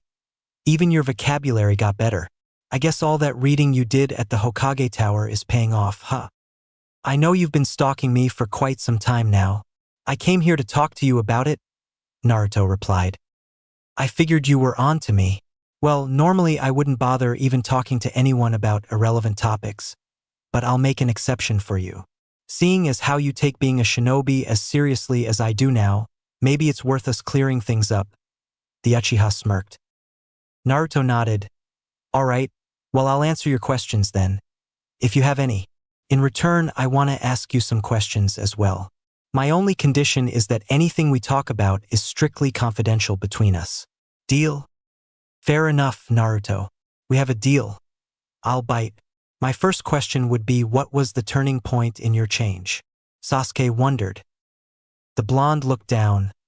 "I was reading about the Hokages and a lot of their writings, about the wars and the sacrifices, about how all of them were prodigies who stood above their peers even from a young age. It was an epiphany of sorts. If I wanted to be like them, I had to be the same way. I had to be like you. I always thought you were an edgy jerk, but I understand why you were so serious now. You didn't take that academy crap seriously, and rightfully so. Some of our predecessors were running missions when they were younger than us. I know your sensei was, I know the Sannin were. I know the old man Hokage was too. They had to kill, and the safety of the village depended on them. We're not civilians and we're not regular kids. I realized that I had to stop acting like one." Sasuke hung off his words intensely before responding. "You had an epiphany? That's a big word for you. I'm honestly surprised that you would admit to emulating me. You really seem to hate me.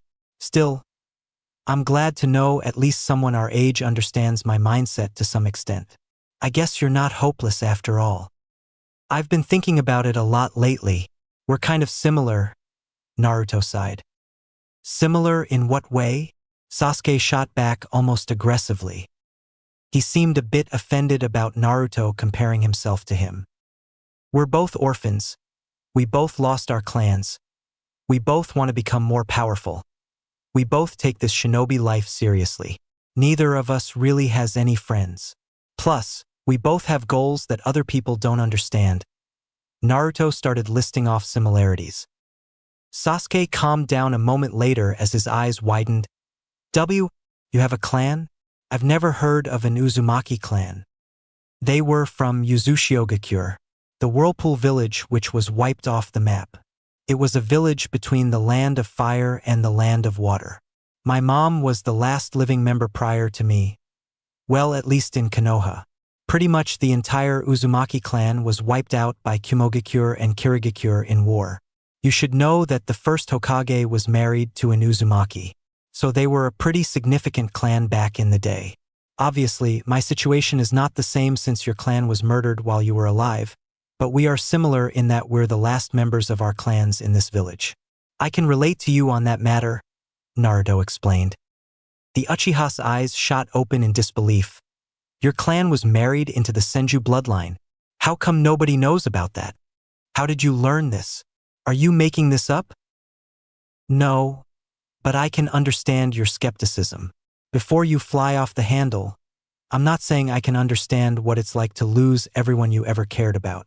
In truth, I never really had anyone, so I guess it's easier for me to cope with it. Naruto swallowed his pride and announced. Assuming this is all true, how did you find out about this?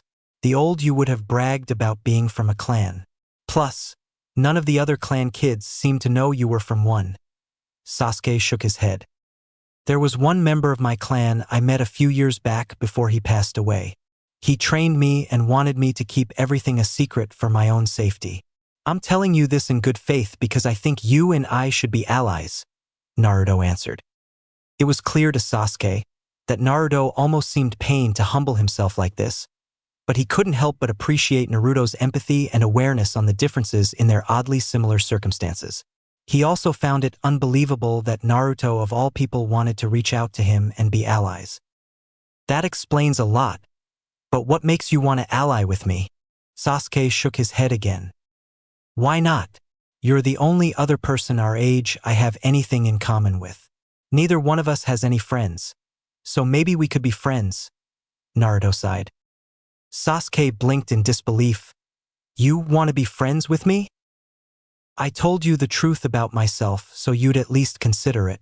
Honestly, I'm not expecting you to say yes, but if you do say no, then at the very least keep what I told you to yourself. Trust is a two-way street. I don't expect yours without offering some to you first. With that said, I did mention I had questions of my own for you. If you're willing to answer, Naruto responded seriously. Sasuke gave him a bewildered look for a moment before a serious stare graced his features. He was silent for a good few seconds, but finally he spoke up again. Considering what my goals are, I don't think I can have any friends, nor would I want any either. I'll answer your questions though since you've been cordial enough to answer mine. Go ahead and ask what you want to know. Your clan was wiped out by your older brother, right? Naruto asked. The Uchiha seemed a bit surprised by Naruto's insight but simply nodded in response. Yes, and my goal is to get strong enough to kill him. My brother was in Umbu when he was our age, so your perception on how serious I take my shinobi training was completely accurate. This kid stuff they have us doing is a joke compared to what my true goals are and how much stronger I need to become. Do you know why your brother spared you? Naruto asked. Sasuke seemed shocked by Naruto's uncanny knowledge about that detail and went wide-eyed as he stared at the blonde in silence. Finally, he spoke. I won't even ask you learned it, but what is the purpose of asking me a question like that? I think I know why, Naruto followed up, causing Sasuke to glare at him. He clearly didn't like Naruto cross-examining him or talking about the Uchiha massacre, but his curiosity kept him from shutting down the conversation. How could you understand him or his twisted motives? How could anyone? Sasuke shook his head, almost disgusted. Do you know what a Mangekyo Sharingan is? I'm guessing your brother had one if he was strong enough to wipe out the Uchiha clan. Apparently, it's awakened through pain and suffering. It's an immensely powerful variation of the Sharingan, and each one is said to be unique. It's a double-edged sword though, and overusing it will render an Uchiha blind eventually. The only way to counter its corrosive deterioration is to get an eternal Mangekyo Sharingan, which can only be acquired by taking the eyes of sibling Uchiha who also has a Mangekyo Sharingan. I think your brother tortured you so that you'd awaken a Mangekyo Sharingan, and so that he could take your eyes one day, Naruto explained. To say Sasuke looked mortified by this information was an understatement. Naruto had impossible knowledge about the greatest secrets of the Uchiha clan, it seemed. Not even Sasuke himself knew about most of this, but everything made sense to him after hearing Naruto rationalize Itachi's actions. His brother could only get an eternal Mangekyo Sharingan through him. All of the torture and his brother's words about becoming stronger. It made perfect sense now. The reason Naruto knew this information was because of Tobirama. His sensei explained how it worked to him after telling Naruto the story about Madara Uchiha and his brother Izuna, whom Tobirama killed. It was forbidden knowledge even among the Uchiha clan for obvious reasons since it would encourage infighting. How do you know all of this? Even I didn't know any of that. I did know about the Mangekyo Sharingan, but not this eternal Mangekyo Sharingan. So, my brother killed everyone in our clan just so that he could get stronger. He did all of this so that I could get powerful and he could steal my eyes. Why? My brother was already powerful and a prodigy. What did he need more power for? Sasuke began to start showing emotion as anger rose up from beneath his normally stoic demeanor. I learned about it from my former sensei before he died. He knew a lot about your clan and told me some of this stuff. After I looked into the Uchiha massacre, it just made the most sense to me. Sorry to pry into your business, but I just thought you should know if you didn't already. It won't give you closure, but at least you can understand your brother's motives now, Naruto sighed. The Uchiha cracked a fist as he looked into Naruto's eyes. My entire life. I've tried to rationalize why he did it and why he spared me. I'm glad you told me. It's the answer I've always been searching for. He won't kill you until you get a Mangekyo Sharingan. So I take full advantage of that time to get as strong as you can, Naruto stated. Sasuke then nodded in approval. You make a good point. This is the extra motivation I truly needed. Speaking of the Sharingan, do you have yours yet? Naruto followed. Sasuke stared at Naruto intensely as he answered, I think so, but I don't know how to activate it. Just how much do you know about the Uchiha clan anyways? It's rather unsettling that you know so much. Other than what I've told you, I also know that they were the rivals of the Senju clan prior to Konoha's founding, and that the Uchiha clan wasn't trusted by the village higher-ups, Naruto stated. The Uchiha frowned. Normally I'd say no to allying with someone else, but you're clearly way smarter than I ever gave you credit for. Plus, I appreciate your humility in confronting me like this, Naruto. I'm receptive to the idea of us being allies, but I can't promise you any friendship. I am curious as to what your idea of being allies or friends even is though. What exactly do you want out of this? You seem way too pragmatic to simply be doing this out of sympathy or childish reasons. What do you want from me? Well, I could use a reliable training partner, and I wouldn't mind us exchanging information or advice on serious dilemmas. I'll help you hunt your brother as well, if you're willing to help me whenever I need it, Naruto followed up. Sasuke glared at Naruto, almost offended. I don't need help hunting Itachi. I have to be the one to take him down. You shouldn't involve yourself in that. Yeah, well, I'm willing to help you do that. For starters, I can at least help you train to get stronger. You look like you need a good training partner as much as I do, Naruto noted.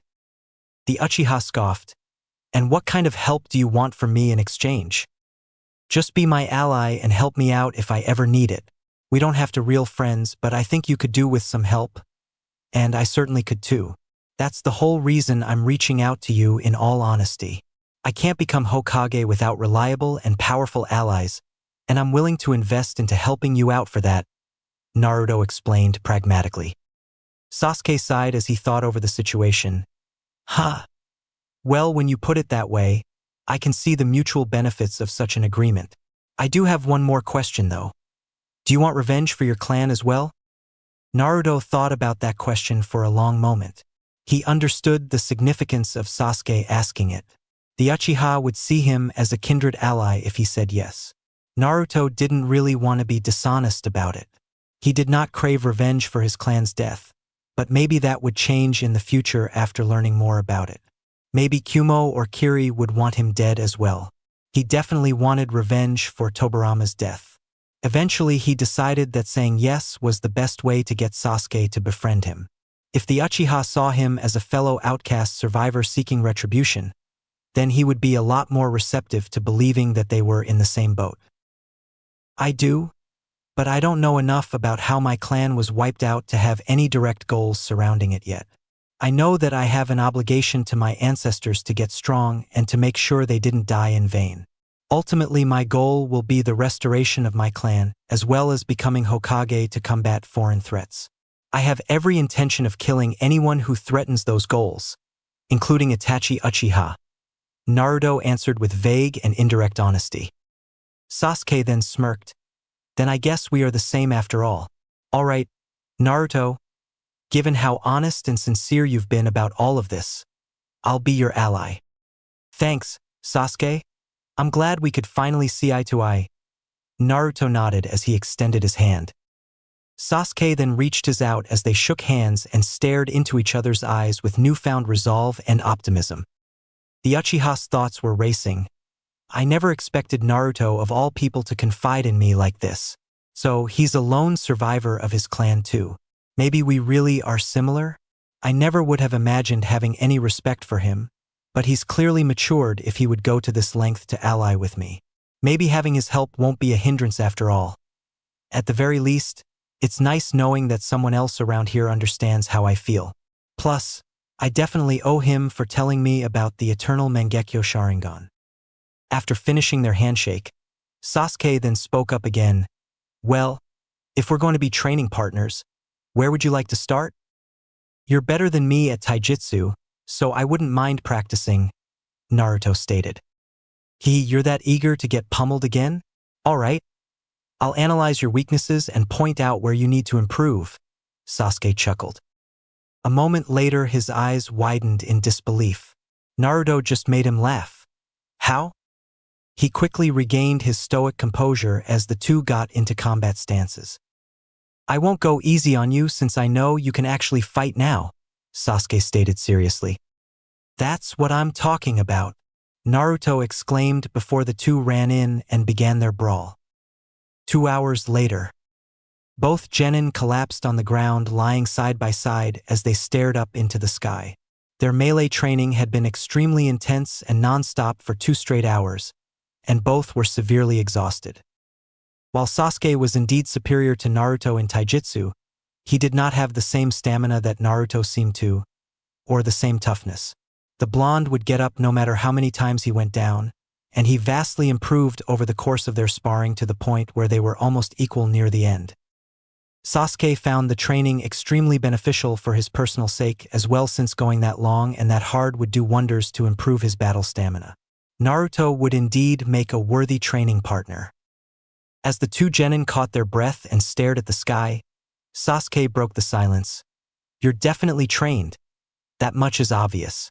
You almost got me a few times. Well, I appreciate your observations on my shortcomings. I didn't know I left that opening on my side. Naruto chuckled in response. Even back when I was kicking your ass every day, you always got back up. You have some inhuman stamina. I always thought you'd be dangerous if you actually knew what you were doing. Seems I was right, Sasuke smirked. Hey, it wasn't every day, was it? Naruto shook his head as he sat up. Sasuke shrugged. Close enough. But if anything, it's impressive to see how far you've come. Though I am curious about what your actual strengths are. Clearly you're way better than I am at accuracy, and don't think I've forgotten how you almost snuck up on me earlier. My greatest strength is probably my chakra reserves and stamina. What would you say yours is? Naruto wondered. I'd say I'm balanced in taijutsu and ninjutsu, but my greatest shortcoming is your greatest strength. My endurance needs a lot of work. I have above average chakra levels, but they're probably less significant than yours, Sasuke answered as he sat up. I saw you practicing fire jutsus when I showed up earlier. How much ninjutsu do you know? Naruto asked. Sasuke sighed. I know a few fire jutsus. If I'm anything like my brother, I'll probably have an affinity for the lightning element as well. Do you know any ninjutsu, Naruto? I know a bit of everything. Wind is my strongest affinity, but I have a strong affinity for earth and water as well, he answered. Wait, what? You know multiple types of elemental jutsus? Sasuke gawked. Naruto nodded as he stood up. Yeah, watch this. Wind style, Gale Palm. Sasuke watched with disbelief as Naruto clasped his hands and shot a wave of compressed air from his hands which leveled a tree in the distance. Before Sasuke could even process what he was seeing, Naruto pulled out a kunai and performed another jutsu, wind style, vacuum sword. An arc of compressed wind then flew off the edge of the kunai, which was now imbued with wind chakra, as it flew off and sliced several trees down. Sasuke then stood up and spoke disbelievingly. I'm honestly impressed. Naruto elemental ninjutsus are not something genin are commonly skilled in. Your turn, show me your fire, Naruto replied as he stepped back. The Uchiha nodded before flipping through hand signs and exhaling powerfully. Fire style, great fireball.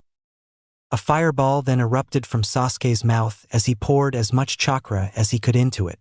To Naruto, it actually seemed way stronger than the ones he was practicing earlier. It was almost as if Sasuke didn't want to get shown up by him. As it blanketed the field and exploded, Naruto laughed. Pretty good. Better put that out before you burn the Uchiha district down. Water style, wild water wave. A stream of water shot out of Naruto's mouth as he put out the fire Sasuke had just started. The Uchiha then looked at him again and smirked. And you're saying you can use earth style as well? Earth style, stone shuriken, Naruto shouted as he flashed his signs before launching stony projectiles from the ground shaped into shurikens. Sasuke then laughed. Ahahaha, you're stronger than I am. Unbelievable. I must be dreaming. Come on, Uchiha. I know you got more in your arsenal than just a fireball, Naruto goaded. The other genin gave him an amused look. I really did underestimate you. Find fire style, flame spread. Naruto watched curiously as fire manifested over a kunai that Sasuke had just drawn. Naruto then manifested wind chakra over his kunai as he stared the other genin down. Let's see how your blade work is, Naruto, he remarked.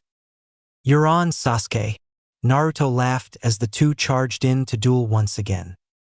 Later that evening, to Naruto and Sasuke's surprise, the two genin would spend the rest of the day training together. They sparred, showed off various skills, and analyzed each other's strengths and weaknesses. While he wasn't too happy about the idea of revealing some of his arsenal to Sasuke, Naruto found the Uchiha boy's commentary on his skills extremely helpful. Sasuke really was a smart guy since he was able to identify quite a few flaws in Naruto's combat styles or suggest theoretical counters that other shinobi would have for them. While it certainly wasn't anywhere close to filling in the void Tobirama left behind, Naruto was truly grateful for the assessment from his peer. As beneficial as it was to Naruto, Sasuke would actually benefit way more from this day of training together. Not only did he learn a lot about Naruto and his capabilities, but the blonde genin truly earned his respect after seeing just how diverse of a range he had in ninjutsu. To Sasuke's utter disbelief, Naruto had actually been able to identify what his elemental affinities were. They were of course fire, which he already knew, but Sasuke also had a major affinity for Yin and lightning and a decent affinity for earth as well. Naruto spent the latter half of their time together teaching Sasuke several minor jutsus from earth and lightning that he knew. While he certainly didn't have nearly as strong of an affinity for earth as Naruto had, Sasuke was able to pick up a few extra techniques that he would be practicing in his spare time. To his complete surprise though, Naruto knew several lightning jutsus. The blonde genin wasn't that proficient at them yet, but he was able to demonstrate how to do them after showing Sasuke the hand signs and writing down the instructions for them. After finally managing to get a lightning jutsu down, Sasuke could only stare in disbelief as he watched his static strings technique fizzle out with electrical static over the ground. He then turned his head towards Naruto. So, you really have an affinity for every element? That's seriously impressive. My affinity for fire and lightning isn't nearly as strong as yours. You have a strong affinity for both of those elements, and I have a minor affinity for them just like you do for earth. My strong affinities are for wind, water, yang, and earth. We're kind of opposites in a way. I'm sure when you get your Sharingan, you'll definitely be way better at this, and you can eventually copy jutsus with it. Let me know when you get your Sharingan and I'll let you copy all of mine, Naruto explained. You would do that? Sasuke seemed surprised. Naruto nodded. Why not? I don't stand to lose anything by making you stronger. This was really beneficial training, Naruto. I don't say this often, but thanks. I never expected you of all people to be helpful at teaching me ninjutsu. You're definitely more reliable as an ally than my lazy sensei. I'd like to continue this in the future. I get the feeling you know a lot more than what you've shown me today, Sasuke remarked.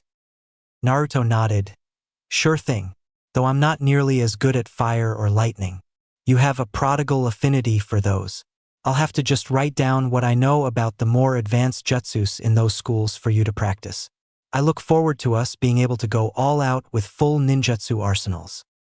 Ha! I'm kind of amazed you would want to make me stronger.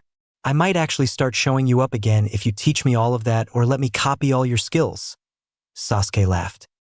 The blonde rolled his eyes as he put his hands behind his head. Yeah. Don't start getting full of yourself just yet, Sasuke. Besides, have you ever heard the term, iron sharpens iron? The two of us can make each other stronger. We'll hold each other accountable. So don't start slacking in your training. I'm only going to get stronger, and I expect my training partner to do the same. Go ahead and write down those advanced lightning and fire jutsus for me right now. I'll make sure to master them before our next bout, Sasuke requested eagerly. That's the spirit, and don't forget, the only easy day was yesterday, Naruto nodded. I like the way you think, Sasuke nodded with approval. After writing down the techniques Tobirama taught him and whatever else he knew about fire and lightning jutsus for Sasuke to study, Naruto finally took his leave. After the blonde left, Sasuke looked down at the scrolls and papers in his hands as a strange euphoria filled him up. He felt a very peculiar optimism and motivation welling up deep within. Just knowing that there was someone like him was validating and made him feel good. Naruto was someone stronger who was willing to help him train and achieve his goals. Someone he could genuinely respect and confide in.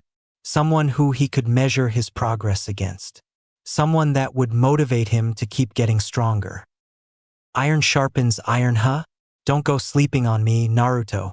I'll pass you up again in no time. Sasuke spoke to himself as he looked up and went back to training. Naruto barely made it halfway down the street of the Uchiha district before sensing that someone was watching him. It was extremely faint. Someone's close. How long have they been there? Jonin level at least. Anbu maybe? They usually mask their chakra presence, but this seems different than usual. Was I caught off guard? I might have been distracted while I was with Sasuke and didn't notice them before, Naruto thought concerned.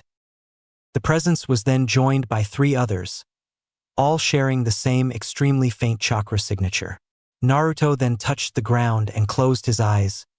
Where are they? He quickly detected the signatures all grouping up and moving closer. Based on their briskly increasing pace, it seemed apparent that they knew he was onto them now. Naruto then sighed as he continued out of the Uchiha district. One of them stopped masking their chakra as much. They want me to know I'm being followed now. I should probably go confront them away from here so that Sasuke doesn't get involved. I got careless. How could I forget about the regular Anbu patrols? After leaving the Uchiha district, Naruto decided to walk to an isolated area near the forest and simply just leaned against a tree with his arms crossed. He then turned his gaze to where the 4 Anbu stalkers were all gathered and patiently waited. Seeing the genin looking in their direction, the Anbu patrol finally revealed themselves as they all stealthily landed near him. 2 were in front and the other 2 flanked him around the tree. All 4 were wearing masks and they were deathly silent as they stared down the Jinchuriki, radiating as much cold intimidation as they could. Naruto could tell that they were surprised by his perception, but he had a bad feeling that they actually wanted to talk to him in the first place. "Naruto Uzumaki, you've been summoned," one of them spoke. It was a man, and he spoke almost emotionlessly as the four Umbu stood like deadly statues around the young blonde. "Unless it's the Hokage, I don't see why I have to answer it. This isn't typical Umbu protocol," Naruto replied stoically. The Umbu traded looks with one another, but their expressions were impossible to read due to their masks. 3 of them were male and 1 was female by the looks of it. Their ages were impossible to guess as well, but the woman and one of the males seemed like they were young. The woman was probably in her late teens or early 20s, and the younger male was most likely around his age. At their closer proximity, Naruto could get a better read of their chakra. These guys don't seem like regular Umbu. Some of them have weird chakra. Artificial maybe. They don't have the usual Umbu tattoo on their shoulders either. Is it a different division? Are they imposters maybe looking to kidnap me? Please come quietly. We will release you after you answer our leader's summons. He has questions for you. That is all I'll say.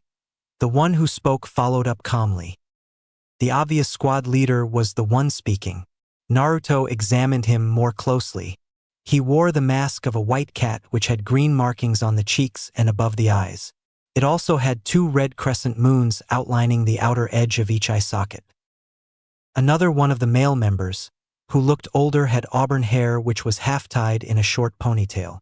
He had a similar build to the first man, muscular but slender. His mask was that of a bear and it had a green vertical stripe on the forehead. Naruto recognized what the stripe meant though. Sensory Umbu had those to signify their status. At least the ones in Konoha did.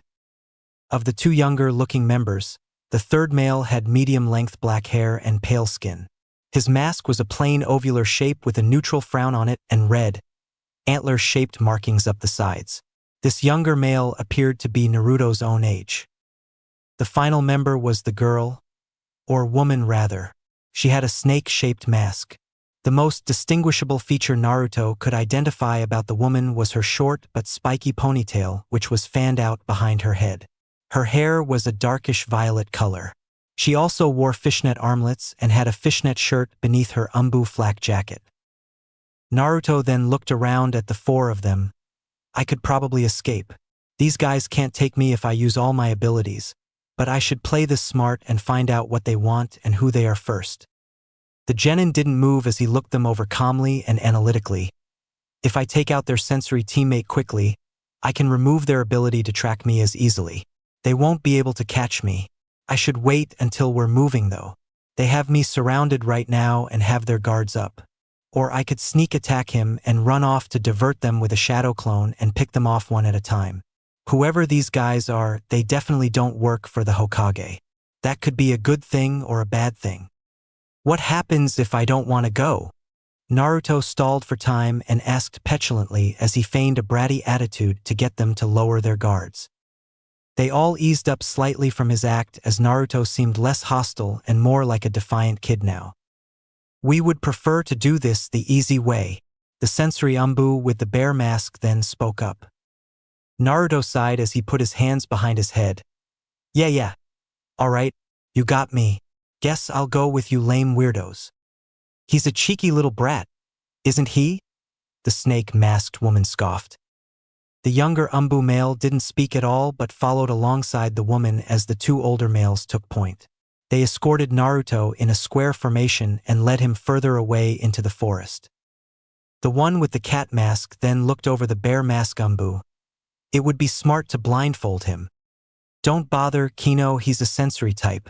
Clearly a good one too if he could detect us at the range he did. Why do you think he's so difficult to track? He's not a normal child and he can't be deceived easily.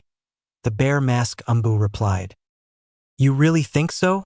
This kid doesn't seem like a sensory type, or all that strong. The woman with the snake mask spoke from behind. He sensed us all the way back at the Uchiha district and let us catch up to him. Don't underestimate the boy, Kasaka. He's very dangerous and unpredictable. The leader clearly instructed us to take the boy seriously, and I agree with his caution, the bear mask Umbu replied. The fourth member, who had the red antlers on his mask, then spoke for the first time. Strike Team for said he has a habit of vanishing and reappearing in mundane places. It seems apparent he's skilled at misdirection. I've also heard contrasting reports of him being in two places at once. I agree with Kuma's concerns. Naruto Uzumaki is dangerous and cunning. I figured it was only a matter of time before that happened. My cover might actually be blown already if their leader thinks I'm strong and dangerous. Bear Mask Guy also knows I'm a sensory ninja too, Naruto thought grimly. Naruto patiently bided his time as he waited for them to get further out into the woods and away from any witnesses. He wanted to make his move now, but decided to wait since it would be good to gather information on where these guys' base was. Something about this is definitely sketchy. Umbu headquarters are on the other side of the village. They could actually be infiltrators and imposters. I might actually have to kill someone for the first time if that's the case.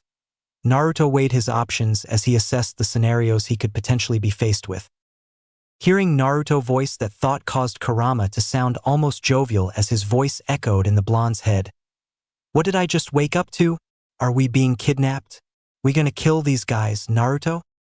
Hopefully I don't have to, but I'm going to see where their base is. Apparently their leader summoned me. These guys aren't regular Umbu. I suspect they're infiltrators from another village or possibly a shadow branch of Umbu in Konoha. Tobirama-sensei did mention that Danzo had his own people. I'm going to assume that's who this leader they're talking about is if they are really Konoha Umbu, Naruto explained. Hehe. Oh really? Finally, something entertaining is happening, the fox exclaimed. After walking in silence for a bit, Naruto and his Umbu escort finally reached some kind of bunker out in the woods. All of the Umbu stopped briefly when they saw Naruto stop. They immediately all turned around to face him warily as the genin's demeanor got cold and serious all of a sudden. Why did you stop? Don't try anything foolish, boy.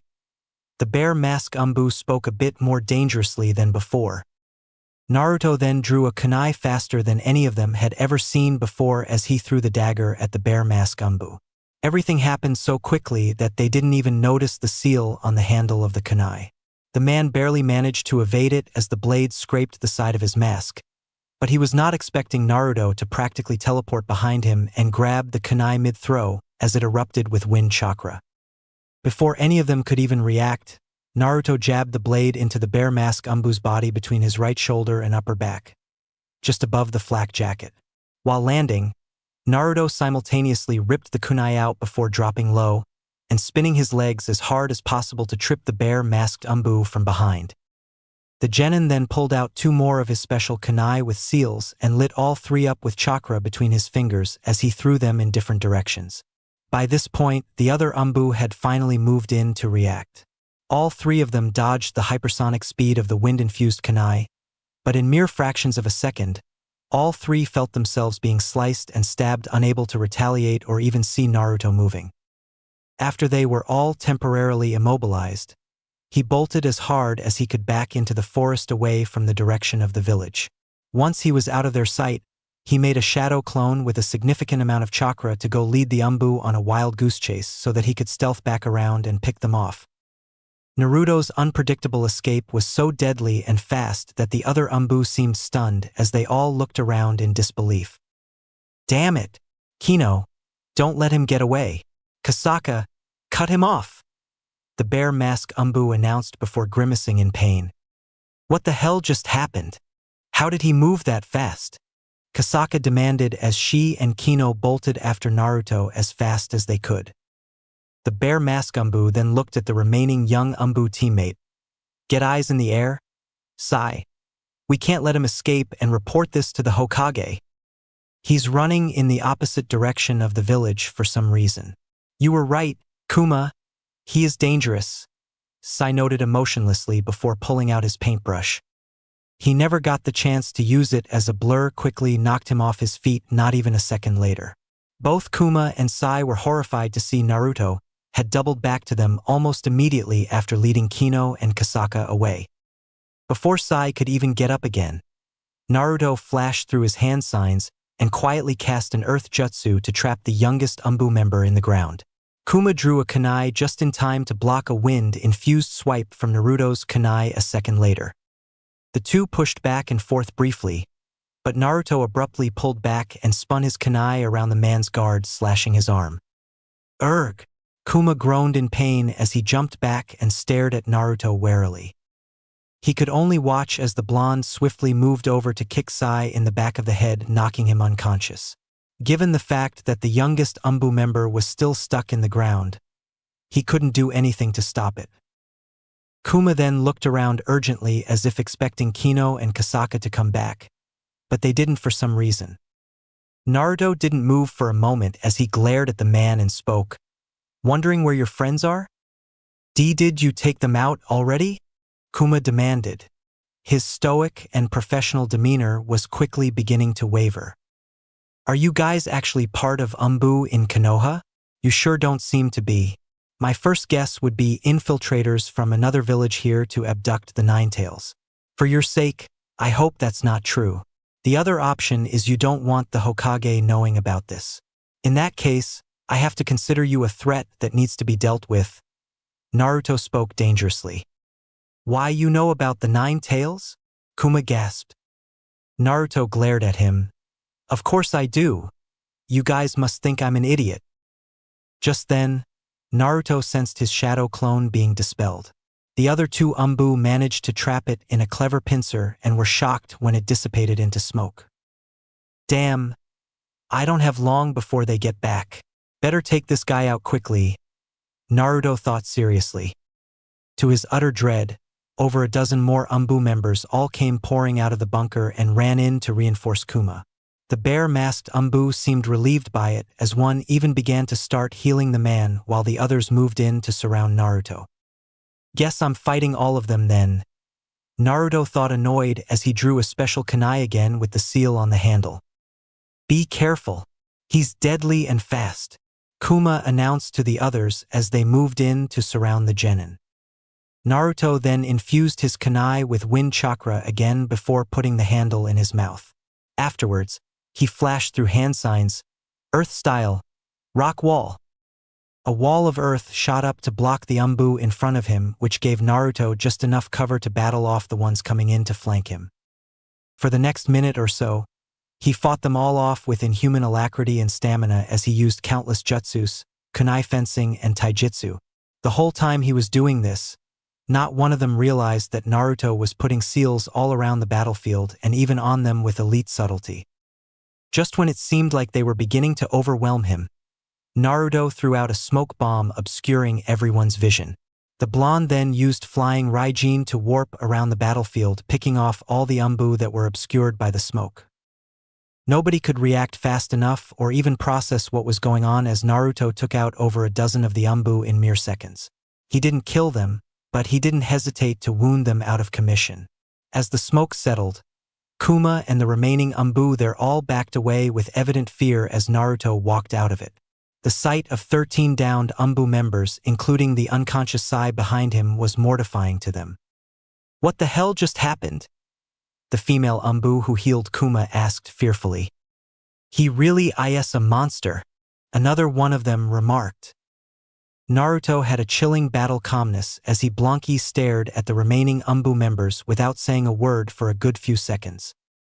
"You know, I'm getting really sick of you guys stalking me all the time. I didn't kill any of them.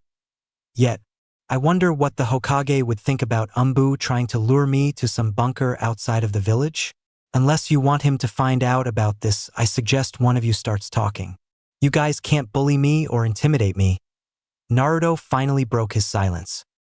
"With style, silent strangle jutsu," a voice which sounded like Kino's came from behind. Naruto was caught off guard by this as he did not expect anyone else could use with style. Branches and roots erupted out of the ground as they wrapped the Jinchuriki up. The blonde then turned his attention towards the return of Kino and Kasaka, who both seemed out of breath and serious. Kino's arm was transformed into a large tree of wood and was the source of the branches and roots now constricting Naruto. How in the world does an Umbu know with style? Isn't it a unique Kekkei Genkai that only the Shodame Hokage and I have? Naruto thought, shocked. Kasaka was panting, but she took in the scene and spoke grimly as she saw the 13 downed Umbu members. "Kuma, what the hell happened?" She broke her bearing and demanded angrily. "I told you fools to not underestimate him. Good job catching him, Kino." Kuma let out a sigh as he walked closer to look at Naruto. The blonde was in a bind, literally, and he was debating on the best way to get out of this situation now. "I could use my own with style, but I don't want that kind of attention from Umbu. I probably shouldn't have even used flying Raijin, but I don't think any of them knew what it was or really noticed the seals." Naruto then felt his chakra being drained by Kino's would strangle and stayed still as he conserved his energy. "Not so tough now, are you, kid?" Kuma hissed before backhanding Naruto. The blonde gave Kuma an angry glare before spitting out blood from the heavy hit. Sensing Kino's chakra now, Naruto could tell. It was artificial. He could mimic with style, but his chakra almost didn't seem like his own in some ways. "If I teleport in this position, they'll be able to realize I'm using seals. But the only way out of this other than that is to reverse his Wujutsu. I guess I gotta pick my poison. I can't believe I let myself get caught off guard. Tobirama-sensei would be pissed if he saw me in this predicament. I guess what he said was right. I'm not invincible, and even the toughest of people can get killed if they're careless. What was I thinking trying to fight an Umbu squad? Maybe I made a mistake, but it's not like I can keep my abilities a secret forever. It's okay to use them for serious reasons," Naruto thought as he glared between Kuma, Kasaka, and Kino. "I was not expecting the kid to be this strong. I mean, taking out a platoon of Umbu as a genin is crazy work." Kasaka shook her head and let out a sigh of relief. "He was smart. He lured Kasaka and I away so he could pick us off one by one. He even attacked our sensor first so that Kuma wouldn't notice the diversion. He went after our weakest member, Sai, afterwards. This kid is far more tactical than most jonin are. How on earth did he gain this kind of combat experience? Didn't he just become a genin?" Kino added. "Well, knock him out real quick so we can take him to the base and bring him to the boss," Kasaka told Kuma. Moments later, all of them backed away fearfully as Kino's wood constriction began to start moving on its own. "What are you doing, Kino?" Kuma demanded. It's not me. He's moving it himself with his chakra," he announced in disbelief as Naruto broke his arms free and began to cut apart the roots and branches with wind chakra. "How many damn tricks does this kid have up his sleeve?" the other female Umbu member demanded. "With style, deep forest emergence," Naruto shouted after clasping his hands. All of the Umbu could not even fathom what just happened as trees erupted beneath all of them, binding every single one of them into tight, constricting holds. Naruto made sure to localize the jutsu so it wouldn't spread too far or draw attention from Konoha, but he successfully captured all of the remaining Umbu members before they could even react. In truth, though, they were so shocked by his use of wood style that most of them didn't even move after seeing it. Manipulating the trees with his chakra, he had all of the conscious Umbu members dragged into one place as their restraints began to tighten to a crushing force. They were all grunting and groaning in pain as the blonde genin stared at them with lethal eyes. "Wood style? That's impossible. He can use wood style?" one of them shouted in disbelief. "Erg, this can't be happening." Kuma began to gasp in pain as thorns emerged around the tree branches and would constricting the Umbu and piercing into their bodies. Naruto then casually walked over and began to rip off their masks one by one, almost dramatically, as he took in the horrified and disbelieving expressions of the elite shinobi. He also made sure to backhand Kuma as payback for the man hitting him earlier. After doing that, Naruto examined their faces. He didn't recognize any of them personally, but he would remember them for the future. Kasaka's jaw was dropped, and she looked at Naruto in actual terror as he stared at her briefly. "Huh. You're that lady I always see at the dango place down the street from Ichiraku Ramen. I thought I recognized your darker chakra. So, you guys really are Konoha Nin then?" Naruto then glanced at Kuma. "I've seen you in the Hokage Tower before. Usually with Danzo or the elders. You're part of the Yamanaka clan, right? I'm guessing Danzo is your boss then?" That was my other guess about who you guys worked for. I'll definitely remember your faces. If you all don't leave me alone, I might actually have to start killing people. I'm getting sick and tired of Umbu stalking me everywhere. How are you able to use would release? Kuma demanded. Naruto answered the man as he looked at Kino now, who had a rather plain appearance. I don't know why you're so surprised. Your buddy over there can do it too. I'm hardly impressive considering the prodigies that rose up in this village like Minato Namikaze or Itachi Uchiha. Even the Sannin and Old Man Hokage were legends. You guys are also kind of sloppy. That Wing T Viper formation was out of sync. And don't even get me started on how you didn't once think to try a wolf fan pattern or a rotating sentry formation to attack me. I wasn't expecting another wood-style user, but his chakra seems artificial. He won't be able to use it against a natural wood-style wielder like me. The other female Umbu member who had longer hair then spoke up confused. How do you know Umbu tactics? Maybe the fox told me, who knows? You guys think I'm a demon brat. So why are you so surprised that I'm actually a monster? I don't really like grand shows of force, but I could wipe out all of you by myself if I really wanted to, even without the QB. Keep that in mind the next time you try giving me orders or acting high and mighty. I know you can't kill me because of the fox, but I could definitely kill you guys, Naruto replied almost darkly as he was hoping to scare them.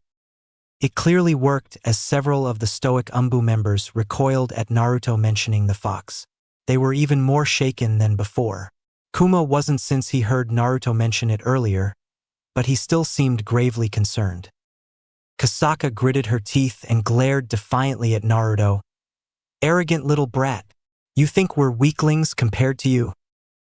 You tell me, if this is the best Umbu has to offer, then I'm probably one of the top shinobi in this village already and I'm only 13. If the other villages realized how weak Konoha was right now, we'd be in serious trouble. If I actually saw you as my enemies, you'd all be dead right now. I'm not going to kill you, but I will remember your faces and I will put you down if you ever test me like this again. You can tell your crippled old boss to come talk to me himself if he has something he wants to say. Naruto replied dryly. Before anyone could say anything else, the sound of clapping caught Naruto's attention. He then spotted an older black-haired man with bandages covering part of his head and one of his eyes. One of his arms was also bandaged in a sling. I wouldn't have believed it if I didn't see it for myself. The voice of Danzo caught everyone's attention. The conscious Umbu there all looked mortified and embarrassed as they saw the man walk up with a very uncanny smile on his face. Naruto couldn't remember ever seeing Danzo looking happy. Please release them, Naruto Uzumaki. You proved your point and your strength. There is no need for us to battle. You will not be reprimanded, and we will not report the events of this night to the Hokage or anyone else. If anything, I'm impressed by this unprecedented display of power and guile. I severely underestimated you and your ability to protect yourself, Danzo stated as he walked up calmly. To everyone's surprise, Naruto actually did release them, causing all of the Umbu members to slump down and grimace in pain. Every single one of them looked humiliated as Danzo turned his gaze over them and back towards Naruto. You know, you could have just walked up and asked to speak to me, old man. Sending a shady Umbu squad to pick me up without any indication of what they wanted was too big of a risk for me to trust. You almost got these people killed for nothing, Naruto scoffed at him. I actually sent that squad to bring you to one of our root bases here in the hopes of recruiting you. After witnessing your impressive display of power, I'd say you're clearly the type of shinobi Konoha needs right now. Obviously, the Hokage would not approve of it, which is why this cloak and dagger situation was necessary. Fuyamanaka here believes you're a gifted prodigy, and you proved that just now by taking down an Umbu platoon by yourself. I am pleased that things ended up this way. My men needed to see just how vast the gap of power was between you and them. Nothing you said was wrong. Konoha is too weak right now and it needs stronger weapons and stronger ninjas, Danzo stated plainly. So, he wanted me to retaliate to see how strong I actually was. Cunning old bastard. Isn't he? Maybe running was the better option, but if Danzo was on to me, I guess this was inevitable at some point anyways. Naruto thought seriously. You want to recruit me? That's surprising. I thought you hated me. I've never heard of Root before. Is that why some of these Umbu members seem different? Naruto asked, confused. Danzo nodded. Yes, Root is a special division of Umbu. It is a Tier 1 elite Black Ops organization within the shinobi military of Konoha that exists in order to wage war from the shadows and make the difficult decisions that the Soft Council and the Hokage don't have the stomach to do. Everyone in it is sworn to secrecy. You see, boy, for some of us, the last great shinobi war never really ended. Our enemies are constantly probing us for weaknesses. You are considered a valuable asset, being our village's only Jinchuriki. The Umbu watch you because there are many enemies of Konoha who would love nothing more than to acquire the Kyuubi's vessel for themselves. So, you're acting independently of the Hokage's orders then? That's bordering on treason. Naruto shook his head. The Sandaime is strong and wise, and I have always respected him, but Hiruzen is getting old and soft. He believes the days of great danger and war are long behind us. Long gone are the days when the Senju and Sarutobi clans were feared and legends like the Yondaime struck fear into the hearts of the shinobi world. Hiruzen is unwilling to see the threat the other villages and nations pose, the weaker ours becomes. He's too afraid to provoke them and does nothing about their increasing boldness. I've heard you say that you wish to become the Hokage one day. You very well may at some point, considering your already impressive power. To wield the legendary with style of the Shodaime naturally. Such a boon is exactly what Konoha needs. A resurgence in the might of Konoha's undisputed supremacy. Danzo exclaimed. You were the Nidaime student once, right? Naruto followed up after an awkward silence. Danzo seemed surprised by Naruto's unusual knowledge of that, but he nodded. I was indeed, along with Hiruzen Sarutobi. Unlike him, however, I strongly adhere to the same morals my teacher instilled in me about the importance of projecting strength and always being prepared for war. I overheard recently that you are aware of the Uzumaki clan and that a member of the clan trained you. Is that correct? Yes, Naruto lied. Who is this clan member? Can you be certain that they are not a threat to Konoha? Danzo asked. He definitely can't be. He's dead. It doesn't matter who he was, but I'll say this much. He told me I'm related to the Senju clan since the Shodaime was married to Mido Uzumaki of Yuzushio. She's apparently one of my ancestors. I suppose that's where my wood style comes from. Naruto answered with actual honesty now. That's impossible. Danzo-sama, that would mean he's an heir of the Senju clan. No wonder he can use wood release. He's a descendant of the Shodaime like Lady Tsunade. Fuyamanaka, whom Naruto formerly knew as Kuma, exclaimed with awe. Danzo's one visible eye widened in surprise. A lost heir of the Senju. And not soft-hearted or broken like Tsunade Senju either. Listen up, all of you. Nobody is to speak of this to anyone else or you're dead. I will not have Hiruzen interfere. He won't see what you represent, Naruto Uzumaki. He would seek to soften you and allow other villages to get strong while your great power would be shackled in the name of peace. That might work for some villages, but not all of them. We can't be passive. Konoha needs your power. Naruto understood what Danzo was implying. It was very similar to Tobirama's outlook on current-day Konoha and what he wanted Naruto to understand about the political sphere of the shinobi nations. Unlike Danzo, though, Tobirama had a balanced outlook and wasn't an opposite extreme of Hiruzen Sarutobi. As much as Naruto didn't fully agree with Danzo's perspective, he also didn't agree with the Sandaimes. He would need to find a way to get both of them to trust him eventually. He remembered his sensei telling him that it would be foolish to commit to either extreme and he should keep the good and necessary aspects of both outlooks within his own. In other words, he needed a balanced point of view. He needed to be a bridge between Danzo and Hiruzen's polar opposite outlooks on how to handle national politics. Naruto thought about that for a moment as he weighed the pros and cons of Danzo. As immoral and extreme as this man was, he was a necessary evil. It would be smart to be involved with Danzo's machinations so that Naruto could temper them with morality when necessary, or so that he could remove this man from power if he became a liability. On the flip side, he could use Danzo for when he needed to drop the hammer and destroy real threats to Konoha without having to go through the regular village politics or the Hokage. The genin then quoted Tobirama directly. True and lasting peace can only be maintained through absolute strength. I respect Hashirama's will of fire and the love and mercy it encourages, but not all people can be reasoned with or forgiven. I believe in adhering to it when I can, but I won't be limited by its idealism. I won't allow our own compassion and mercy to be weaponized against us. Show mercy when you can and deliver death when you must. Shine like a brilliant light, but always cast a shadow on those who would try to snuff it out. Be vigilant in peace. Be victorious in war. Be a sacrifice in death. Danzo looked like he was seeing a ghost as his visible eye widened as far as it would open. The man stared at Naruto incredulously and seemed at a loss for words.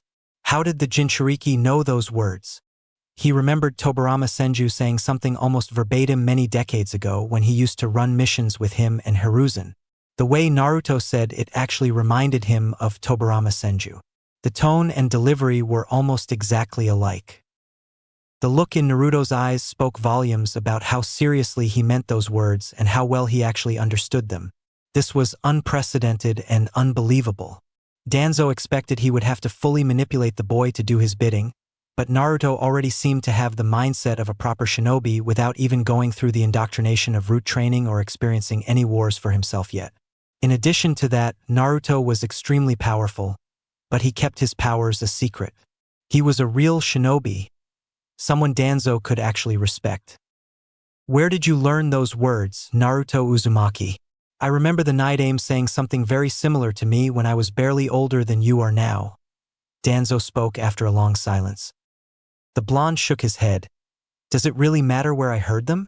All that truly matters is I believe them. I have a ton of respect for Grandpa Hokage, but I actually do understand why you undermine him. He lives up to an ideal and believes the legend of Konoha's past is enough to protect it from dangerous threats. He isn't willing to get his hands dirty anymore and puts his hope in the younger generations. In spite of that, though, he's done nothing to truly prepare them for the horrors they could potentially face in war. Plus, the older he gets, the bolder other villages will become. There is no ideal successor as the next Hokage right now, and I think that's the old man's biggest blunder. I personally resent the fact that he never considered mentoring me to be his successor, especially considering my father was the Hokage. Surely, he knew how strong I could actually become. He thinks coddling me and lying to me about the Nine Tails or Minato Namikaze is protecting me. But it's not. From my perspective, it seems like negligence, and it's setting me and the village up for failure. I'm always going to be a target, and I am the village's weapon. He should have trained me himself to be his successor. That's how Hokages were made in the past. Tobirama-sama chose Hiruzen Sarutobi to be his successor. The Yondaime Hokage was chosen because he was a feared and powerful killer, but he also carried the will of fire and showed temperance. You seem to have missed the point about what your sensei said to you all those years ago. Tobirama Senju believed in a balanced outlook because he saw what pure idealism did to his brother. I understand perfectly well who I am and what I represent. I don't fully believe in the Sandaime's vision or yours. I believe in the same thing the Naidame did. The real will of fire. Wait, what? He's the Yondaime's son too. Kasaka gasped in disbelief. Many other Umbu there also seemed surprised by this information. They knew he was a Jinchuriki and that he was a Senju heir now, but being the son of the legendary Yellow Flash was even more unbelievable to them. How do you think I took you guys down so fast? I wasn't joking. I really could kill all of you if I wanted to, even without the Kyuubi's power. I didn't plan on revealing myself for a while, but I won't squander the opportunity to make a point here. If you really care about the village's prosperity and safety, then you'll help me instead of trying to shackle me. Naruto shook his head at them. Almost all of the Umbu there looked petrified as they finally realized just how lethal Naruto Uzumaki really was. He could use flying Raijin like the fourth Hokage, would release like the first Hokage, and he had the Nine Tails power. This boy was without question an S-rank shinobi and way beyond any of them. You are quite knowledgeable and insightful for a boy your age. Truly, I am impressed by your outlook and wisdom on these serious political matters. I won't ask how you learned about your relation to the yondaime, but it seems apparent that you are indeed one of the most powerful shinobi in the village and you know how to be subtle. I'll interpret your confession of this information to be a sign that you see some benefit in working with me. Am I right to assume that? Danzo followed up after recovering from his surprise. Naruto sighed. In spite of your extremist views, I actually agree with you more than the old man Hokage when it comes to dealing with threats and doing dirty work from the shadows when necessary. If you help me out and don't get any crazy ideas about betraying me or the Hokage, then I'll be your weapon, and we can work together for the betterment of Konoha. If you aid me in that mission, I will afford you all the privileges and powers of an Umbu and lay the groundwork for you to become the Hokage one day. I will also relent in my undermining of Hiruzen. It won't even be necessary if I have someone like you willing to protect the village from the shadows, Danzo stated almost excitedly. I get the feeling this guy wants to be the Hokage. He probably means after he dies or something. People like him speak of noble intentions, but his ultimate goal is probably for power. He needs you a lot more than you would need him. I don't think it was a good idea to play your hand so early. He'll only seek to find ways to control us. He'll be a lot more dangerous if he has leverage over you, Kurama pointed out. Even so, as immoral and shady as Danzo is, it'd be really useful to have him in my back pocket. I could get out of that genin crap and actually start running real missions and getting stronger. He might want to use me, but I can use him too. Tobirama-sensei always said that it's best to keep your enemies close. Besides, as bad as Danzo is, at least I know he prioritizes Konoha's prosperity. We can play his game for now. Plus, it's like you said, he needs me and you, so we have leverage here. It's not like he can kill us. And if he gets out of hand, we'll be his deterrent, Naruto deduced logically. Just be careful trusting anything this old man says. Something about him seems dangerous to me. He isn't like those other delusional ninjas that adhere to some morally righteous code. This man seems like he would do anything to get what he wants. He's clearly a threat to us if he isn't shaking in terror at the thought of trying to work with you, the Nine Tails noted. So, you want me to join Umbu then? And do what exactly? Would I be allowed to go on missions? Naruto asked. Danzo nodded. Of course. Given your evident loyalty to the village, I would trust you to run Black Ops missions with Root. Someone with your power could have easily escaped long ago if you wished, and it's clear you embody the might and priorities of a proper Senju heir. These missions would be off the record, of course, and away from the prying eyes of the Hokage and village council. To keep up appearances, though, it would be best if you could remain with your genin team and run local operations for now. Once you start doing C-rank missions, I'll assign you special tasks and have you meet up with a strike team while outside of the village. I will even ensure your genin team gets missions close to the ones you'll do with Umbu. How you'll slip away is up to your discretion. There is a particularly delicate matter that I would like your help with immediately. We can speak of that matter if you choose to accept. Tell me about this mission first. I want an idea of what I'm actually signing up for before committing to this blindly. Naruto decided to test his luck and probe. To his surprise, Danzo sighed before answering. There is a girl in Takigakure, the waterfall village, named Fu. She has the same given name as my left-hand advisor, Fuyamanaka here, but no clan or family name that we know of. The waterfall village is quite weak, and its leader is by all accounts not the most respectable figure politically. His health has been declining drastically, we hear, and his son Shibuki is a craven chunin who will probably be unable to maintain the village's independent sovereignty on his own. As you may know, the land of waterfalls is weaker nation bordering the land of earth. Given Takigakure's proximity to Awagakure, the entire village could easily be overwhelmed in an attack, and this girl could be taken due to the incompetence and weakness of its leaders. We must ensure that does not happen. What's so special about this girl? Naruto shook his head. She is a Jinchuriki like yourself. She is in danger of being captured by another nation if she remains there. One of the most efficient ways we can strengthen the village overnight would be to gain a second Jinchuriki for Konoha in addition to yourself. This girl is the container of the Seven Tails and would make a vital asset. If we don't intervene, IWA will get her instead, Danzo explained. Naruto went wide-eyed. Another Jinchuriki? Yes, as you may or may not know, our greatest rival IWA has two of them already. The Four Tails and the Five Tails. Kumo has the Two Tails and the Eight Tails, and they are our other greatest rival. Both of these nations are very close to Taki. A trader amongst Takigakyers ranks by the name of Suan recently informed IWA that his village is in possession of the Seven Tails. He offered to help them infiltrate his village in exchange for being placed in command of it. He has agreed to be their vassal as well and to trade half of Taki's resources to IWA. Surely, I don't need to emphasize the dangers IWA would pose to the Land of Fire if they gained such a close front to us as well as Taki's resources and a third Jinchuriki. Danzo continued. Naruto looked shocked by this information. This was a huge political dilemma and for whatever reason, he felt a sense of dread at the thought of IWA subjugating Taki and having three Jinchurikis.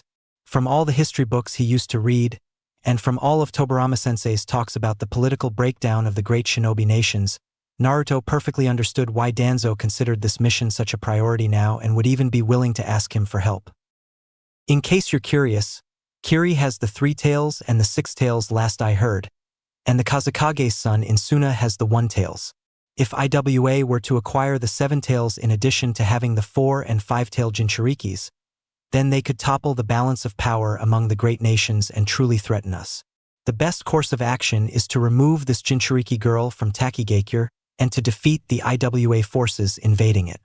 Our nation is at a disadvantage only having one Jinchuriki, especially given how dangerous and uncontrollable the Nine Tails is. I would of course place the girl under your supervision as her fellow Jinchuriki. The girl is a genin, I believe, and she could easily assimilate into Konoha given the proper motivation. I imagine Taki would give her to us gladly for saving them from IWA as well. Danzo tried to sell the idea further. The blonde looked down almost disbelievingly. This is big. An Umbu mission to go abduct another Jinchuriki and protect a foreign village? Old man Hokage would definitely not approve of something like this. I really detest the way mortals like him describe us as weapons. Still, I wouldn't mind having the Nanabai around to talk to. As much as I don't trust this Danzo, I can't deny that he has a point. Jinchurikis are often targeted like this. You could do a better job protecting that girl than some pathetic lesser village could.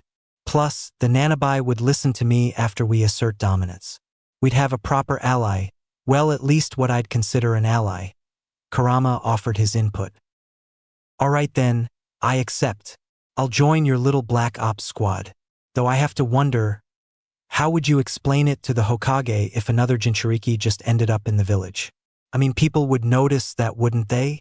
Surely news of Taki being attacked would reach him here too, right? Naruto asked. Danzo frowned as he gave Naruto an intense look. I will be responsible for covering that problem. This operation is particularly delicate.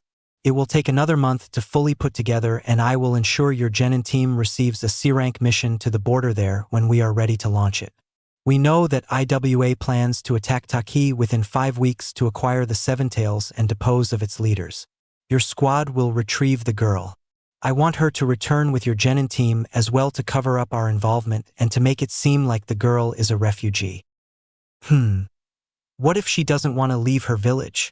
Naruto asked. The old man shook his head. You convince her by any means necessary. Explain the dangers she'll put her village in if she stays. Offer protection from IWA as well. From what I understand, the girl is your age. She is emotionally unstable and likely impressionable. She'll trust another one of her kind, you. Naruto looked down for a moment before responding. It sounds like this mission can't really happen without my help. It can, but your involvement would make it much easier.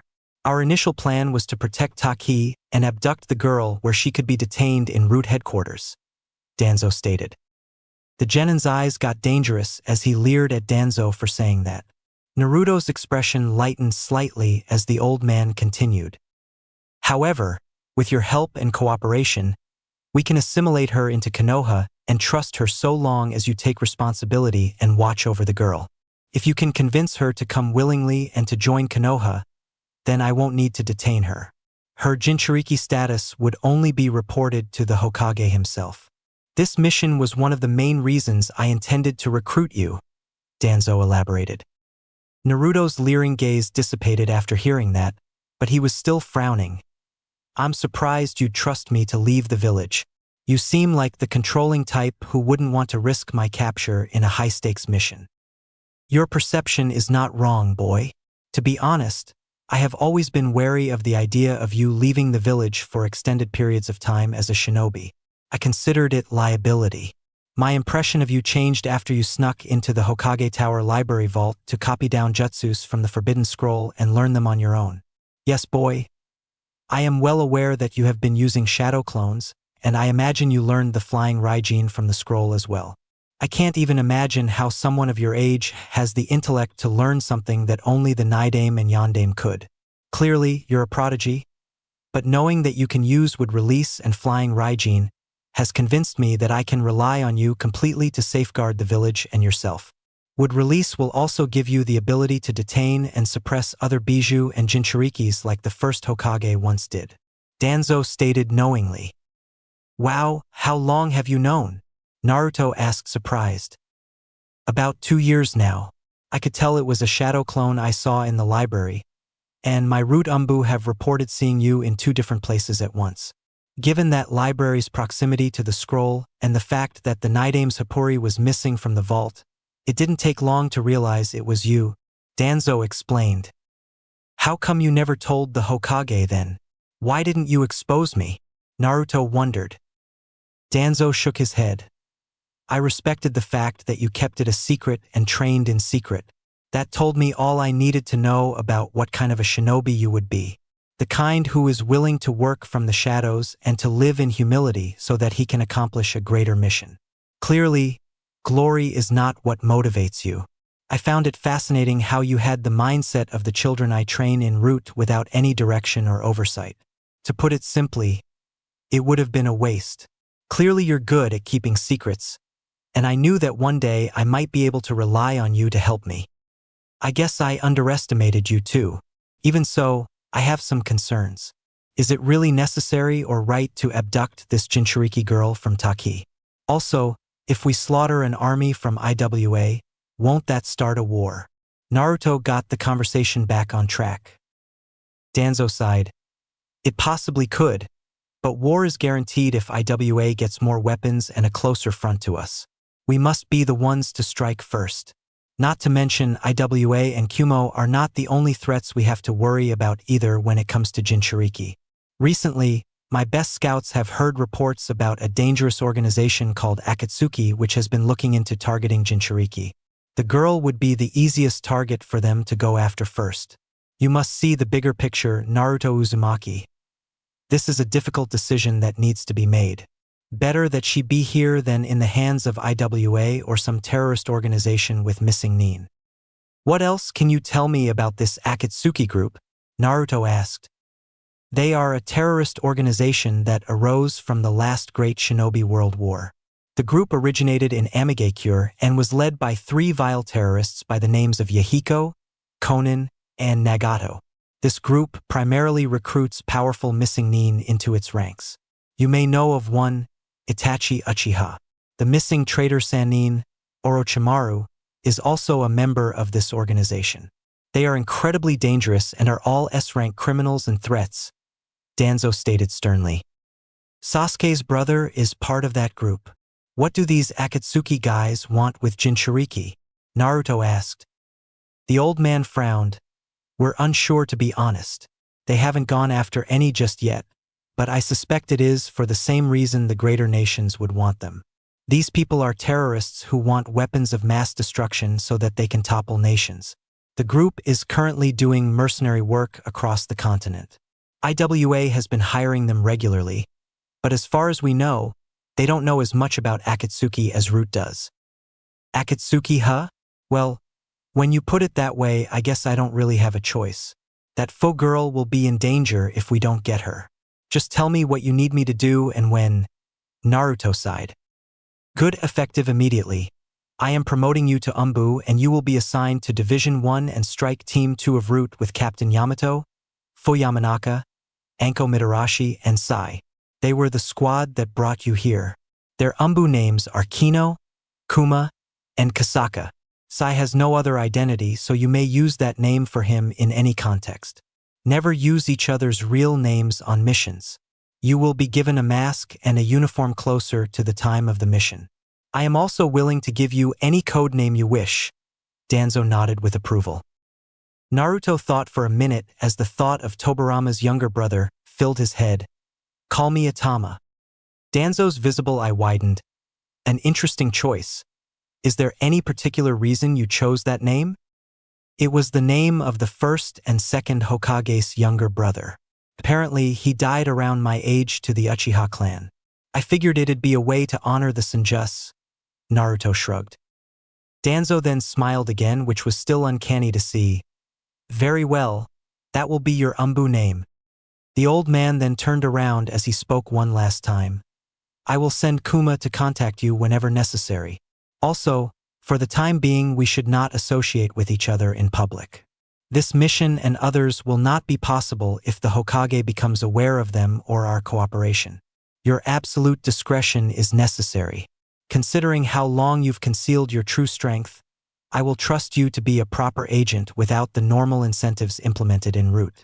I look forward to us working together for the betterment of Konoha. Naruto nodded as Danzo returned to the bunker and sighed a moment later. I hope this doesn't blow up in my face. Working with that guy is going to be a serious risk.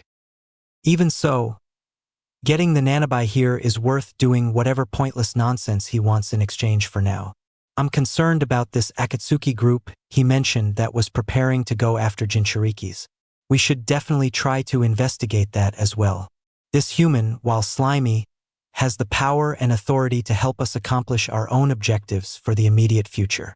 Just be ready to kill him one day, Kurama added. After Danzo left, many other Umbu began to pick up their masks and depart behind him. Every last one of them had their gazes affixed to Naruto as if they still couldn't believe what just happened. Well, I should probably go home and get some sleep. Things are getting a bit awkward here now. Naruto thought as he turned and began to leave himself. He barely made it 3 steps before Fuyamanaka, Captain Yamato, and Anko Mitarashi all walked up to him. They still had their masks off and all of them had injuries. Their 4th member, Sai, was still unconscious as well. I look forward to working with you, Naruto Uzumaki. Your intelligence and battle prowess are truly impressive. I agree with Danzo-sama.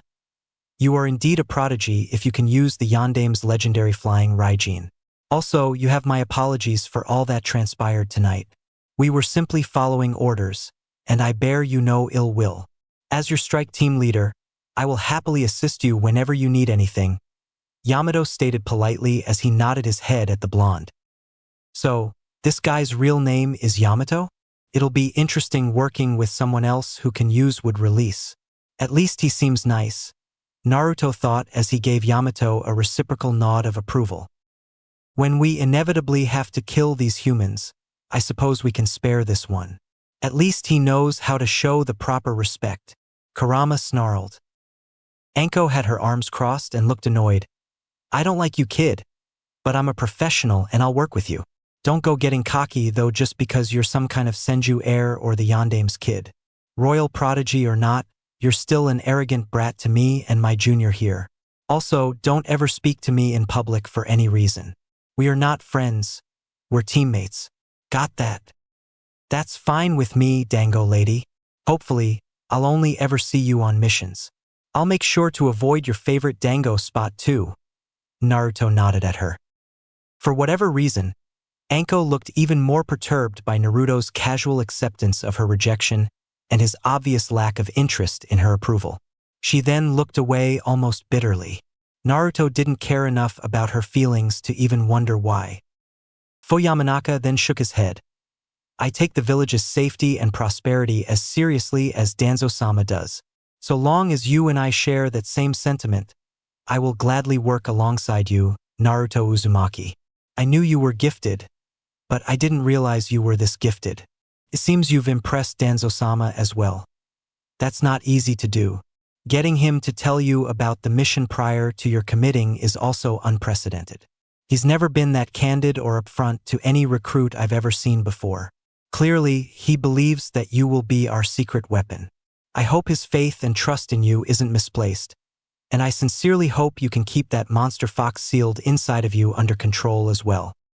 Definitely killing that one first, Kurama growled in Naruto's mind. The Jinchuriki could feel the nine tails tackling his cage. For your sake, you better hope you never have to see me use the fox's power. I won't think twice about killing all of you guys or Danzo if you try to screw me over in any way. I'm doing this for the greater good of the village, was all Naruto said in response before walking off and leaving the 3 Umbu members of his new strike team alone. That's what I'm talking about, Naruto. Put them in their place, the fox exclaimed approvingly. Fu then sighed before looking at Yamato. Danzo-sama is taking a massive risk trusting that boy. Even if he is powerful, can we really trust him? It's obvious we can't control him. And killing him is out of the question too. I mean, it's possible that not even your wood release could contain the Kyuubi's power if he unleashed it. The fact that he can counter with style is the most dangerous thing about him as a Jinchuriki. Then he has flying Raijin on top of it all too. It's utterly ludicrous. I know, but I think I understand why Danzo-sama is doing this. Naruto Uzumaki is loyal to the village in spite of everything he's likely experienced as a Jinchuriki. His blood ties to the Senju clan and the 4th Hokage are most likely why. They're also quite a big deal politically. There are many who believe Jiraiya-sama or Tsunade Senju-sama will likely be the top candidates to be the next Hokage once the Sandaime retires again. Given Lady Tsunade's pedigree, it seems unquestionable to choose a living Senju and a Sannin if she is willing to take the mantle. That boy, though, he is strong-willed and ruthless. That is the type of person Danzo-sama would want to defend Konoha. Is someone he would approve of as a successor one day. The fact that he's very powerful also means he can ward off anyone after the 9 tails. That will take a lot of pressure off of us. I am also relieved to know that he bears no thoughts of treason against the Hokage as well. He could certainly influence Danzo-sama in a good way, I think. Yamato noted. Don't go speaking like that, Kino. Most of us here still don't trust you after you came back. If this information gets leaked to the Hokage, you'll be the first person I suspect. Fu spoke threateningly. Yamato shook his head. It won't, Kuma. I don't always agree with Danzo-sama, but I do agree with the necessity of his role and the work we do for Root. So long as it is for the betterment of Konoha, I won't have any objections. I am just glad to know the boy shares my sentiments about everything. I'm looking forward to working with him. We'll be in serious trouble if that kid decides to go rogue. I mean, he was right about what he said. He might actually be one of the strongest shinobi in the village already. Plus, he's only going to get stronger. Fu shook his head. All the more reason to be his ally then. I'd strongly advise giving him a reason to trust us. Calling him demon and backhanding him is not a good idea. But I suppose you paid for that already. Yamato shook his head. So, he's Yellow Flash's son, and that attack he used to catch us off guard, the legendary flying Raijin? Enko asked annoyed. Fu Yamanaka nodded. It would seem so. I can't even fathom how a child learned something so advanced. It's uncanny beyond description. Not even the best scholars in Konoha have been able to decipher how to use that ability on the Forbidden Scroll. I'm still confused as to how he learned Umbu formations and advanced ninjutsu when he just became a genin.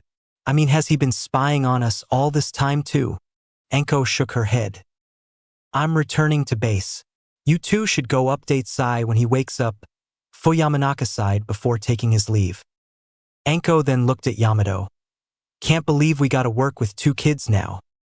I'll take care of Sai. You should go get your injuries tended.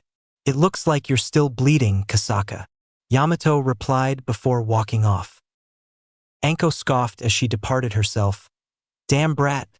He thinks he's better than us. How the hell is someone his age so powerful? I've been doing this for way longer. He looked at us like we were civilians. Root headquarters some time later. Sir, are you certain that was the right decision to make about the boy? I didn't expect you to give him such a long leash or trust him not to expose us. You even told him about the mission before securing his loyalty. Why? Yamanaka asked Danzo. The old man was facing away as he looked over a picture of his younger self. The picture had Danzo, Hiruzen, Koharu, and Hamura when they were young kids. Tobarama was standing behind them with his arms crossed, looking serious. I never thought the boy would share your outlook on things, Sensei. Danzo thought as he stared at the picture and remembered his youth. Danzo then spoke without turning around. Fu! That boy doesn't need a short leash. He understands the politics far better than someone his age rightfully should. He kept his power hidden all this time, even from the Hokage. Him sharing the Nidame's outlook on things was the last thing I ever expected from him. Besides, he is definitely loyal to the village considering his pedigree. He wants to be Hokage one day, and I believe we should help him. I will groom him to be my successor. Hiruzen has no idea how badly be blundered by neglecting that boy. I won't let it go to waste. I haven't seen a shinobi with his potential since Itachi or Shursui. Do you think it's possible he was trying to manipulate us? I have concerns, sir. He is far too powerful to not have any failsafe for dealing with him. If he were to go rogue or turn against us, Fu trailed off. Danzo then turned around. He won't if we give him what he wants. For normal agents or assets, I like to maintain a certain level of control, but that's not always possible for exceptionally powerful individuals. We struck gold getting him on our side, and we have to take the risk in exchange for his great power. With him, we can truly accomplish some of my more ambitious projects. The boy is very smart. He knows we can't kill him because of the Kyuubi and the Hokage. He defeated 3 strike teams of Root to showcase that we can't intimidate or coerce him either. He forced our submission to his whims, and he could report us at any time to the Hokage if we were to make him an enemy. He has the leverage here, Fu. And he knew it. To be honest, I actually respect the boy for the way he handled things. Plus, even if we can't control him, he was receptive to working with Root and maintaining secrecy. We can't afford to lose him as an ally. Controlling him won't even be necessary if our objectives are aligned and if he trusts us. Be sure to keep that in mind and treat him with proper respect. The boy aside, I have concerns about Captain Yamato. His return to Root is still weighing heavily on me, Danzo-sama. What if he reports this to the Hokage or to the main branch of Umbu? Fu asked. Danzo shook his head. I'm well aware of Captain Yamato's capability of being a double agent and spy. Honestly, that's fine. It was worth the risk of reobtaining his wood-style abilities for Root. Those won't be necessary if we have Naruto Uzumaki. Besides, he won't be able to contain the Kyuubi boy with wood-style from what I saw, Fu pointed out. Danzo then shook his head. You wonder why I allowed Captain Yamato to return? Think about it for a moment, Fu. Due to his abilities, he was the Hokage's top Umbu agent for watching Naruto Uzumaki. He will feel a greater sense of loyalty and discretion if the boy also works for us. So that's why you allowed it. Because you knew he'd stay quiet to watch the boy then? Even so, he'll be a massive liability if he reports everything to the Sandaime Hokage. Fu sighed. The old man shook his head. I actually asked him to come back to Root specifically so he could watch over the boy. I told him that I wanted to recruit Naruto Uzumaki and would place the boy under his watch on Umbu. My condition was that he accept a cursed seal under his tongue. I also assured him that I would not commit any true treason against Hiruzen. He actually accepted a cursed seal? Well, at least we have a failsafe for him then. Fu let out a sigh of relief. How has Anko Mitarashi been assimilating to Root? Danzo changed the subject. Fu frowned. She's been doing well enough, Danzo-sama. Considering she's kind of an outcast in the village, I don't suspect her of getting cold feet or turning against Root. A lot of the mainstream military doesn't trust her, which makes her easy to control. She made it clear that she'll do anything Root wants if we help her get revenge against Orochimaru. Her insight into Orochimaru is the primary reason I recruited her. She is exceptionally gifted among Jonin and her abilities shouldn't be squandered. I also have a special mission for her here. Danzo handed a small scroll to Fu. Fu looked at it briefly before Danzo's voice sounded again. Read it. The auburn-haired man opened the scroll as he read it over for a moment. His eyes then widened as he looked up at Danzo. You want her to do that? You wanted a failsafe, didn't you? Danzo shook his head. Fu Yamanaka then looked down at the scroll again uncertainly. I don't see her taking this well, sir. She's quite proud and would find it insulting. I don't demand anything serious or immediate. She has time. Just make sure she's aware of what her secondary role on your strike team will be, Danzo stated seriously. The Umbu bowed his head. Yes, sir. I will deliver it to her at once. I would prefer if we waited until after the Jinchuriki retrieval mission to give her that scroll. I just wanted you to be aware of it ahead of time, Danzo stated sternly. As you say, Danzo-sama, the man nodded. You're dismissed, Fu. Danzo sighed before walking off. Fu then looked down at the scroll in his hand briefly before closing it and placing it in his pack. A moment later, he bowed his head once again before leaving. Chapter 5: Building a Real Team. The next day. The ringing of his doorbell woke Naruto up from his deep and well-earned sleep as he groggily sat up in bed and looked around hazily. I haven't been sore like this in a while. I guess that training with Sasuke was more serious than I gave it credit for. That or fighting a platoon of Umbu. He spoke aloud to himself as he got out of bed and began to get dressed. Meanwhile, his doorbell continued to ring periodically as he ignored it without a care in the world. About 10 seconds later, whoever was pressing it began to spam the button repeatedly, causing an annoying sound to ring around his apartment. Naruto finally answered the door, annoyed. Can you stop that, please? He quickly realized who was at his door. It was Ino of all people, and she was by herself, much to his confusion.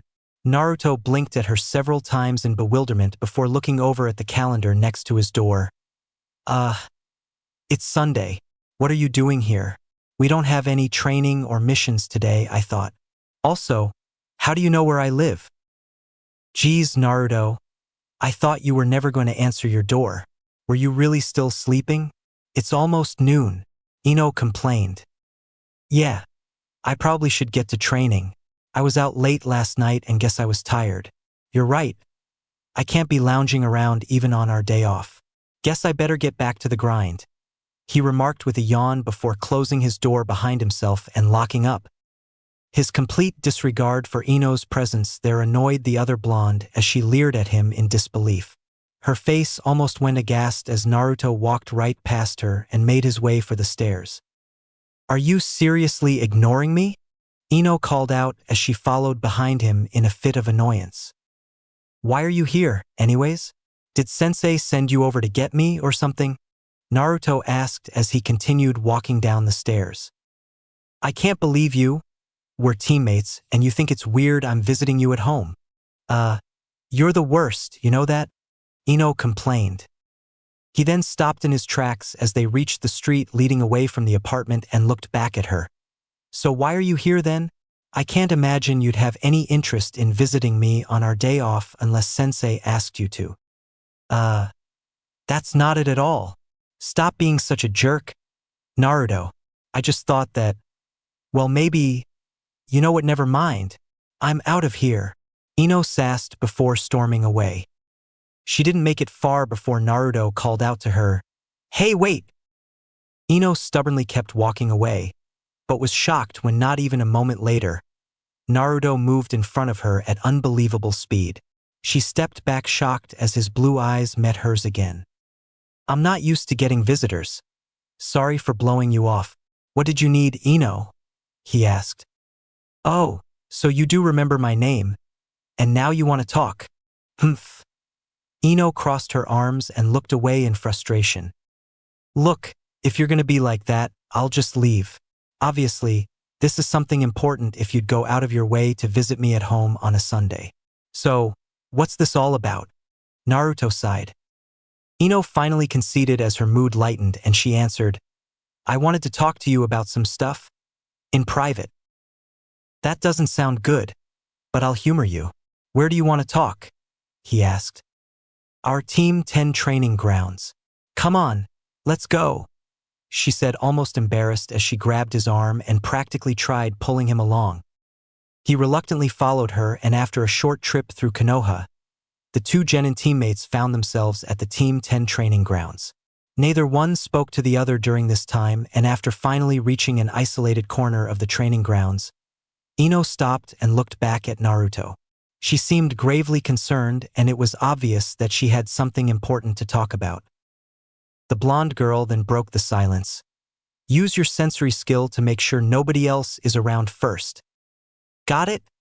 Naruto nodded as he placed his hand on the ground to check if they were alone.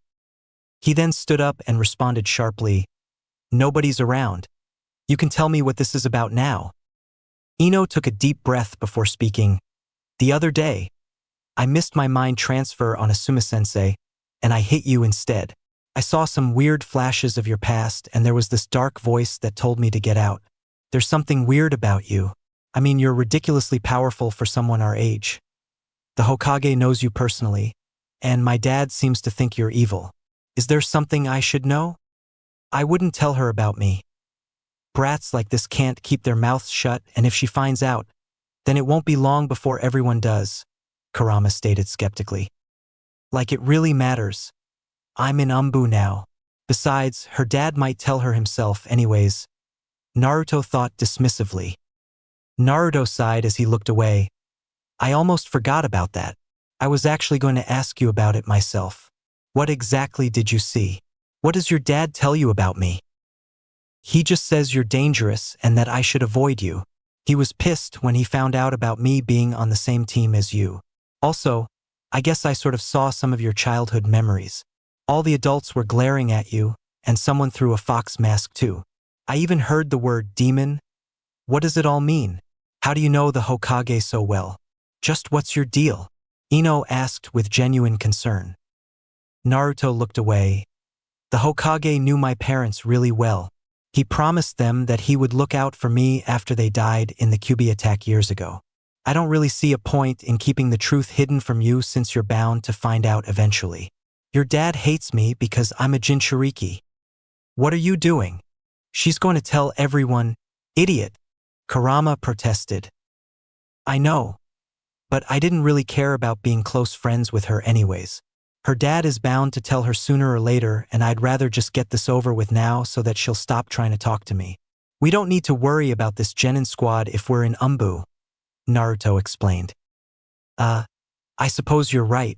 At least this will give you a taste of reality finally, Kurama huffed. Ino blinked in confusion as a long silence passed. Finally, she responded, A Jinchuriki? What's that?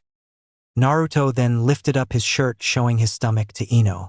She initially looked away, almost disgusted by reflex, but her girlish reaction evaporated after seeing the seal. A Jinchuriki is a human vessel that contains a tailed beast, a bijou inside of their own body. The Yondaime Hokage, Minato Namikaze, sealed the Kyuubi inside of me when I was a baby.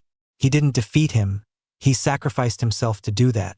Apparently only someone from my clan had a strong enough body to contain the Nine Tails. Your dad and a lot of the adults think I'm a monster because I contain the Nine Tails, which killed a lot of people in the village back then. They direct their hatred for the fox towards me, and some people think I'm possessed by it. All of the adults know, but the Hokage made a law where no one is allowed to talk about it. That's why nobody our age knows. I suppose the Hokage hoped I wouldn't be ostracized by keeping it from the younger generations, but most of the adults have already turned their kids against me, so it doesn't even matter. I already know I'm going to regret telling you about it, but I figure your dad was probably going to tell you soon anyways. I'd rather just get this crap over with now. I don't expect you to like me or for us to be friends. If anything, I expect you to be afraid of me and keep your distance like everyone else does. That's fine. But for the foreseeable future, we have to work together. With that said, I'll do my best to make it as painless for you as possible so long as you cooperate as my teammate," Naruto answered with blunt and dismissive honesty. Ino stepped back almost fearfully as her mouth went agape and her eyes widened to the size of coins. "Why you have that demon fox inside of you? That's impossible. So that's what it was." "Yeah. And for the record, that's the main reason the Hokage and the village elders keep close tabs on me. You see, Jinchuriki are usually seen as potential weapons to their respective villages. Most people don't know that though. They just think I'm a ticking time bomb who will turn into the Kyuubi one day or that it lives in my skin or something. Obviously, he doesn't have any control over me. But my body does contain him. My mother was the former Jinchuriki of the Kyuubi in case you're curious, and that's why I was chosen. One of the Uzumaki clan's duties was to contain the Kyuubi's power. Are you satisfied now? Sometimes it's better not asking questions to things you don't really want the answers to," Naruto stated coldly. His emotional walls were all the way up and he braced himself for the predictable worst reaction imaginable. To his confusion, Ino didn't scream or run away. She looked shaken beyond belief and extremely wary of him now, but she stood her ground as she stared in silence. "I don't believe it. That's why my father told me to stay away from you. Because you're a living seal containing that evil demon fox. And your mother was a Jinchuriki too," Ino uttered as she shook her head. Naruto nodded as he kept a stone-faced stare on her. "Yeah. And I'm not going to bother telling you to keep it a secret. Go ahead and tell everyone. I'm already an outcast, so I don't really care if the other people our age start resenting me too. Now that I've answered your questions, I'm outta here." He then walked past her with as much stoicism and apathy as he could muster. It obviously pained him having to tell someone his own age the truth about the Kyuubi, and he could feel a whirlwind of emotions swirling in his head at the thought of drawing worse contempt from the other genin. "They already didn't like me, so it's probably for the best. I don't think Sasuke will take it badly though. At least I hope he doesn't. He's the closest thing to a friend I have right now besides you, Kurama," Naruto thought a bit sadly. "Pfft. I'm the only friend you need around here. These people are fickle and shallow. Let them fear us. Who cares? That faux girl and Nanabai can be your friends after we get them from Taki. We don't need these people. That's what I keep telling you. I hope this finally wakes you up to reality," the Kyuubi scoffed. Wait," Ino called out as she turned around. Naruto closed his eyes and took a deep breath before turning around. He braced himself for whatever horrible thing Ino was probably about to say as he solidified his stoic demeanor even further. "That's it?" Ino asked somewhat emotionally as her expression seemed to radiate distress. "What else is there to say? I'm a living weapon and your dad is right to be afraid of me," he responded blankly. Ino scoffed at him. "What do you mean by that? You aren't upset about this? I mean, I can't even imagine how horrible that must be for you. I had no idea you carried such a terrible burden." Naruto gave her a disbelieving look as his stoic demeanor cracked slightly. "Huh. So, you just see yourself as some kind of sacrifice or weapon then? Geez. No wonder you started acting weird a few years ago. How long have you known this?" "Since back in the academy when I started acting differently," Naruto answered calmly. Ino looked down as she visibly began to shake. "My dad hates you for something like that. It's not your fault the Yondaime sealed the Kyuubi inside of you, right? So that's why you're so gloomy and serious all the time now? I never would have imagined something like this. No wonder you don't have any friends. I think your dad is just concerned about your safety. He doesn't really understand it. I don't expect you to either. But I'll say this much. I'll die before you die, and if it makes you feel any better, I'll even tell your dad that myself so he'll calm down. All I'm expecting from you and Hinata is professional tolerance. When we get promoted to Chunin, you never have to deal with me again. I'm probably going to try out for Umbu once this team crap inevitably falls apart anyways. I think I would do better in that front away from normal people," Naruto stated emotionlessly. "And Naruto, Ino looked like she was struggling to find something to say. To his absolute disbelief, She then began to start crying as she clenched her fist and looked up at him angrily.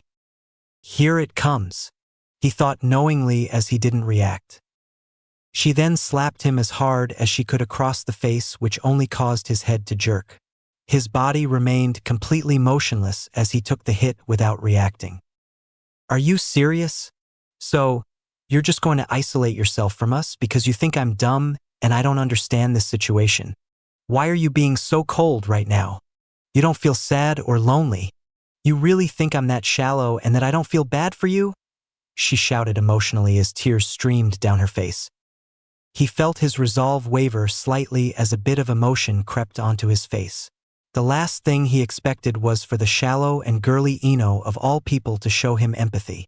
In fact, it seemed impossible that this girl in particular would feel that way. Naruto blinked in confusion. You feel bad for me? Why? Nobody else really does. Those adults are ridiculous. Don't they know you're a person? An annoying jerk of a person. But you're still not a monster. So our sensei knows too? Ino shook her head. Of course he does, and his job is to make sure nothing happens to me. Jinchuriki are valuable assets to the villages that have one, even if they are hated. Like I told you, I'm a weapon to the village higher-ups. The Hokage has some liking towards me, but the rest of the village leaders don't. I don't expect you to either. Let's just get through this genin crap and you never have to deal with me again. All right? He shrugged. No, I don't accept that. You might be annoying and mean at times, but we are teammates now. I'm not cool with treating you like all of the adults do. That's crazy. I'm honestly offended that you think I'm not willing to be your teammate. You offered to go back to the academy for my sake. And you even had the courage to tell me this stuff knowing full well how bad it sounds. If anything, I actually kind of respect you for it. I had no idea you carried such a terrible burden, and I feel bad for all those times I laughed at you. I can't believe my ridiculous dad. He'd condemn a kid for something that you had no say in or control over. That's stupid. I'm not going to be like everyone else. Ino Yamanaka is not a shallow girl. Ino ranted almost hysterically as tears continued to stream down her face. Why is she crying? Naruto wondered as he stared blankly at her in disbelief. Naruto could not believe what was happening. Ino wasn't rejecting him like he expected her to. If anything, she seemed moved by this whole conversation. She was one of the last people ever expected to accept him being a Jinchuriki. He held in his own emotions as he spoke slowly, trying to keep his voice from cracking. I'm surprised you feel that way. To his shock, Ino then moved closer and hugged him. He stood there in complete bewilderment and half expected to wake up from this trippy dream any second now. She's hugging me? What the hell? Naruto thought as he looked down at her long blonde hair. Ino then punched him. Hug me back, jerk. He slowly moved his arms down and ever so lightly embraced Ino back for a brief moment. They stood like that for a good few seconds before Ino backed away. Her tears had stopped falling, but her face was stained with them, and her blue eyes seemed to shine with approval. I really appreciate you telling me the truth about everything, Naruto. I know it couldn't have been easy for you. I won't pretend that it doesn't scare me or that I fully understand, but I'll do my best to be a good teammate. You deserve that much at the very least. To hell with my dumb dad. I'm glad we're on the same team now. You're really strong and I feel like your willingness to trust me shows that I can trust you too. That means a lot. Nobody's ever shared such a personal secret like that with me before. Ino stated as she then smiled lightly. I'll be honest. I wasn't expecting you to take this so well, Naruto said, looking away. He had to avoid looking directly at her so that he wouldn't start crying. Just the idea of someone else his age understanding his plight as a Jinchuriki was truly emotional. Kurama's silence on this impossibility also spoke volumes about how surprised the fox probably was as well. Hee. Well, I'm not lame like Forehead or other people are. Ino Yamanaka is a cool kunoichi, and she's going to be part of the best genin team, Ino announced proudly as she put her hand out. Naruto slowly moved his hand towards her hand almost skittishly as if expecting her to recoil or CK him out the last moment. He didn't like showing vulnerability or trust, but he heeded Asuma's advice from yesterday and went through with it. To his relief, Ino didn't recoil as he placed his hand over hers. They then met each other's gazes again as Ino smiled. "For Team 10." "For Team 10, Naruto repeated slowly and less loudly than Ino. After their little acknowledgement as true teammates, Ino then changed the subject. "Well, since we're alone out here, mind if I ask you some other questions too?" "Might as well. What did you want to know?" Naruto let out the breath he was holding. He felt truly stressed in this situation, but at the same time there was this massive weight lifted off his shoulders by having Ino accepting him after learning the truth. In a way, he almost felt guilty for not seeing the value in her character for all these years. Was Ino actually a really good person? He always thought she was shallow and airheaded, but apparently she wasn't. She might actually be a good teammate. He wouldn't take her acceptance for granted though. If Ino was this understanding, then he was going to make it his mission to elevate her along with himself. "You said something about how I should become a medic the other day. You really think I'd make a good medic?" Ino asked. Naruto nodded. "Yeah, you and Sakura both have really good chakra control.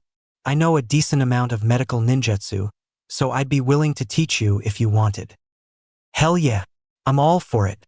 By the way, I should have mentioned this sooner, but I think you're pretty cool now. Well, not as cool as Sasuke-kun, but you were impressive against Sensei in the bell test. I'm glad to have such a competent teammate." Ino looked away, almost embarrassed for praising him. The Jinchuriki ignored her compliment almost reflexively as he got straight to business. "If you have time, I could start teaching you medical ninjutsu today." "I got nothing going on. Let's do it," Ino exclaimed eagerly. "Sure thing. We'll start with the basics. Medical ninjutsu is primarily a yang release since it's a physical manifestation of manipulating chakra. Some people aren't suited for it if they're more yin-aligned, but anyone with sufficient enough chakra control and a strong understanding of anatomy is capable of learning it to some degree. Everyone has yin and yang energies, but everyone has different ratios which makes them more suited to certain kinds of things. I'm more aligned to yang than yin by a lot. It means I'll never be a true master of Jinjutsu. I imagine you're probably more yin-aligned since your clan abilities are all yin abilities that affect the mind. So, to start I should see what your alignment is." Naruto nodded as he lifted his hand up. Ino almost looked shy. "How can you tell?" "I'm a sensory ninja, remember?" he answered. She looked amazed. "I didn't know sensory ninjas could detect people's chakra affinities. That's crazy. How did you learn how to do that?" "My clan member taught me. It's not something everyone can do. You probably could learn it since you're also a sensory ninja, but I'm not sure if you could reach my level with it. It's apparently a specialty of certain members of the Uzumaki clan. Here, grab my hand and focus your chakra. I'll assess it right now. It might be worth seeing if you have any elemental affinities as well. You'd be extra helpful if you had some offensive ninjutsu I can teach you in addition to medical and sensory stuff," Naruto stated. Ino slowly reached up and clasped hands with him. For whatever reason, she felt her heart flutter from the touch. Naruto felt a similar embarrassment holding the hand of his fellow genin. He had never really looked at her this closely before, but Ino seemed a lot prettier than he ever recalled thinking she was in the past. "Why are you staring at me like that? Come on, this is getting weird." Ino looked away shyly. "Sorry. Give me a moment here." Naruto regained his composure as he closed his eyes and focused on Ino's chakra. After a few awkward moments, he let go of her hand and opened his eyes. "No way." "What? Is that a good no way or a bad no way?" she asked anxiously. "You have most the same elemental affinities I do, water and earth, a minor affinity for fire as well. You also have an aptitude for yin and yang energies and abilities. That's crazy. You might actually be the most latently talented kunoichi from our class. Combining that with Hinata's taijutsu, and we'll be a tough team," Naruto announced. "Whoa, seriously? I have that many affinities? My dad only has an affinity for water as well as our clan's mind techniques. Ino asked with gleeful excitement. She seemed quite proud, but not in a smug way. It was as if she was happy that she could potentially become a great shinobi. Yeah, you're seriously the most latently talented person I've seen since Sasuke. His main affinities are for fire, lightning, yin, and earth. Though given that he's an Uchiha, he could learn any jutsu with his Sharingan that isn't a bloodline ability. That aside, with proper training, you would be able to do most of the stuff I can plus your own clan abilities. Naruto nodded. You're not just blowing smoke, right? I'm actually latently talented? My clan never seemed to think I was special like that. I mean, they think I'm great, but not great like Sasuke-kun. That's amazing if it is true. Ino seemed elated despite her skepticism. Her genuine glee and gracious reaction to this validation seemed quite pure from Naruto's perspective. It led him to believe that Ino was probably insecure and not nearly as arrogant as he always thought she was. Your only real weakness seems to be your smaller chakra pool and your lack of proficiency in taijutsu. Sakura usually beat you in melee fights and she's not even from a clan. Just improving that alone will make a huge difference in your versatility, Naruto noted. Ino crossed her arms. Well, what are your weaknesses since we're being so brutally honest right now? I'm not the greatest at taijutsu either. I'm also horrible at genjutsu. That's not really my thing. Maybe Hinata would be willing to help us get better at taijutsu. It's hard to practice by yourself, so I've been stagnating a bit in that area, Naruto admitted. I remember when you couldn't even make a clone. This competent version of you that doesn't ignore me is way more likable, Ino chuckled. Yeah, that was because I had an enormous chakra pool and poor chakra control back then. It took a lot of training to get good at it so I could learn sensory and medical ninjutsu. Naruto nodded. Ino tilted her head surprised. You have a huge chakra pool? I suppose you did mention that once. Is the Nine Tails the reason for that? Yes and no. People from my clan naturally had massive chakra pools and strong, resilient bodies.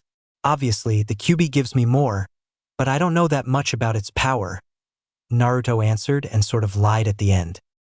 He was still wary about the idea of telling her that he could use the Kyuubi's chakra.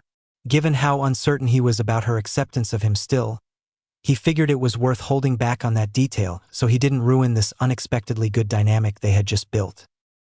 The blonde girl gave Naruto a quizzical look. Wait a minute. How do you know what Sasuke-kun's affinities are? I was so excited by all of this that it almost slipped my mind when you mentioned it earlier. Sasuke and I are sort of friends, I guess. I trained with him all day yesterday after we finished our mission to rescue that stupid cat, Naruto noted. Ino's eyes widened in disbelief. Why you trained with Sasuke-kun? I thought you two hated each other. He considers you his friend. Not exactly, but we have a mutual respect now. I'm not sure if that'll last once he finds out about me being a Jinchuriki, but I don't imagine he's the type of person to misunderstand my situation. He's a lot of things, but he's not shallow or fickle. Naruto shrugged. Oh really? And you thought I would be? Ugh. I swear I'm still mad about that. Also, for the record, I'm not going to tell anyone about that Jinchuriki stuff you told me. It'll be our shared secret, K.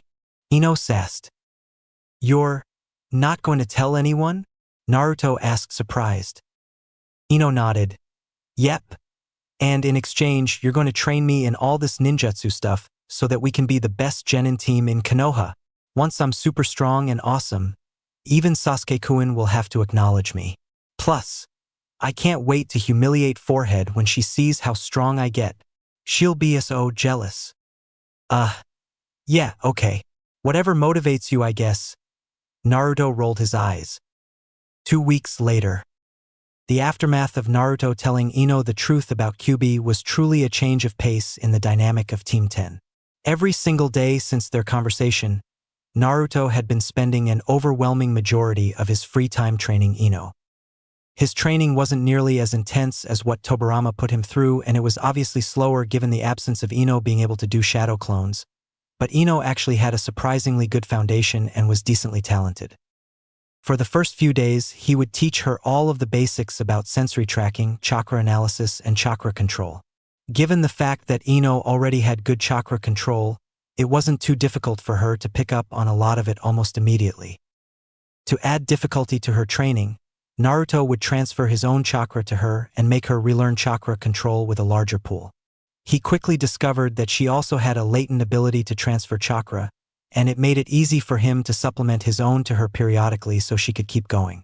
Chakra transfer was also a fundamental part of medical ninjutsu, and Naruto made sure to put her through the ringer with it. Given Ino's young age, she was still capable of growing her chakra reserves a bit more, and Naruto prioritized doing that for her by overloading hers with his own and forcing her to relearn control. They did everything from water surface calisthenics to back and forth transfers. Given enough time and work, this would naturally increase her reserves and improve her already excellent control to a nearly perfect level. In addition to that part of the training, Naruto also taught Ino actual medical ninjutsu, and he even forced her to learn anatomy and physiology to a ridiculous degree. She seemed utterly bored and uninterested in this book-learning work, but she took it seriously after Naruto explained the importance of how this knowledge played a role in medical ninjutsu. He did not expect her to master it overnight or even within a year, since it took him years of learning to get to his level with it, but Ino did manage to learn enough to be able to start practical training with it before long. Naruto chose to give her a taste of the practical training so that she would be motivated to keep learning without extra motivation. When they got to the practical training, Naruto would actually cut his own hand and use himself as a live training dummy for her to work on her medical ninjutsu with. At first Ino seemed concerned about it, but seeing Naruto regenerate faster than humanly possible changed her mind about allowing it. She was a bit spooked at first, but it seemed apparent to her that this was a side effect of Naruto being a Jinchuriki. Eventually she managed to get some basic training wins as she effectively learned how to mend cuts. Naruto wanted to progress to more serious wounds, but Ino drew the line in objection when the idea of Naruto hurting himself significantly for her training became too unbearable. They put a hold on the practical training after that, and Naruto assigned Ino homework to study in her downtime afterwards. The past few days, the duo had been working on helping Ino manifest elemental ninjutsu. He had her learn the basic water and earth ones that he first learned. Obviously, her novice aptitude and lack of skill in them was apparent, but Ino was beyond proud of her progress and pushed herself harder each day to practice everything Naruto taught her. Given his willingness to transfer her more chakra endlessly so that she could keep going, Ino actually learned them way faster than he was expecting. After finishing their daily training, Ino collapsed on the ground and looked up at the sky as Naruto walked over. "I finally got it. This is awesome. I'm really getting stronger," she said aloud, almost in disbelief. "Yeah, you're really picking this up faster than I thought. I guess that's a clan kid for ya." Naruto nodded. She then looked over at him and smirked. "It feels kind of weird. The two of us spending so much time together every day. You should have seen the look on my dad's face when I told him I was training with you. He's been all worried since I stay out so late all the time now." "Well, you shouldn't worry him like that. Also, I probably wouldn't have told him you were spending time training with me." Naruto sighed. Ino shook her head. "Why's that? I'm not ashamed about training with my teammate. I haven't shown my dad any of the stuff you taught me yet. I'm kind of looking forward to showing him how helpful you've been to me. Maybe that will shut him up finally." "Suit yourself. I'm gonna go get some personal training of my own in. You should probably go home and get some sleep," Naruto replied as he began to take his leave. The blonde girl then got up and followed him. "Hey, wait up!" He glanced at her as she caught up to his side and walked with him out of the training grounds. "It's kind of late. Don't you have to go home? I don't want your dad thinking I abducted you or something." "Ha ha ha, let him worry. Where are you going to train?" "Our training grounds are back there, Naruto." Ino laughed. The other blonde shook his head.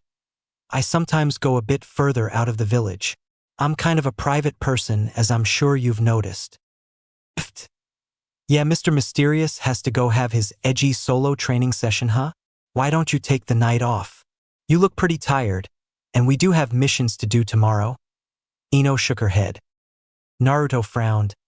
"I guess I am a bit tired.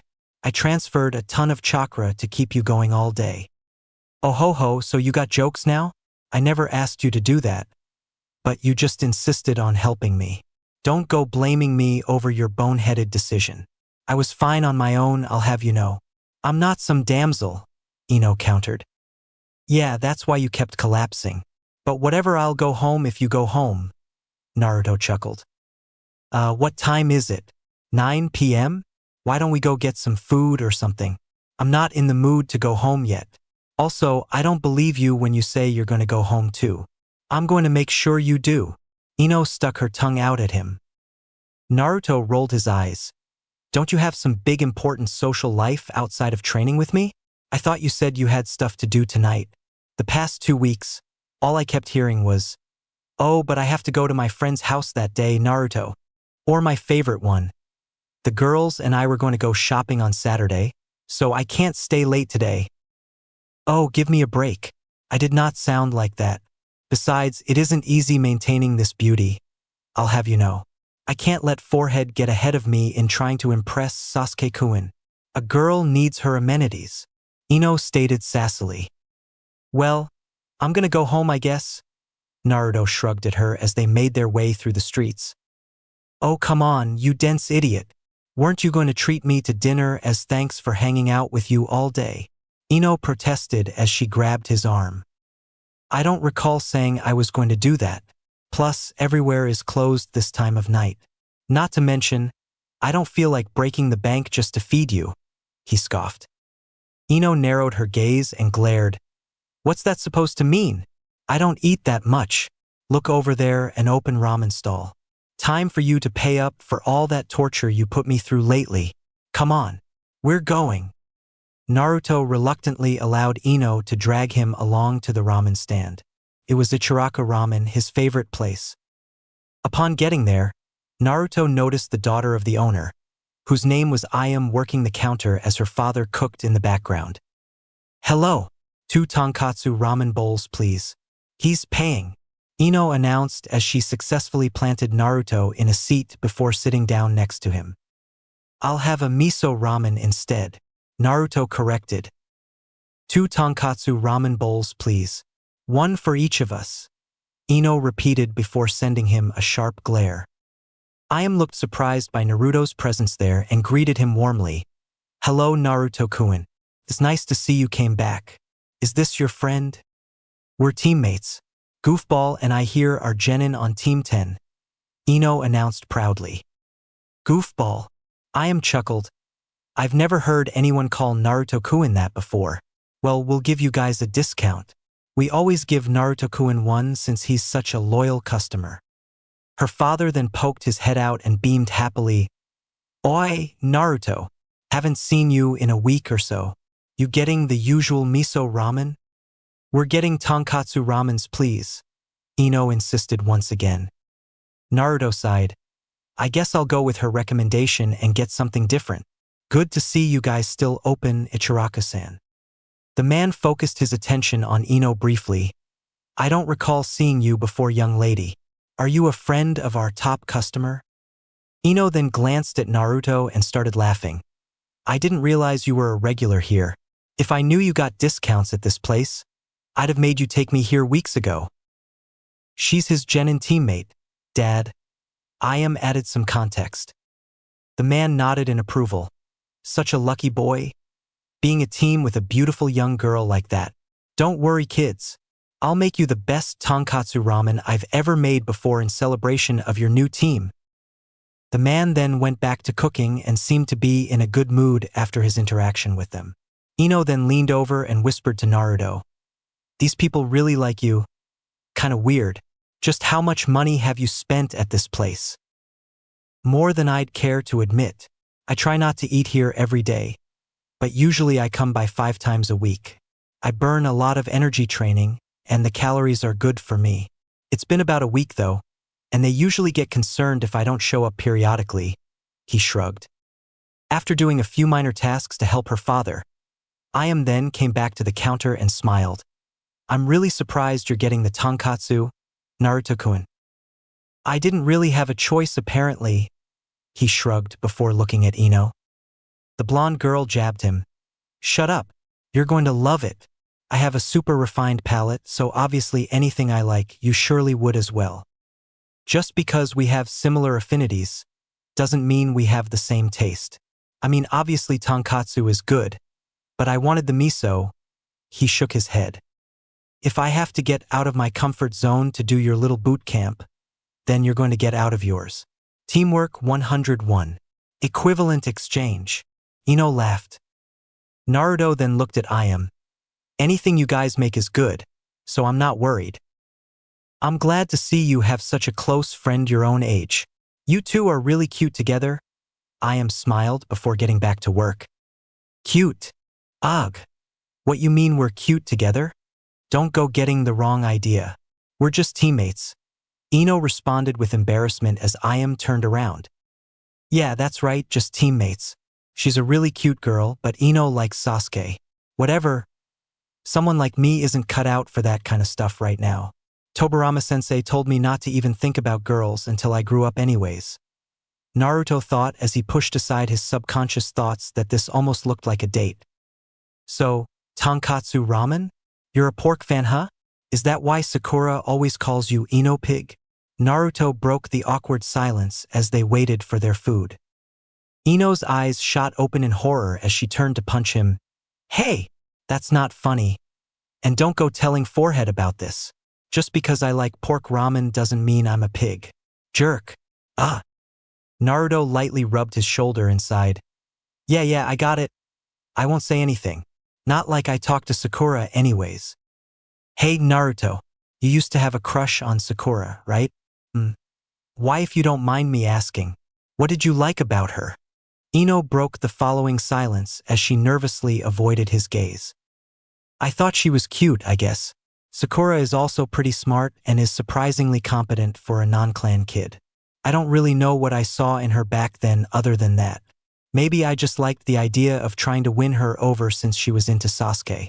Maybe I just had some kind of delusional idealization about her. I couldn't say, he answered candidly without any shame. That, or I liked the fact that she didn't ignore me, he voiced internally. He used to care a lot about that, but not as much anymore. These days he was mostly comfortable in his isolation and found his solace in training and getting stronger. That was probably why he grew out of his crush on the pink-haired girl. He didn't need her validation or attention anymore. He found self-fulfillment in his goals and making his dead sensei proud. Ino's eyes widened as she turned her head towards him surprised. Oh, so you don't really like her anymore? I don't really think about her anymore, let alone harbor feelings like that. Hopefully she turns out good and can grow being around someone competent. She's lucky to be on a team with Sasuke, though he'll never respect her unless she takes being a shinobi seriously. Personally, I think she's too sheltered, but that's not her fault. Her parents are civilians, and she doesn't have any good mentors to look up to. She has potential, though. Whether she has ambition or willpower, I couldn't say, Naruto answered as he looked away deep in thought. He doesn't seem embarrassed or uncomfortable talking about this at all.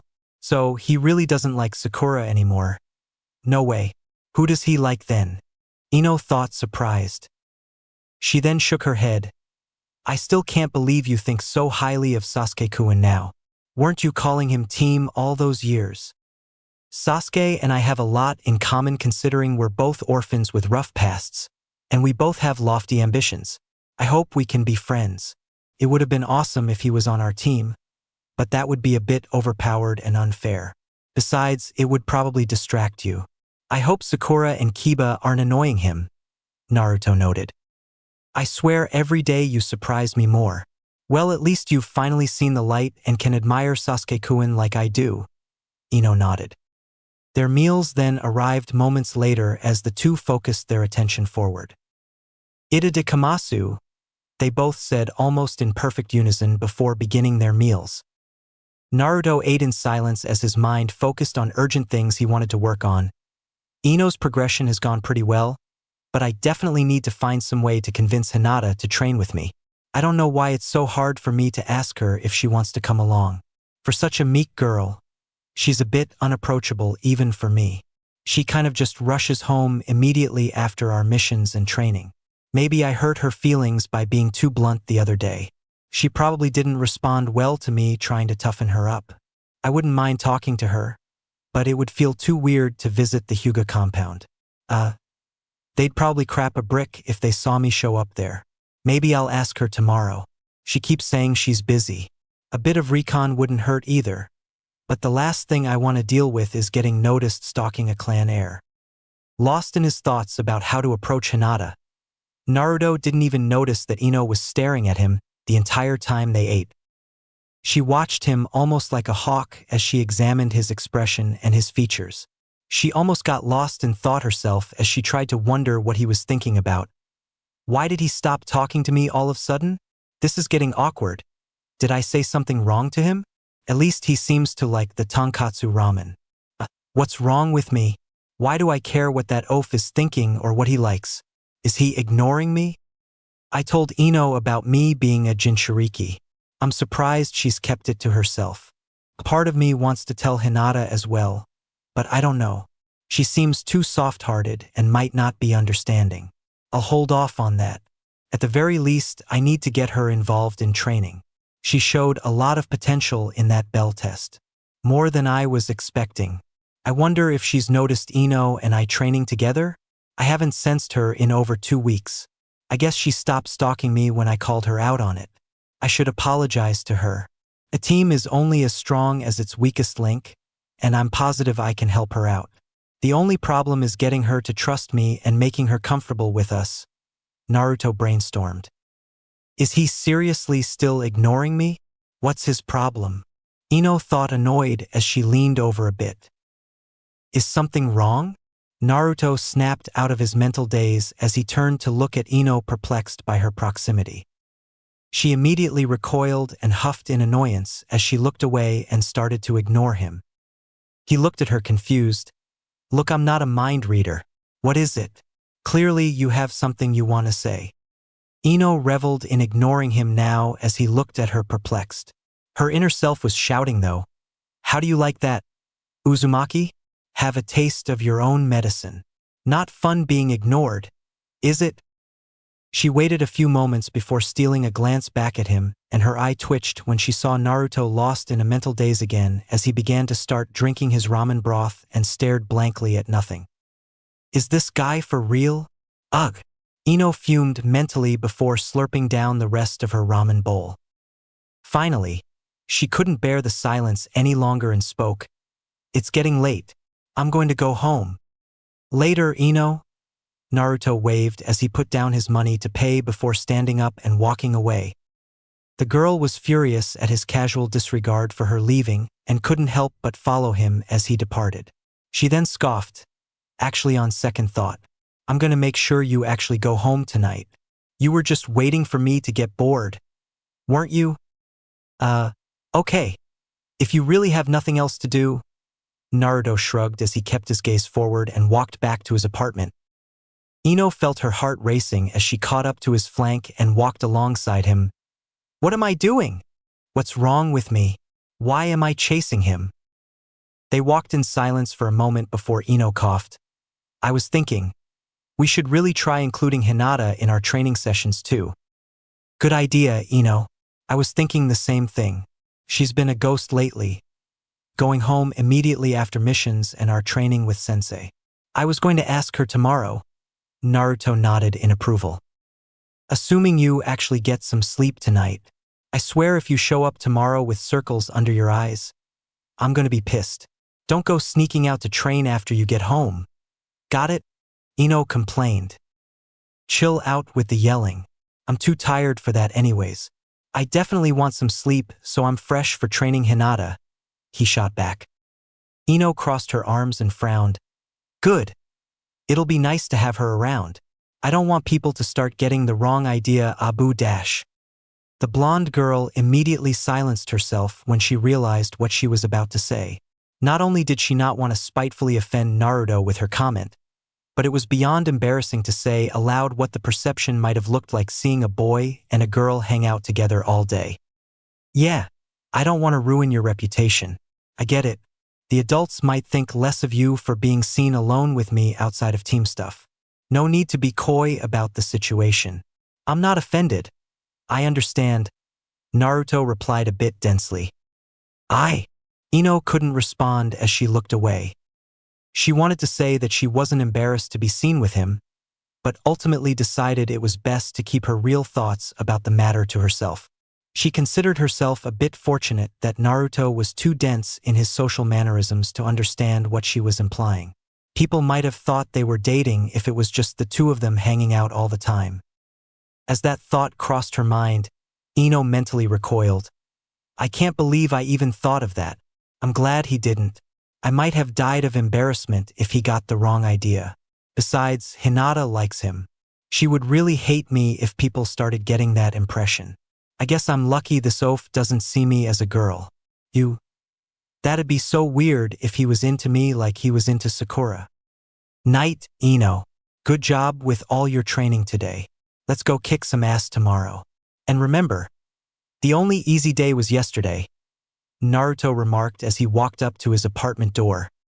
Yeah, later Naruto. See you tomorrow, she waved. Ino watched him go inside, but instead of leaving right away, she decided to test out her new sensory skills to detect if he was actually going to stay. She waited around for a few minutes and eventually realized that Naruto wasn't leaving. Finally, she decided to go home herself. Her mind was racing more than usual as she walked home to her family's flower shop. The past 2 weeks had been a bizarre but welcome experience. All of her dreams seemed so attainable to her now, and she had Naruto to thank for it. I never would have considered the possibility of us being friends before, but he's really helped me a lot. He shared his darkest secret with me too. It feels so weird being close with him of all people. The annoying oaf is somewhat cool, I guess. Not as cool as Sasuke-kun though. Still, if those two are friends, then I could certainly get closer to Sasuke-kun too. Ha! Forehead won't see me coming. Ino reflected. Despite her thoughts on how beneficial it would be to become closer to Sasuke through Naruto, Ino couldn't help but think back to her earlier thoughts. It would be so weird Naruto started chasing me like he did to Forehead. She then briefly imagined the scenario in her head of Naruto chasing after her and declaring his affections. The blonde girl swiftly jerked her head in dismissal as she banished that thought to the darkest corners of her mind. What's wrong with me? Why did I imagine that? You look flustered, Ino. Did you have a rough day? It's concerning to see you getting home so late. Your father was worried sick. The voice of Ino's mother drew her from her thoughts. Ino sharply looked up and composed herself immediately. I was just training. I'm going to become the top kunoichi in Konoha, and I can't let Forehead get ahead of me. By the way you were blushing, I would have thought you were on a date. Ino's mom giggled as the girl came into the shop and threw her stuff down. A date? Don't go saying embarrassing stuff like that. Mom, the only person I'd want to go on a date with is Sasuke-kun, she protested. The mood immediately got tense as Inoichi, her father, came into the room. Ino, you're home at this hour. Thank goodness. I was about to go searching for you. Ino crossed her arms and sighed at the sight of her dad in his full shinobi attire armed for battle. Seriously, Dad, I didn't get kidnapped. I was just training at the Team 10 training grounds. Was that boy there again? Inoichi asked almost dangerously. As a matter of fact, he was. Ino sassed back with preteen defiance. Your sensei told me that you've been spending a lot of time with him lately. I'm concerned. I don't ask much of you, Ino, but please listen for once. That boy is dangerous and nothing good can come of you being around him more than necessary. Inoichi sighed. The blonde girl narrowed her gaze. Dangerous how? Be more specific. He just is, alright? I've been around a lot longer than you, and I don't like you being around a deviant like Naruto Uzumaki, Inoichi stuttered. Ino's mom frowned. Honey, Ino says that boy is a good teammate. Surely you're getting worked up over nothing. Against her better judgment, Ino then rolled her eyes. You're ridiculous, Dad. I should be scared of him because he's a Jinchuriki? Inoichi and his wife both looked horrified hearing Ino mention that. Ino's mom dropped a vase in shock and Inoichi went paler than the moon as he stepped back and gasped. Who told you that? Inoichi broke the tense silence a moment later. Naruto told me himself. I missed a mind transfer on Asuma-sensei like 2 weeks ago and hit him instead. I asked Naruto about what I saw, and he told me the truth right away. He said it's why all of the adults hate him. He's not a demon, Dad. It's not his fault the Yondaime Hokage sealed the Kyuubi inside of him. Ino shook her head. Ino, why you can't talk about it? I can't believe this. Inoichi seemed to almost start hyperventilating as he paced around in distress.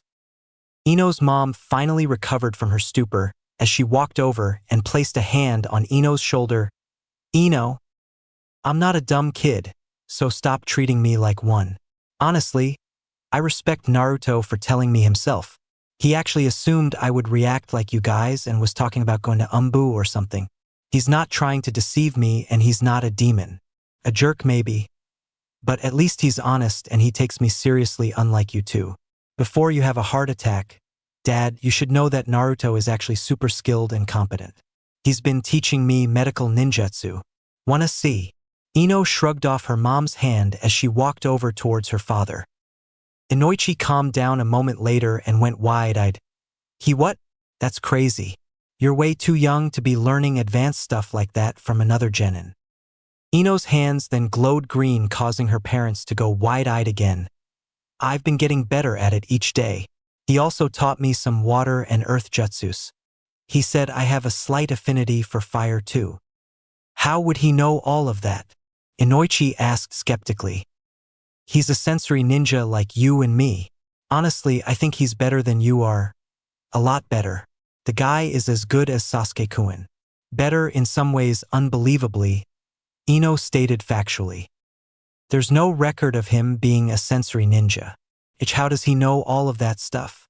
Does he possess the intellect of the demon fox? I'm gonna talk about getting you swapped to another team. That boy can't be that knowledgeable at his age. It's inhuman. Inoichi assumed the worst. The blonde girl crossed her arm. I'm not going to another team, period. If you're that worried about him, then come watch us train. Come talk to him, he's not all that bad. I mean, Asuma-sensei likes him, and the Hokage seems to as well. Ino's mom then sent a concerned look towards her husband before sighing. Inoichi. It's her decision to make. Ino isn't easily fooled. She would be able to tell if there was something malign about the Kyuubi boy. Asuma told me he knows wind release, and you're saying he taught you water and earth styles as well? Inoichi asked after a tense silence. Yeah, come outside. I'll show you. Geez, Dad. Ino rolled her eyes before walking into their backyard. Inoichi and his wife slowly exchanged doubtful glances but followed her outside a moment later. Both watched quietly as Ino flashed through some hand signs. Earth style. Rock throw. The Jonin watched with disbelief as his young daughter performed the jutsu. She looked back at him and smirked proudly before flashing through another set. Water style. Water pellet.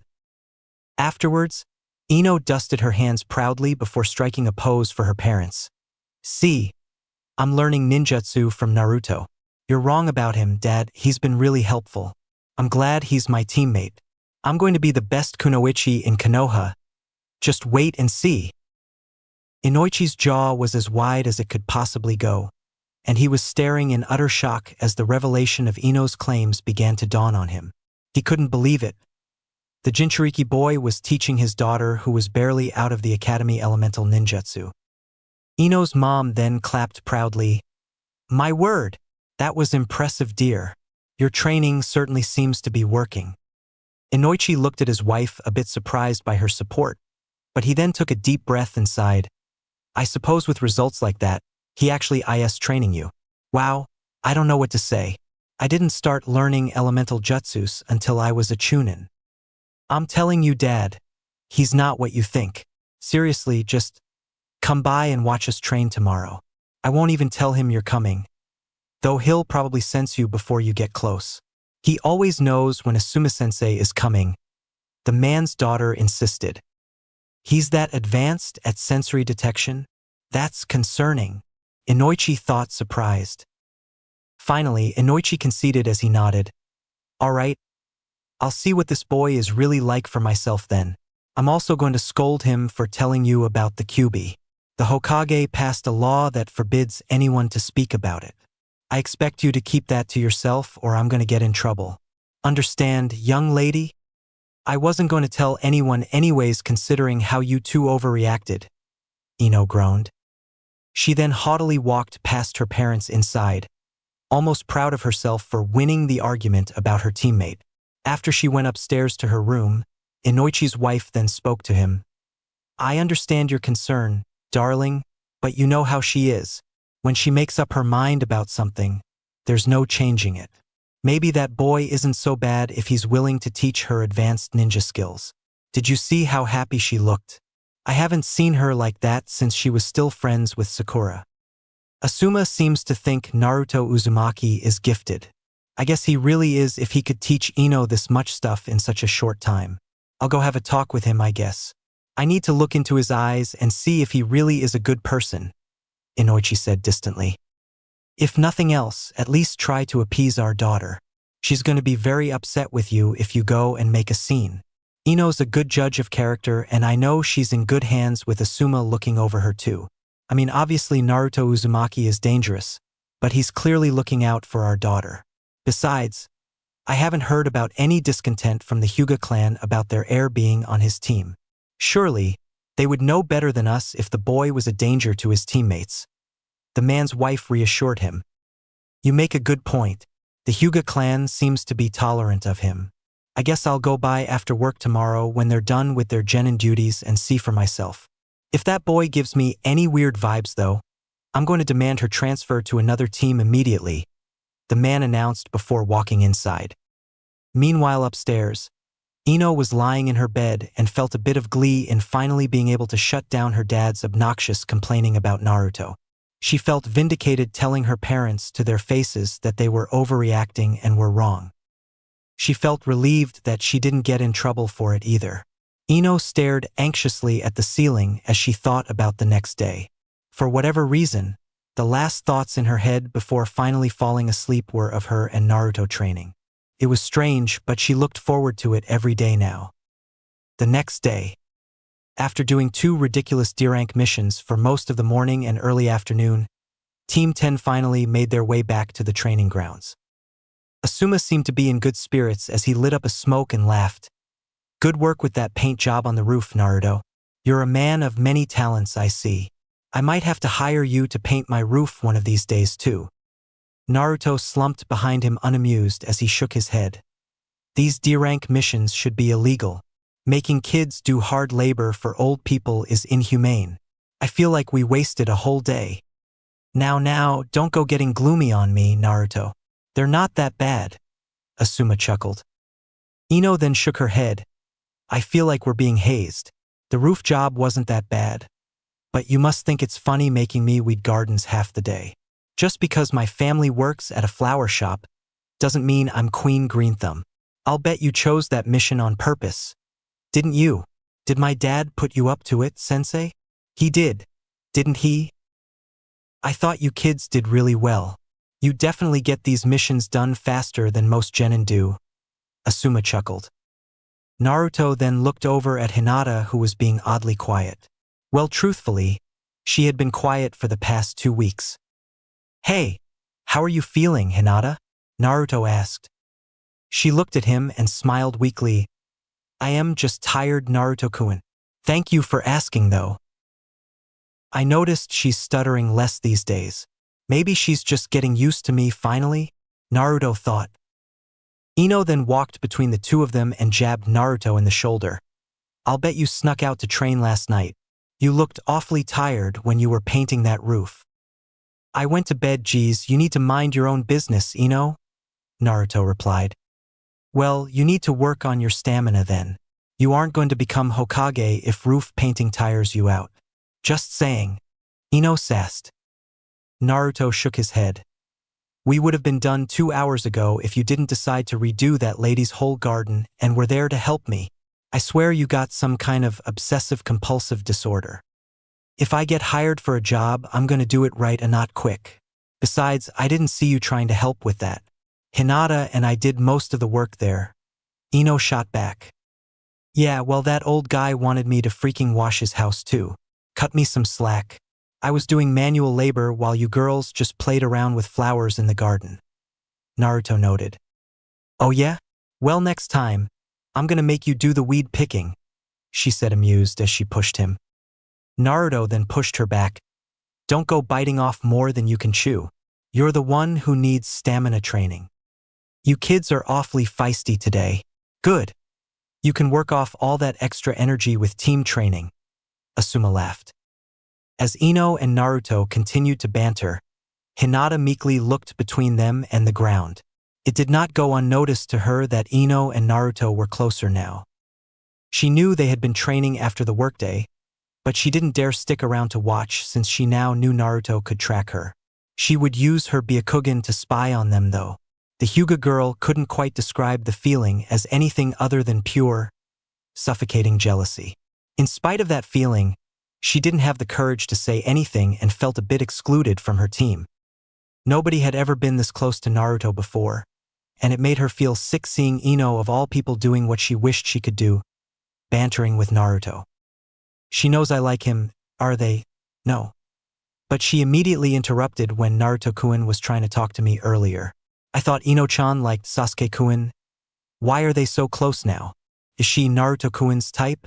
I guess so. He said he didn't like shy people and she's bold and assertive. The complete opposite of me, Hinata thought sadly. Things would continue on like this for the next few hours as the three genin did some training with Asuma before their sensei finally called it a day. He would then thank them for their hard work before leaving. As he left, he looked back briefly. Inoichi's daughter has really taken a liking to Naruto lately. I noticed they've been hanging out a lot more and training together. Hopefully they don't neglect Hinata as well. She seemed a bit out of it today. Well, I'll trust the kids to work it out. Glad to see Naruto took my advice though. He is a good kid. After Asuma left, Hinata immediately bowed her head to her teammates. I'll see you two tomorrow. Thanks for all your help today.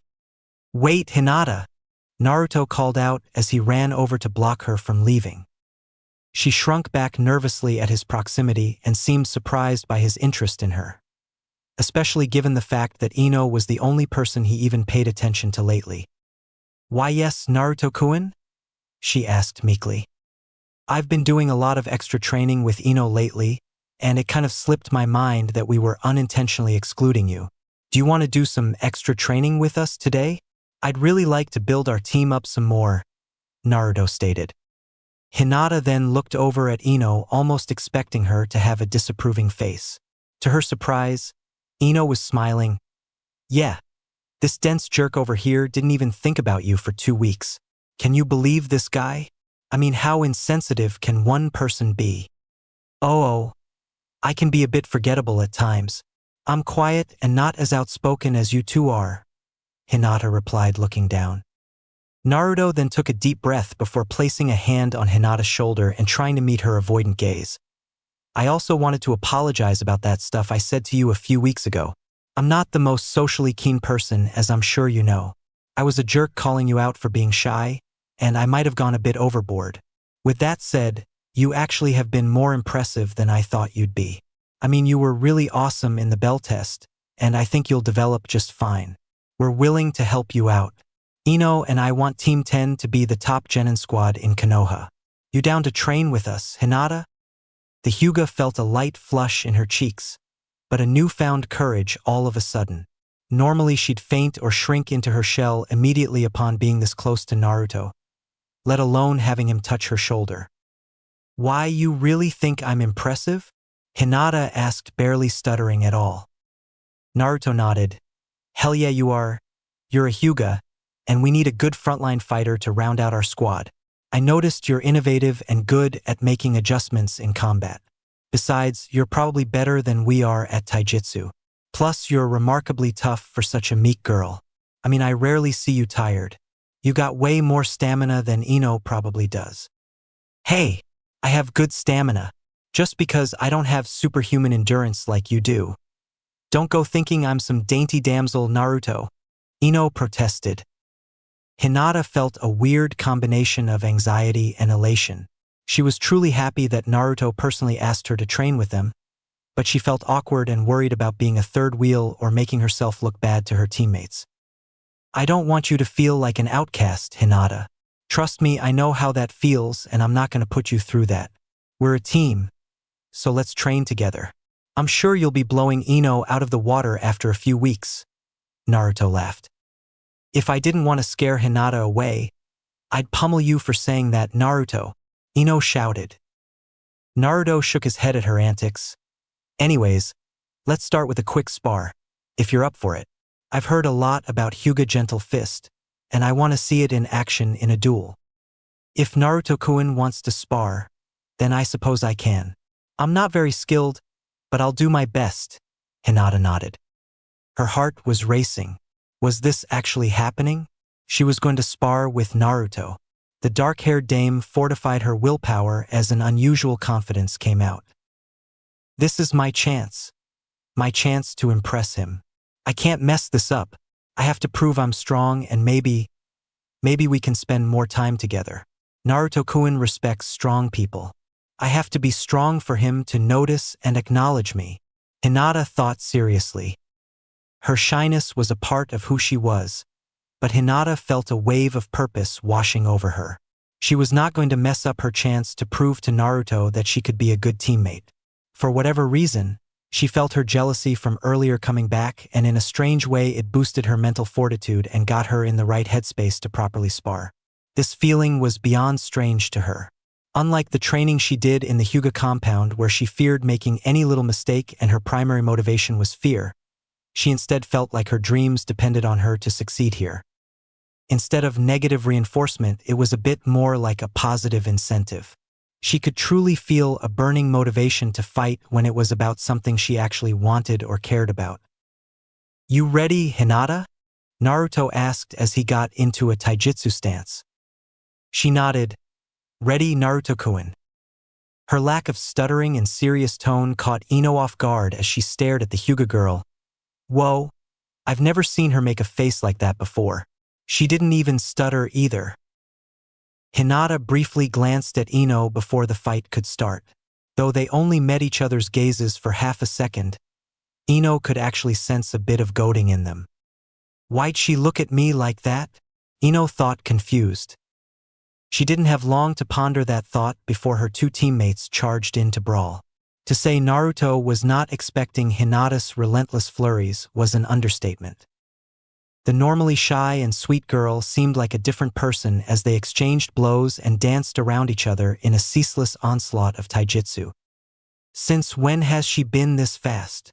Geez, she's almost as relentless as those Umbu guys I fought a few weeks ago, Naruto thought as he took the brawl more seriously than he was expecting to. Nothing about Hinata's personality gave any indication that she had this type of ferocity in combat, as the girl did not once cease in their bout.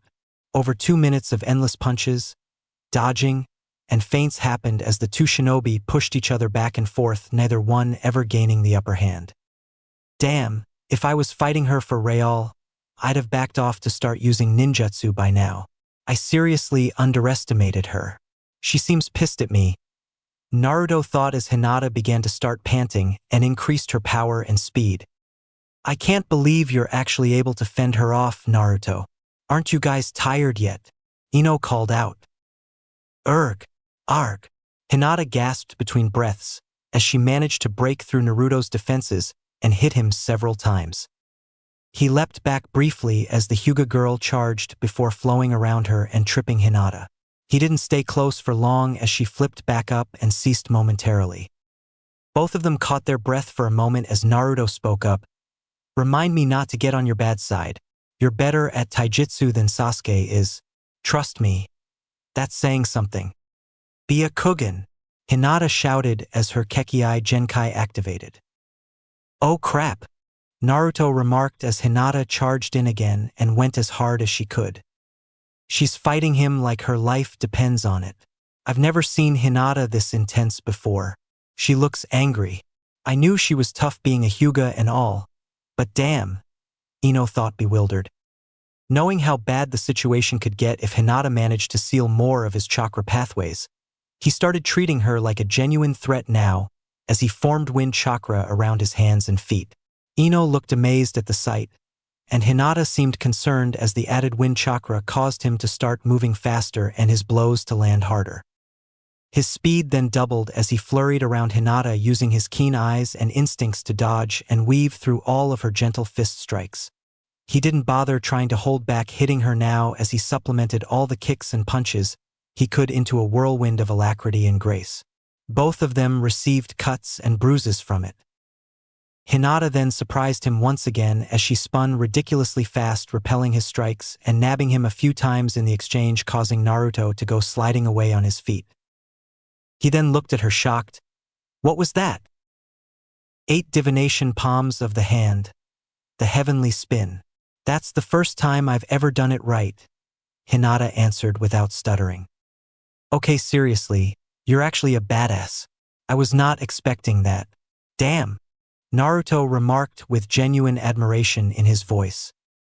Hinata was out of breath now and slouched over as she began to start coughing. She finally seemed to be at her limit. Good job, Hinata. It's not easy to impress him. Trust me, I know. He rarely ever compliments me, Ino noted as she walked over. Hinata then stood up straight and looked at Ino. I'm not done. Naruto-kun isn't even tired yet. I can keep going. Are you being serious right now? He's a freak of nature. You've done more than enough to impress us with your taijutsu, Ino remarked. Hinata then looked at Naruto after catching her breath. Fighting you feels like fighting Niji Oniai-san, Naruto-kun. Niji Oniai-san? Is that your brother? Naruto asked. My older cousin, was all she said in response before getting into a fighting stance again.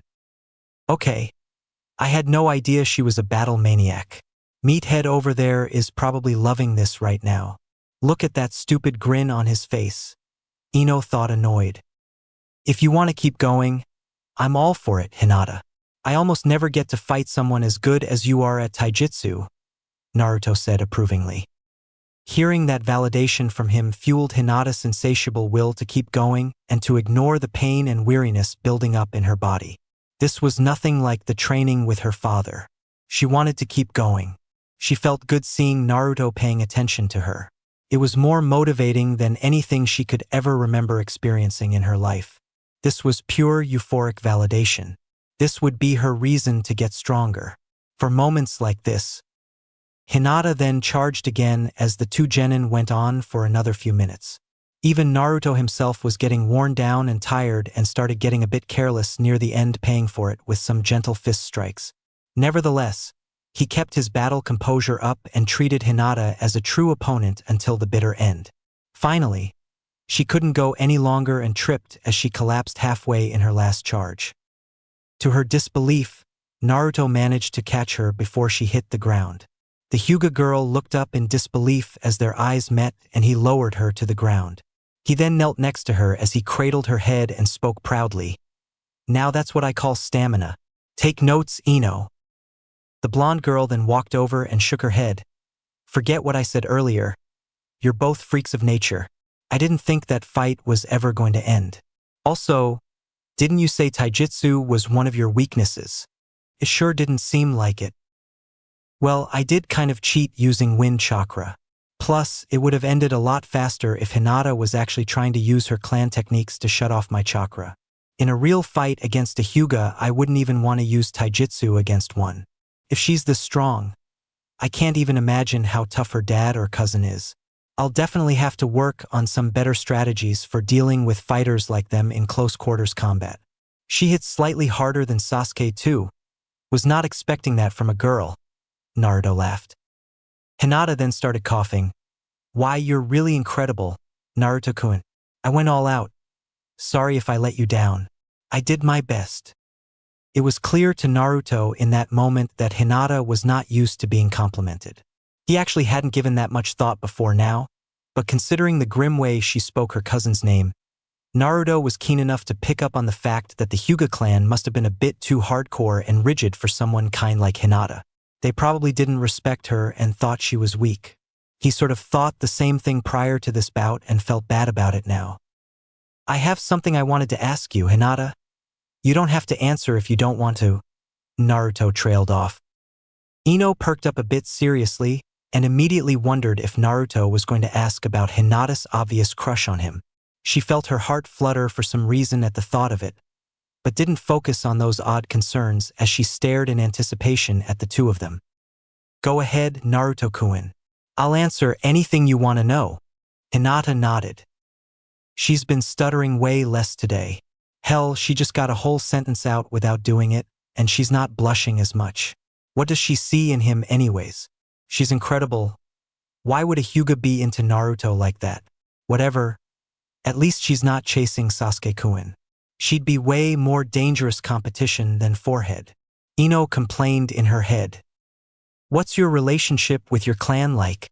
From what I've heard, Hyugas are pretty hardcore and strict, and they're not believers in positive reinforcement.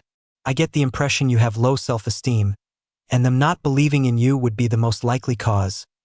Naruto asked her a deeply personal question. Neither Ino nor Hinata were expecting Naruto to ask something like that, and both seemed a bit shocked by his lack of boundaries in prying into someone's personal feelings or family matters so insensitively. Ino, however, did feel a bit of relief that he didn't ask about Hinata's crush for some reason. As usual, though, she expelled those very brief thoughts out of her head almost in denial as she stared at Hinata, hoping that Naruto didn't offend her. To her surprise, Hinata looked a bit vulnerable emotionally as she tried to avoid Naruto's gaze. You don't have to answer it, Hinata. Listen, I don't care what those uptight Hyuga clan members say or think about you. I think you're pretty good, and I'd be more than willing to help you get better. I wasn't sure about you and Ino at first, but you girls are really exceeding my expectations. I appreciate the bout. Why don't you recover for a bit, and we'll work on some other stuff afterwards, Naruto said optimistically. Hinata then stared at his face. She saw the flash of genuine goodness in him that she used to always see. Being a professional Naruto observer, Hinata had been worried about Naruto's drastic change in personality a few years ago, but the light and warmth was still there. He was still everything she used to like about him deep down. And more. Her cheeks then got flushed as she sat up and pretended to be wiping her face off.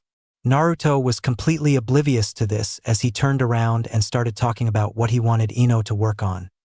The blonde girl was tuning him out as she stared at Hinata. The Hyuga girl then glanced at Ino a bit shyly as they locked gazes again. Only a master of female body language could have possibly understood the extremely brief and odd tension between them. Ino then smiled as she offered Hinata a hand up. Good job, Hinata. A shame you couldn't pummel Meathead's face a bit more. Don't go letting him get a big ego just because he roughed you up. No boy should be proud about beating up a girl anyways. Thank you, Ino-chan. Hinata nodded. The blonde girl then examined a few of the bruises and cuts on her before smirking. Perfect chance to test out my medical ninjutsu. Hold still, Hinata. The Hyuga watched disbelievingly as Ino's hands began to glow green as her bruises and cuts dissipated. How long have you known medical ninjutsu? Hinata asked concerned. Oh, this? Naruto taught me. I'm still super novice, but I can treat light stuff like cuts and bruises, Ino practically boasted. Naruto then turned around and saw Ino working on her healing and walked back over to observe. Hinata felt shy and embarrassed at his proximity as her normal personality began to creep back a bit. Move your hand up here, Ino, and remember to gradually regress in output. Think about the blood flow and clotting. You're going to leave a scar if you don't repair it from the inside out and decrease the chakra flow near the surface. Hinata can't regenerate like me, so be careful or you'll leave a small keloid, Naruto instructed as he physically moved her hands further up on Hinata's cheek. I remember all of that. It's just a minor cut, so relax, Ino protested. Treat every injury the same way no matter how minor or insignificant they seem. You'll develop bad healing habits if you try to take shortcuts on minor injuries. Being a medic takes discipline and patience. Naruto shook his head. I'm doing it now, okay? I got her. So back off, will you? Ino shook her head. Naruto then looked down and saw Hinata's fingers were bleeding and quickly grabbed one of them, causing the Hyuga girl to go crimson and gasp briefly. She willed herself to calm down and act normal. But Hinata couldn't look directly at him as she felt Naruto's hands envelop one of hers. A green light then surrounded her hand and his as Naruto began to heal her. Ino rolled her eyes and spoke in protest. I was about to get to that. You're not helping me get better if you do everything for me. Next time, deal with the more serious injuries first. When healing multiple people, you have to also remember to triage properly, he reminded her. Ino scoffed. She's a girl, Naruto, and a clan noble. I consider healing her face more important than her hands. Last thing we need is the Hyuga clan getting mad at us. Good point, I guess. Naruto nodded as he let go of Hinata's healed hand and grabbed the other one. Her hands are very calloused. She clearly trains a lot, and she definitely has a high pain tolerance. Most girls her age would be writhing in pain from bleeding knuckles like this, Naruto thought as he healed Hinata's other hand. Thank you both for healing me, Hinata managed to speak up as her two teammates finished. Ino then gave Naruto an annoyed look. Of course it was a good point. You see everything so pragmatically and logistically, but you have to factor in the emotional side as well. So long as her life isn't danger, I think a girl would rather have her facial beauty or aesthetic features tended to first. I mean, if I was hurt, I'd rather have my beautiful face healed so I wouldn't look deformed. I mean, if this was a serious healing job, you have to consider the patient's feelings and who they are as well. If I ever get injured, you better heal my face first. Sasuke-kun would forsake me if I got all scarred up.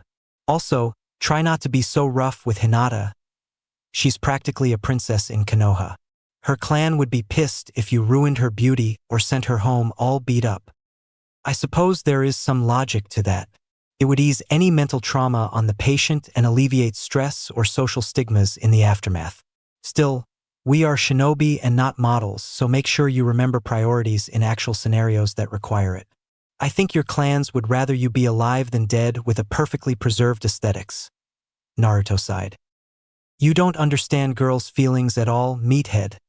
I think I would rather be dead than ugly. I guess it's a good thing I'll be a medic too so that I can compensate for your insensitivity. Don't worry, Hinata. I won't let this brute ruin your girlish aesthetics with his careless, hardcore attitude, Ino scoffed. I'll trust Naruto-kun to do what he thinks is right, Hinata remarked. Ino crossed her arms. Don't let this guy bully you, Hinata. You don't need to be hardcore just for his sake. Personally, I think you're already impressive. I'll make sure he remembers that you're a girl. I had to set him straight on that myself, but he likes to forget all the time for some reason. You made your point, Ino. I'll keep that in mind for both of you so that I don't ruin you for your pretty faces for future marriages or whatever. Naruto rolled his eyes. The blonde girl glared at Naruto. Pretty faces. Don't say gross stuff like that to me, please. I thought you'd be happy that I agree with you on that. I didn't mean anything by it. It's just a simple objective fact. I mean, you said it yourself. Naruto shrugged almost cluelessly. Given his poor social skills and lack of insight into girls, he didn't even realize the implications of how his words would be received. Obviously, Naruto understood that girls liked being complimented and might assume someone was hitting on them if they were called pretty, but to him it was just an objective observation that he agreed with. It wasn't like the times he called Sakura pretty because he didn't show much emotion or intrigue when stating this simple fact. Given the tone of how he said it, Naruto simply assumed it wasn't a strange thing to say. I'll forgive you just this once because you're obviously socially inept. Ino crossed her arms again and looked away a bit flustered. And Naruto-kun? You TT think WERP pretty? Hinata stuttered. He then looked at her simply. Well, you're definitely more regal looking than Ino is. She has a point. You kind of do remind me a princess. Anyways, sorry to make things weird. Don't mind my intrusive thoughts leaking out. I didn't mean anything by it. My bad. And no, I appreciate it, Naruto-kun, Hinata managed to say despite the crippling anxiety it brought her to admit. She was screaming in her head for saying something so bold and felt a shiver run down her spine as Ino sent her a sharp look. Naruto really got her to come out of her shell in record time. How can someone as smart as Naruto not realize she's totally into him? Of course, Naruto is as clueless as always. Whatever, I'm actually glad he's as dense as a rock. It would be annoying if the two of them started getting all lovey-dovey and I became a third wheel on the team. Ugh. Look at her just smiling like that. Ino thought, annoyed. Hinata then looked at Ino a bit nervously when she saw the blonde girl staring at her strangely. Ino-chan seems a bit upset. I suppose she doesn't want us getting closer. She was concerned about being a third wheel on the team when she called me out 2 weeks ago for liking him. I am glad she still seems to like Sasuke-kun. Things would be awful if I had to compete with her for Naruto-kun. I guess it's best if I don't make things more awkward. Still, and Naruto-kun thinks I'm pretty. That makes me really happy. Hinata then smiled weakly before looking at Naruto again. I hope we can be a great team, Naruto-kun, Ino-chan. Not even a second later, Naruto snapped his head around and immediately placed a hand against the ground. He closed his eyes and quickly identified the chakra signature. Definitely a shinobi jonin level at least. Maybe an Umbu spy? No, the signature isn't faint enough for an Umbu. Maybe one of their parents? It's similar to Ino's. Must be her dad. Naruto then stood up and turned his attention to where the presence was approaching. The hidden presence landed in a nearby tree shortly after and stopped. Whoever it was, they were clearly there to watch him. Naruto immediately looked over at the tree before throwing a kunai towards it with remarkable accuracy and absurd wind-infused velocity. Further away, Inoichi could barely believe how quickly he was detected as a kunai whizzed his way. He then almost fell back in disbelief, as Naruto practically appeared next to him and grabbed it right before it could pierce his flak jacket. What the hell? He sensed me and got here before I could even move. How? Inoichi thought fearfully as Naruto stood across from him on the branch and put his kunai away. Hey, you must be Ino's dad. You look a lot like her, and your chakra is almost the same. Naruto addressed him almost nonchalantly. How did you get over here so fast? The man asked disbelievingly. I'm guessing you came here to make sure I wasn't doing evil and corrupting your daughter? Naruto replied before sending the man a blank look. Inoichi backed away a bit as he gulped. He was not expecting the Kyuubi kid would actually be able to catch him off guard. If Naruto really wanted to kill him, he probably could. And that was terrifying to consider. I just came here to check on my daughter, Inoichi said a bit warily. For some bizarre reason, he felt intimidated by the Jinchuriki. Even hearing from Asuma and his own daughter that Naruto was skilled and mostly nice, he could not fathom how intimidating the kid was or how easily the genin intercepted him. He really is a sensory ninja, but how did he move so fast? This kid can do elemental ninjutsu and medical ninjutsu on top of that as well. At this rate, he'll be a jonin in 2 years, Inoichi thought concerned. All right, sorry for the aggressive interception. It's kind of a reflex. I'll go get Ino for you. Naruto shrugged before leaping out of the tree and back to his teammates. Inoichi followed behind him and could feel his heart beating quickly as he noticed a confused-looking Hinata and Ino staring at Naruto and himself in disbelief. Naruto, how did you just move so fast? Also, is that you, Dad? Ino demanded. I can move quickly with wind chakra, Naruto lied. Part of him was still surprised that nobody was keen enough to notice him using flying Raijin. He'd have to be careful doing it this casually in the future, but he wanted to make a point by scaring Inoichi. The jonin let out a breath he had been holding and nodded. Yeah. Sorry to interrupt you kids. Did Asuma go home already? Ino nodded. Yeah. Sensei left like 20 minutes ago. We were just training, Dad. Naruto wanted to spar with Hinata and see the Hyuga gentle fist style in action. I was also working on my medical ninjutsu. Hinata bowed her head politely at the jonin. Hello, sir. Did you need anything from us? I just came to check in on Ino. She's been training late the past 2 weeks, and I wanted to see how her team was doing. Inoichi mostly told the truth. Naruto nodded. Well, you're welcome to come by anytime you want. I'm Naruto Uzumaki, but I assume you already know that. This is Hinata Hyuga. We're Team 10 and we're gonna be the top genin squad. Ino says you are kind of on the fence about me, but I can promise you that I'll keep her safe and help her career, sir. Inoichi then looked at Naruto as their eyes met. Blue eyes peered into blue eyes as the older Jonin man stared at Naruto in a brief silence. There doesn't seem to be anything inherently malevolent or dark about him. The kid is definitely terrifying for someone his age, but I don't sense any hatred or resentment against me. He has the disposition of someone in Umbu.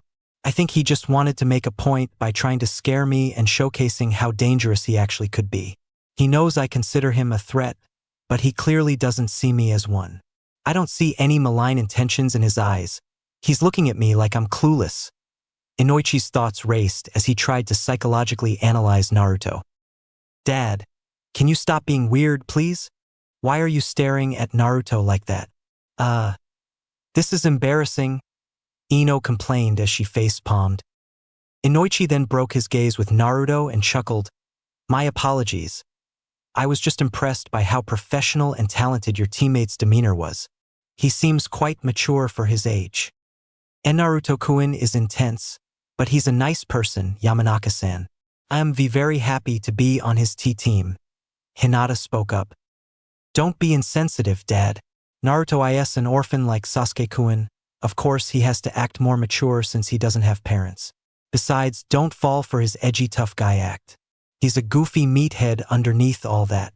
You should have seen the dumb grin he was making when Hinata went all out against him. Ino stated factually.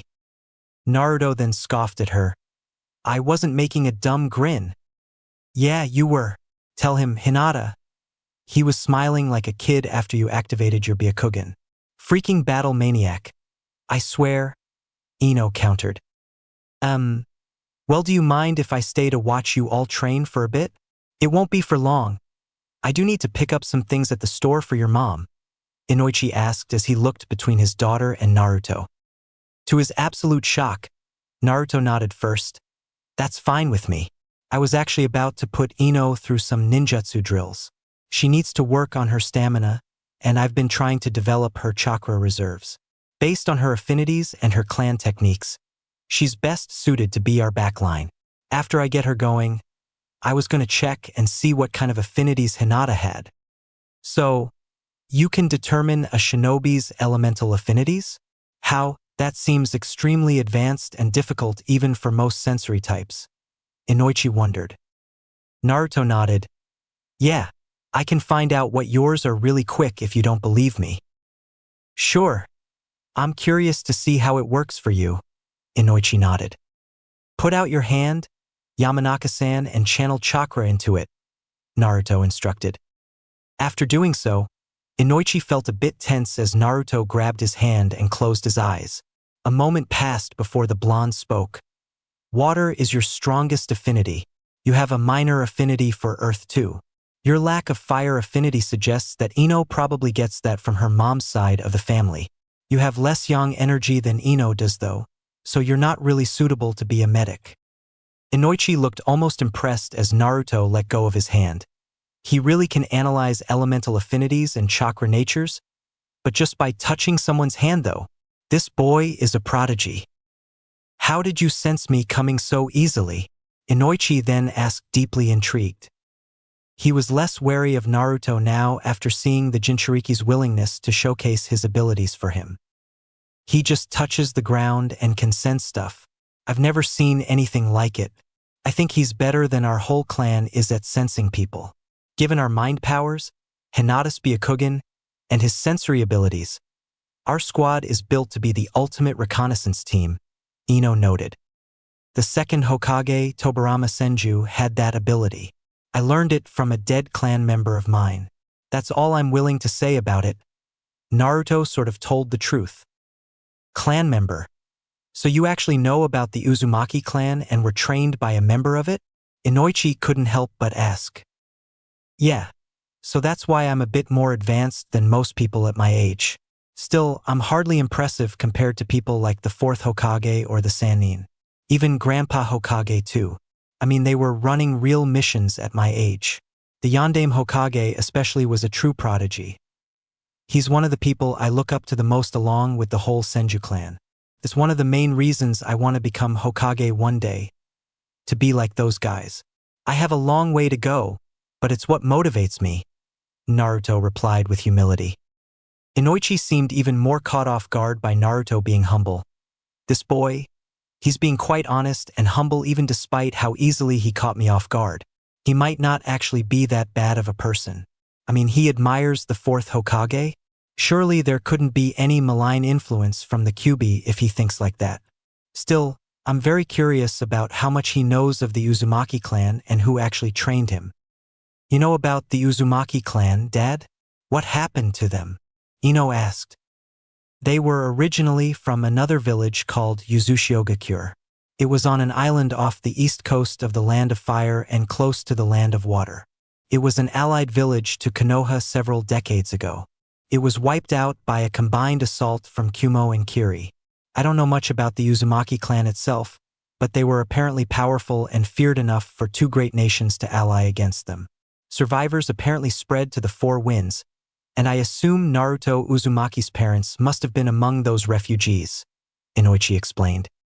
Hinata looked a bit saddened. So Naruto-kun's entire clan was wiped out in war? That would explain why he's so driven to get stronger. I have to get stronger too so I can support him. Uzushio was Konoha's strongest ally. The red swirls on Konoha's shinobi uniforms are the Uzumaki clan's symbol. Naruto added. They are? Ino asked surprised. Inoichi seemed surprised by this information as well. I didn't know that.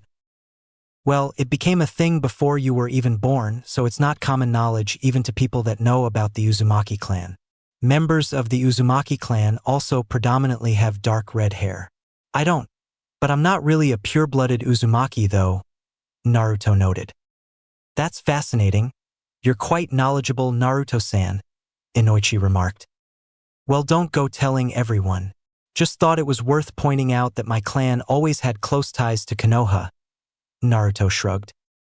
Do you know who your parents were, Naruto-san? I've always wondered who they could be. I believe there was a kunoichi with long red hair with the name Uzumaki back when I was younger, but I didn't know her very well. I have no idea who your father could have been. Inoichi couldn't help but indulge in his curiosity. Ino and Hinata both seemed interested in this topic as well and remained deathly silent. Both girls stared from afar as they watched Naruto walk closer to Inoichi and left them staring at his back. Naruto then drew one of his special kunai and held up the handle against his head for only the jonin to see. Inoichi looked confused by the seal on the handle, but not nearly as confused as Ino and Hinata seemed to be since they couldn't see it. Naruto quickly put the kunai away before the girls could see the seal on it and pointed at his hair afterwards. His hair had grown a bit longer over the years to almost resemble Minato's hair now. I'm honestly amazed nobody in this village has figured it out yet. I swear you guys must be blind. The Hokage probably thinks I'm a moron too, but I understand why he won't talk about it to me and why it's not common knowledge. I know who both of my parents were and how they died.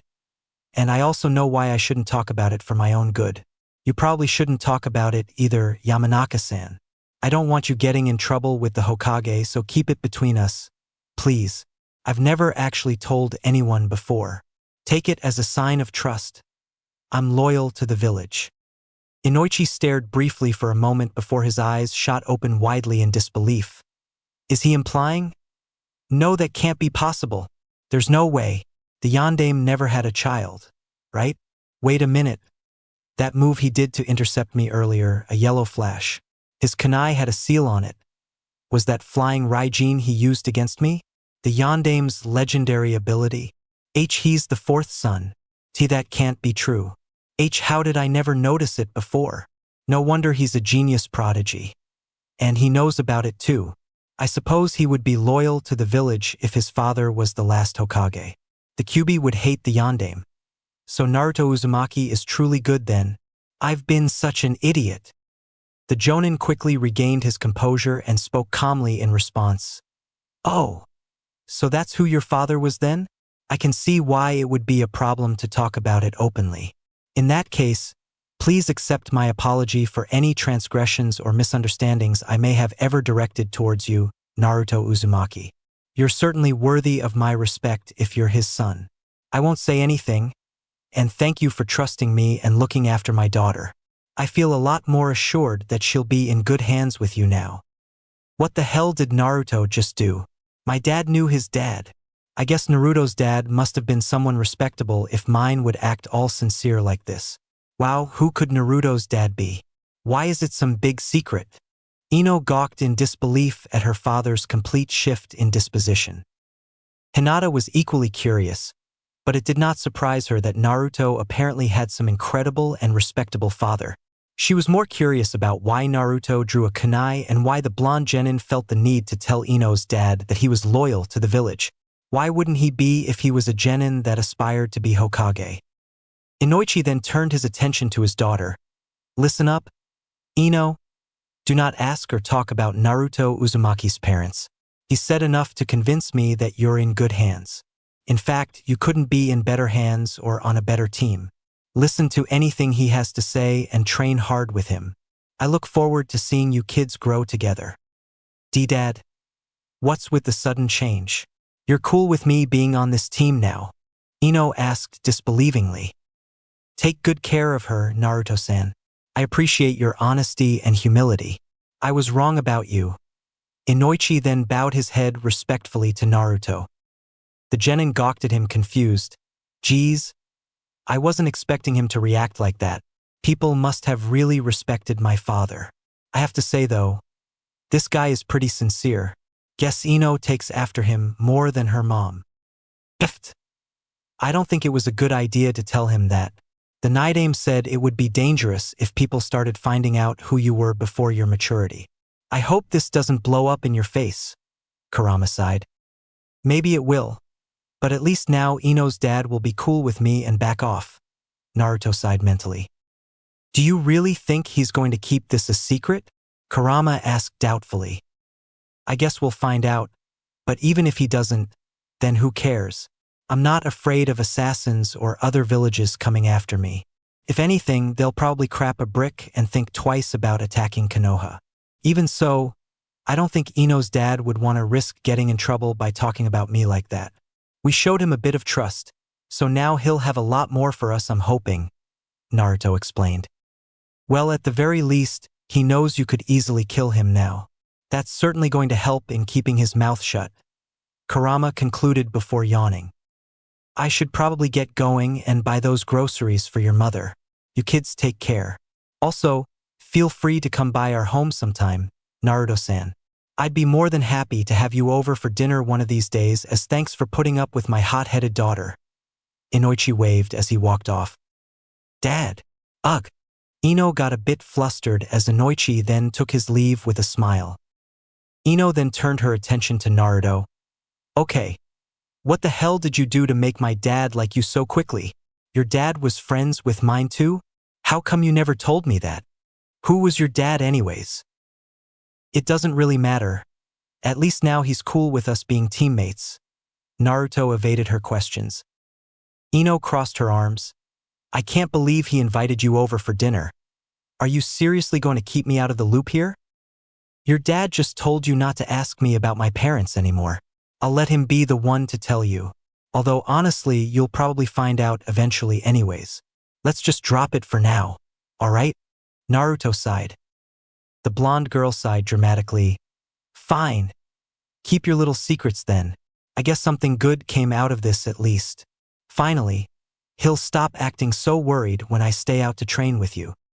Speaking of which, how late are you allowed to stay out, Hinata? Naruto shifted his attention to the dark-haired Hyuga. She shyly looked down. Oh, I don't have a curfew or anything like that, but my father would be concerned if he didn't know where I was. I can probably stay until sunset, but I would need his approval to train later than that outside of the Hyuga compound. Do you think you could ask him for permission to stay out later? I could always ask him myself if you're cool with it. Naruto suggested. Hinata meekly frowned. I could try asking him, but my father is usually not very accommodating. Let's go talk to him then and ask for his permission. I'd like to see him for myself anyways. Is he at home? Naruto asked. And no, why you can't?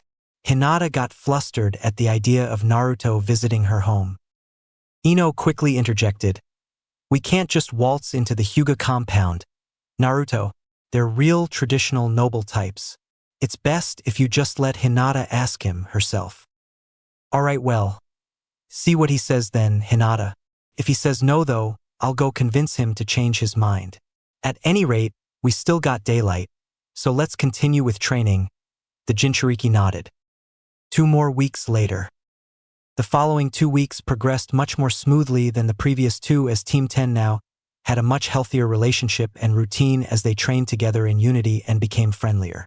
There was still a strange tension between Ino and Hinata for some reason, but both girls seemed to get along with him quite well, and they both continued to progress exactly how Naruto wanted.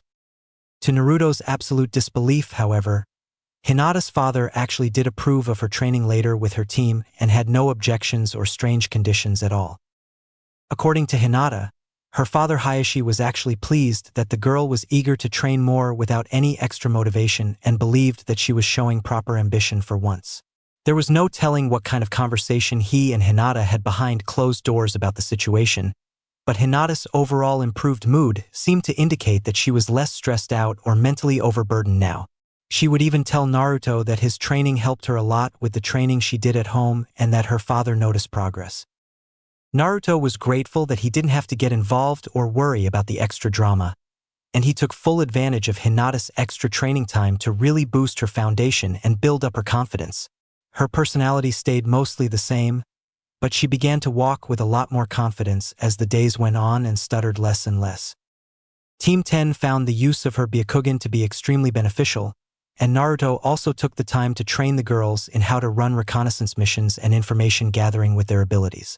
Not only did they train for combat, but Naruto thought it was vitally important they improved their stealth, decision-making, and teamwork.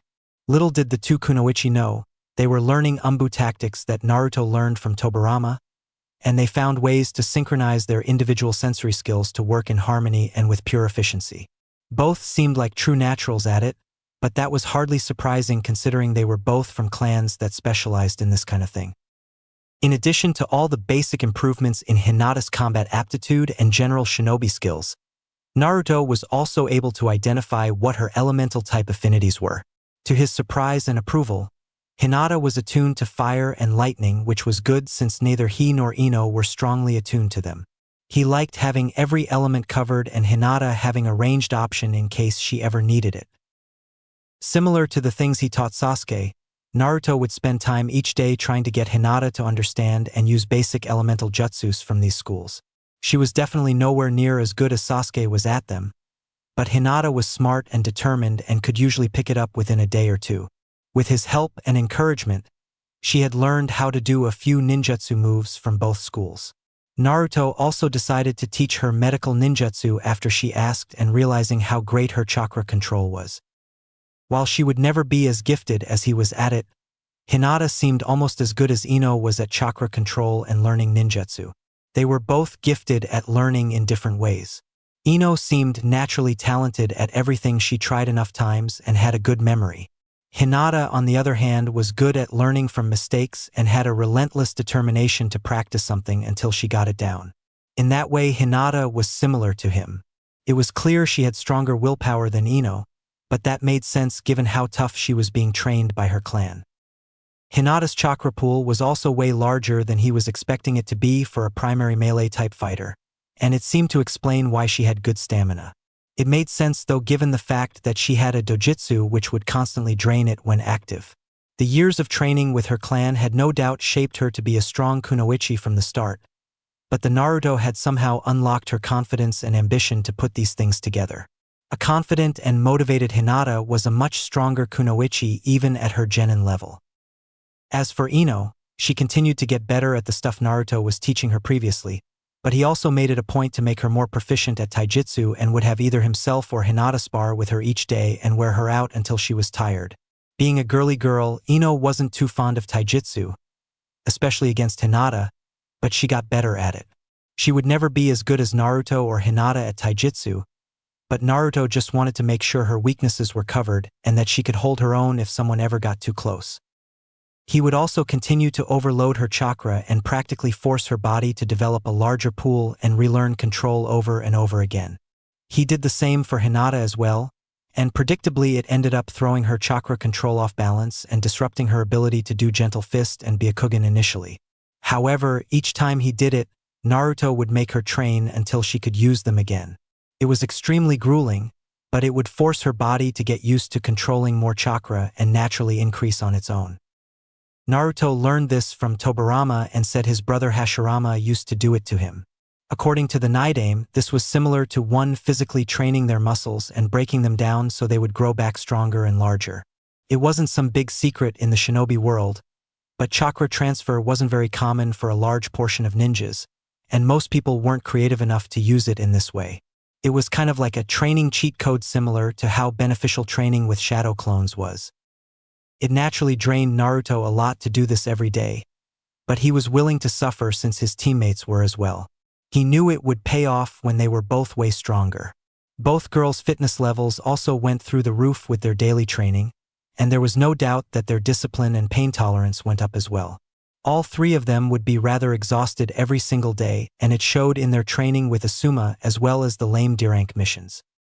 After a month of doing hardcore training that Tobirama would approve of and slumming around Konoha with D-rank missions, Team 10 was finally seeing a change of pace as they walked towards the village center to meet up with their sensei. He had requested the three genin meet him at the Hokage Tower bright and early for their mission. Normally he just got the D-rank missions for them, but this time it seemed obvious they would be doing something new. I'm so sore. Why'd he make us show up here at 6 in the morning? Ino yawned as she stretched out and walked alongside her teammates. She was walking on Naruto's left. Hinata was on his right, and she looked quite tired as well. She didn't show it as much though as she spoke up. Asuma-sensei most likely wanted us here for a special kind of mission. Perhaps we've finally earned enough prestige to do a C rank. Geez, I hope so. I'm gonna fall asleep in the middle of the street if it's another lame, boring D rank mission, Ino exclaimed. It's definitely a C rank mission. We probably had to wake up early because we'll need to travel today, Naruto noted. Wait, we're traveling. Why wouldn't Sensei just tell us that then? I would have packed if I knew that, Ino replied. Naruto shook his head. They'll probably give us time to do that before we leave. What do you think we'll be doing on this C-rank mission, Naruto-kun? Hinata asked without stuttering. He was truly proud of her. She almost never stuttered anymore except when getting embarrassed occasionally. Probably traveling and delivering something. Could be an escort as well. C-rank missions are usually not that dangerous. I guess the worst we could see would be bandits or something. Chunin are able to solo C-rank missions, so it can't be that dangerous. We'll have a Jonin with us and we're all pretty tough for genin, so I don't think it'll be that bad, Naruto answered. Well, at least it will be a break from your torturous training. Can't say I like the idea of camping or fighting bandits, but anything is better than a D-rank mission, Ino sighed. Naruto chuckled. Well, I guess you can consider it a brief vacation from our training regime. I don't think you'll have any trouble sleeping outside. And if you do, I guess we can always train on the road. It would be a good chance to get hands-on training with our scouting skills, Hinata pointed out. Just then, the three genin saw another trio passing them on the other side of the street. It was Team 7 with Sasuke, Sakura, and Kiba. Akamaru, Kiba's dog, wasn't with them strangely enough though.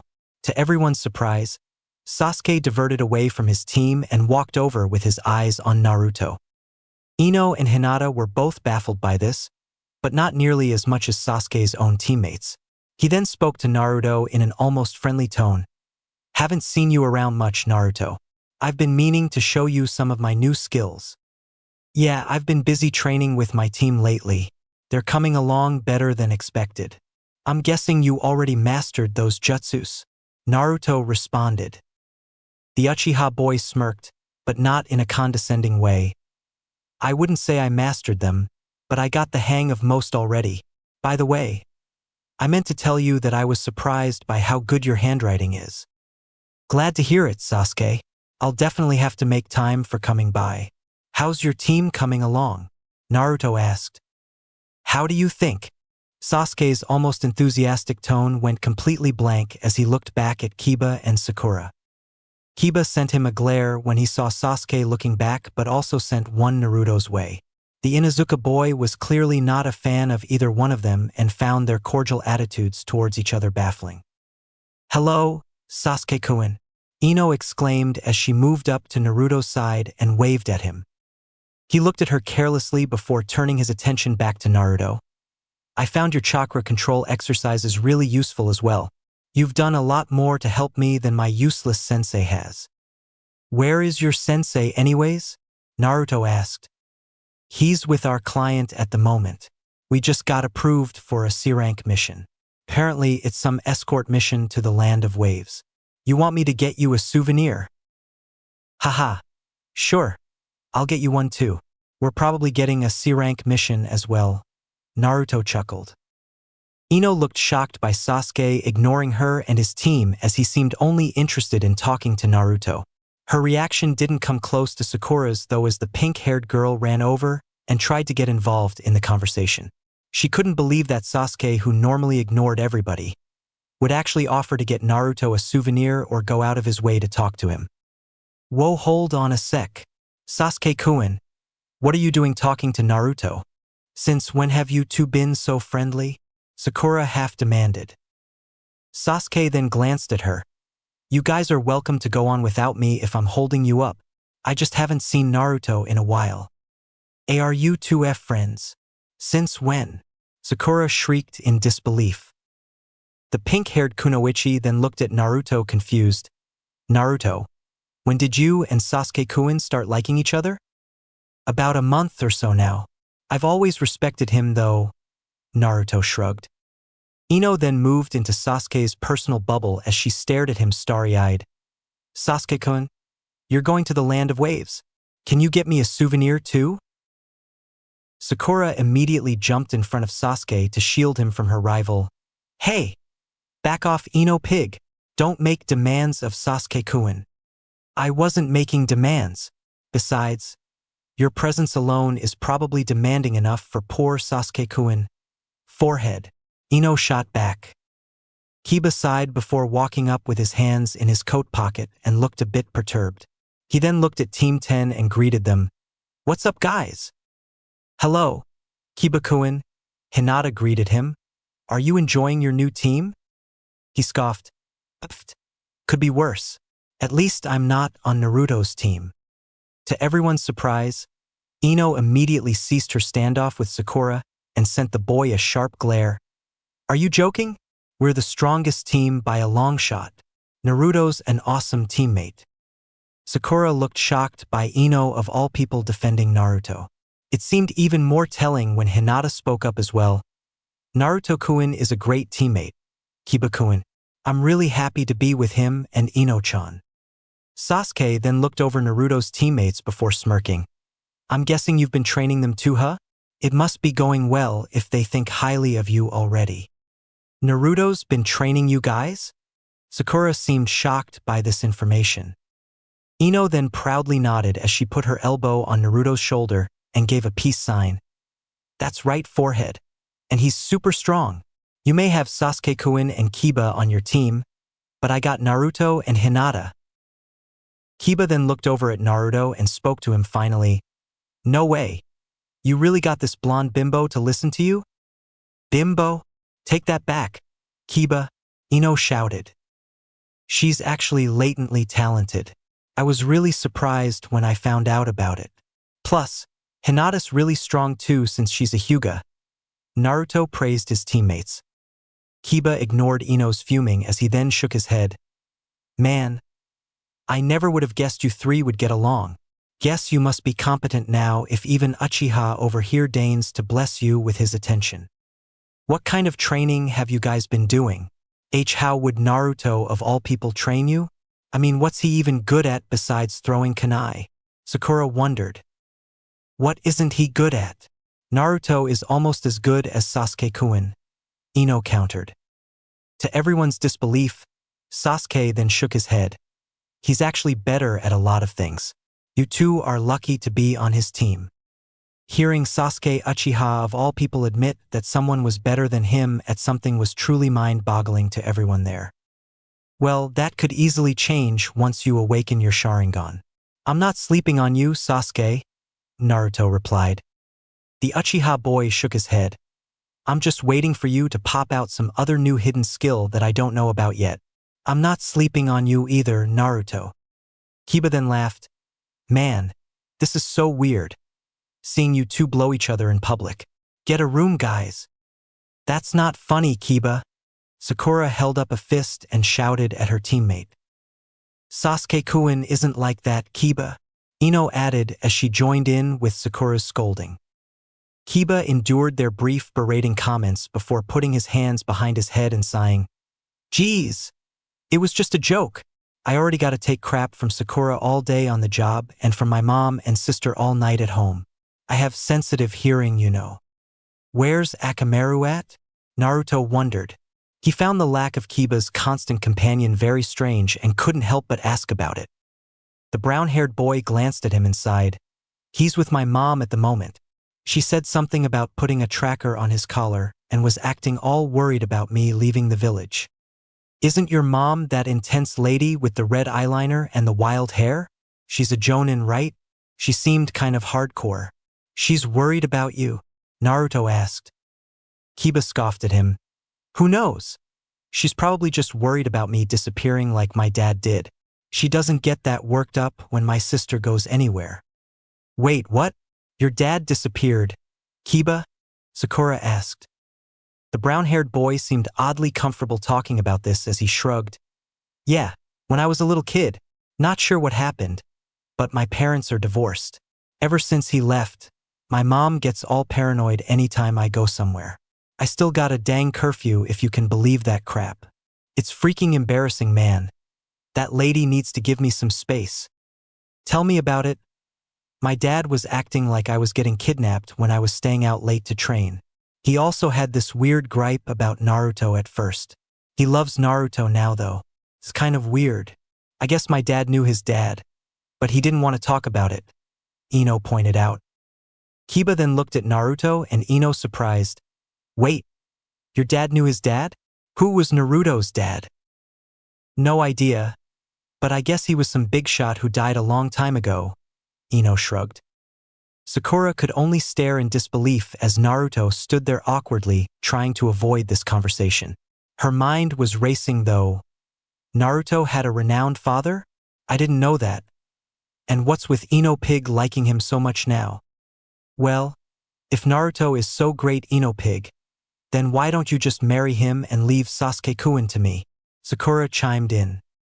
Everyone immediately went deathly silent as Sakura's comment seemed to embarrass the blonde girl. Hinata did not seem to approve of that comment as even she sent a sharp look Ino and Sakura's way. Ino had to make a furious face to hide her light blush and shook her head angrily. Get real. You wish forehead. Well, you're on the same team, aren't you? Maybe you should just accept what you get, Ino Pig. Sakura and Ino then clasped hands as they pushed against one another. I'd tell you to move on to Naruto, but he probably takes you less seriously than Sasuke-kun, Ino shot back. Her words seemed to actually cut deep as Sakura ceased her aggression and looked confused by them. Ino then proudly continued, You fumbled big time, forehead. Although even Naruto was too good for you.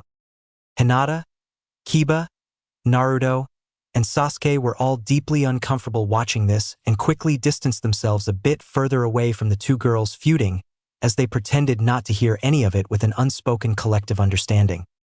Kiba continued ignoring the weird dynamic going on with the girls as he spoke to Naruto again.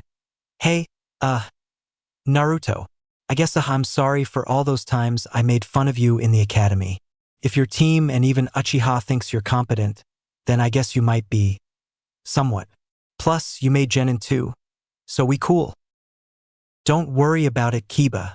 We were just kids. I wouldn't hold a grudge over something like that. Naruto smiled at him, much to the dog boy's surprise. He found it baffling how the former deadlast could forgive him so easily and frowned. Yeah, I guess so. Well, good luck on your mission, guys. I'm gonna go pick up Akamaru and pack. Later, Kiba. Naruto waved. Goodbye, Kiba-kun. Hinata waved. Be safe. After Kiba left, Sasuke sighed. Well, I'll see you when you get back, Naruto. There's some stuff I've been working on that I'd like your input for. I'll make sure I get a good souvenir for you.